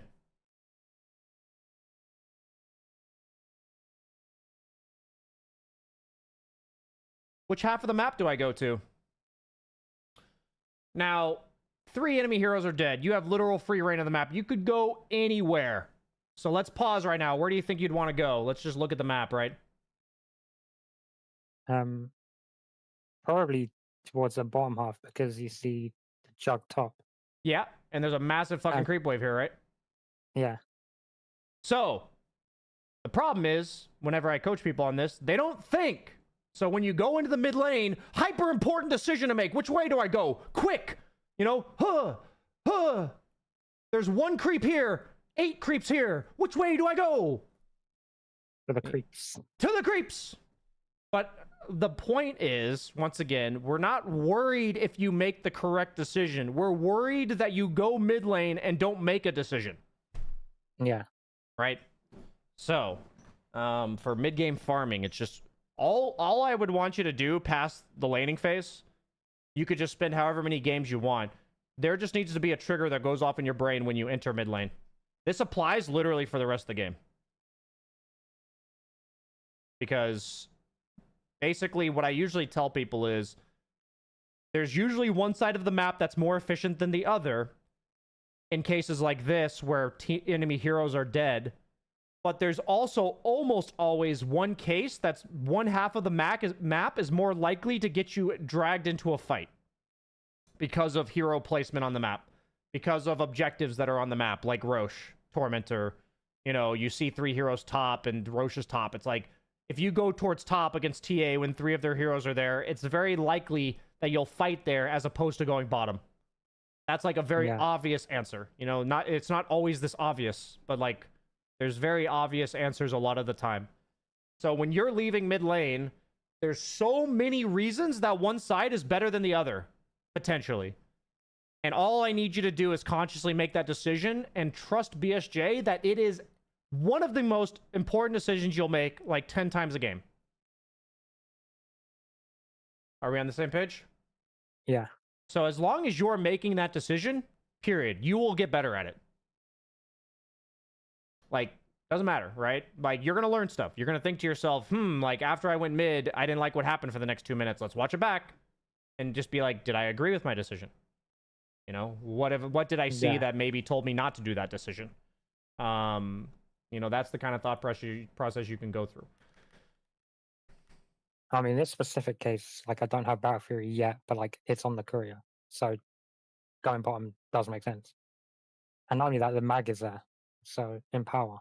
Another part of this is that you have heroes on your team that are all lacking mobility in comparison to you. So, for someone to go from here to here that's not TPing, you're far better. And as a carry, it's usually your job to take the lane farm as much as possible without dying. So, that's generally your best purpose in the game. Like, this is a fucking insane blink. I can't believe you just did that. That was psychotic. I'm not very sure what to say about that one. All I can say is if you don't have information on the map that is other than I hope the Doom's not here, then please don't make blinks like that. Yeah. Okay. So the question in this case is, where are you going exactly when I watch this? Like, I'm looking at 1955, camps are respawning. Where are you going? I don't know. I find this happens a lot where I'm just dawdling around. Okay. How often would you say you check the time? How often do you look right here? Not that much, which is a problem. Okay. Here's a great one. There are hundreds of reasons that you're supposed to check the clock. Yeah. Here's what I'm going to go for you here. This is another thing. This should be separate from mid lane. This might be more important than mid lane. Okay. Every time you finish a wave of creeps or a camp, you check the timer. Yeah. Those are the two most obvious reasons that you should check the timer. There are many others. But, like, I feel like that's, like, half the battle. So, guess how hard that is initially? It's very hard because you're clearing a fucking creep wave every, like, 10 seconds. And the faster you farm, the faster you have to check the timer. You know what I'm saying? So, but the point is I don't even think about it anymore. I just do it. Like, I'm clearing this creep wave, and you'll eventually learn as you're clearing the creep wave to look up. You know, so you don't have to do it afterwards. You know, you're just looking up. Because a lot of time our eyes are right here. Can you see my mouse? I'm not sure with screen share. Yeah, so I can see your mouse. Our eyes are like right here when in reality they don't need to be. You know? Yeah, like you're just hitting the creep. So a lot of times pro players, you can't see it, but their eyes do this. Phew, phew, phew, phew. Yeah. You know, they do like a phew, phew, phew, phew. You know? Like they're doing this because they need to check this crucial information. But the point is not, I know I need to check the timer more. Let's give ourselves moments in the game to make that decision. Same thing, right? So when you clear a creep wave and you clear a creep camp, either during the process of clearing it, and that's basically you establishing that you don't think you need to think about anything. Like an example would be if you're like kiting an ancient stack or, you know, kiting backwards against a neutral camp, you're unlikely to have the brain capacity to also look up. Yeah. You know what I mean? But if you're just hitting a big camp with Battle Fury, you can easily look up without thinking about it. You know? That's an example. But yeah, the idea is that you should theoretically do this every creep wave and every creep camp. And there are many other reasons that we can get to in the future if you want to ask about it. But these are number 1 and 2. And I think in the mid game, that should be the first thing you do moving forward. And that will avoid moments like this where there's just camps that are going to spawn and you just don't stop right here and wait for them to spawn. Like, you know, the only reason a carry moves around the map is because there isn't farm there. That's the only reason, right? So in these cases, we would notice, oh, it's 1955. I can't get anywhere in 5 seconds compared to now, so I'll just wait for these camps. And that's how I know I'm not supposed to move. Maybe I like check the rune or something, you know, maybe that's an option. But yeah, we never want this to happen again, where you just walk away from farm. That's never good. Any questions, comments, thoughts? No, that does make sense. Okay. It's just that remembering to check it. Yep, of course. I like to write sticky notes for things like this that have triggers, you know, things that make me want to do them. So, you know, you can even put a sticky note like up here on your monitor or like hanging from the bottom left corner of your monitor that says, check timer, dumbass. No, I'm kidding. Check timer every creep wave, creep camp, you know? I like to do that kind of stuff because then I'm like, it's past me remembering for present me, you know? Okay, you're crazy.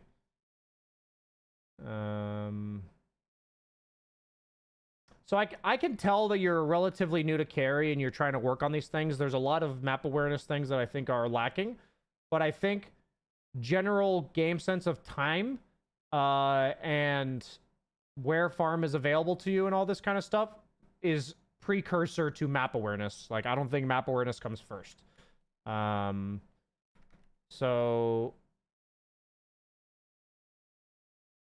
yeah, so you do fight. Okay, so you are fighting with your team. I see. I don't want to change anything about your playstyle. What I want to get out of you is these moving on from these autopilot things, and I think that's the best I can do for you right in this current moment. I think a lot of the advanced concepts can only be talked about after you've really grilled out these fundamentals. I call them fundamentals, but they're things that players who have like 20k hours sometimes don't do.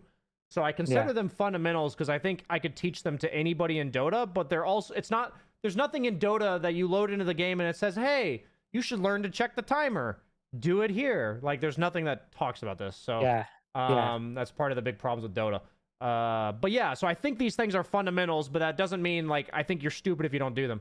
But yeah, cool. So, you know, we're about an hour and 12 minutes in. I guess I would just ask you if you have, you know, final comments, questions, anything that you were like, I was hoping to ask this today or hoping to cover this portion of the game and BSJ didn't talk about it. Was there something like this? No, that was actually quite helpful. Awesome. Then did you have any final questions? Don't think so, no. Yeah, because I always try to make sure I don't give you too much. I do think I've given you like 4 or 5 things that I would consider meaningful to work on, so I don't want to overload. No. Yeah, cool, man. Well, I enjoyed this session. Yeah, same. Awesome, man. Then I'll see you around the channel, dude. Have a good one. Yeah, thanks. Peace.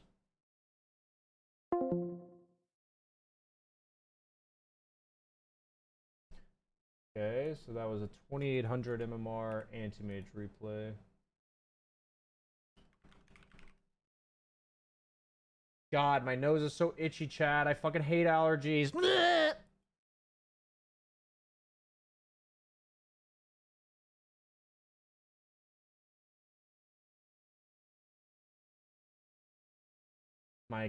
My chat is talking about AI. That was my brother? Nice. You're the void spammer? Funny.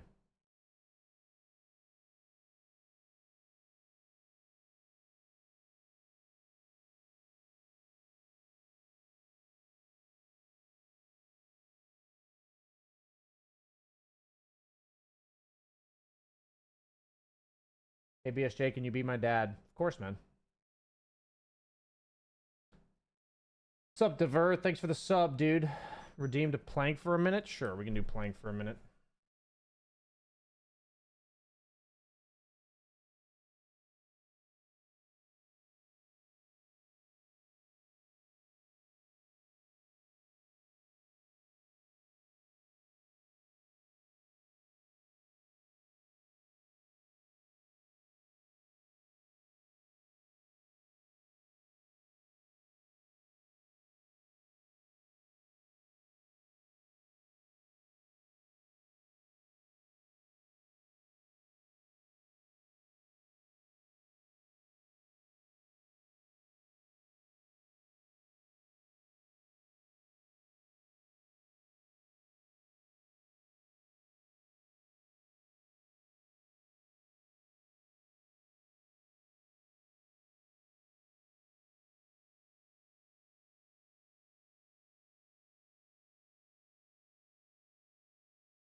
I'm a divine player. I haven't done a lot of replay analysis. Any recommendations for what I should look at?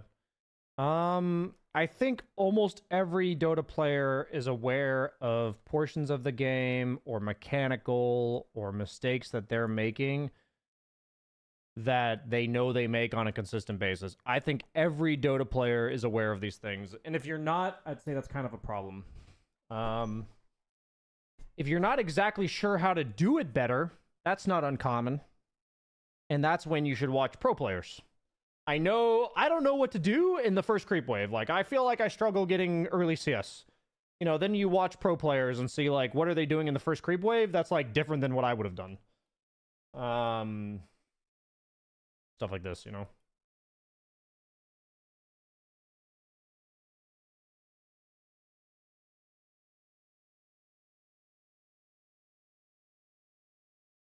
I haven't done a lot of replay analysis.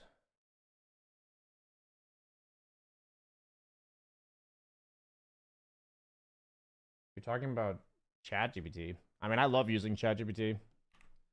ChatGPT is my best therapist, other than maybe my therapist.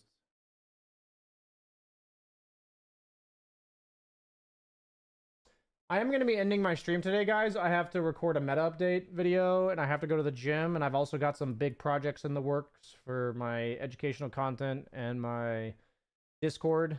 You know, I'll be letting you guys know what's going on in the near future.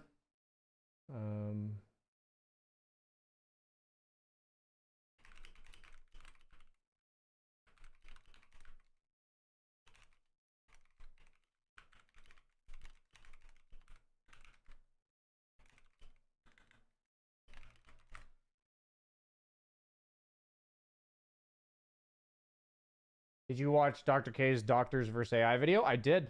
I've been watching most of Dr. K's streams in the last, like, month.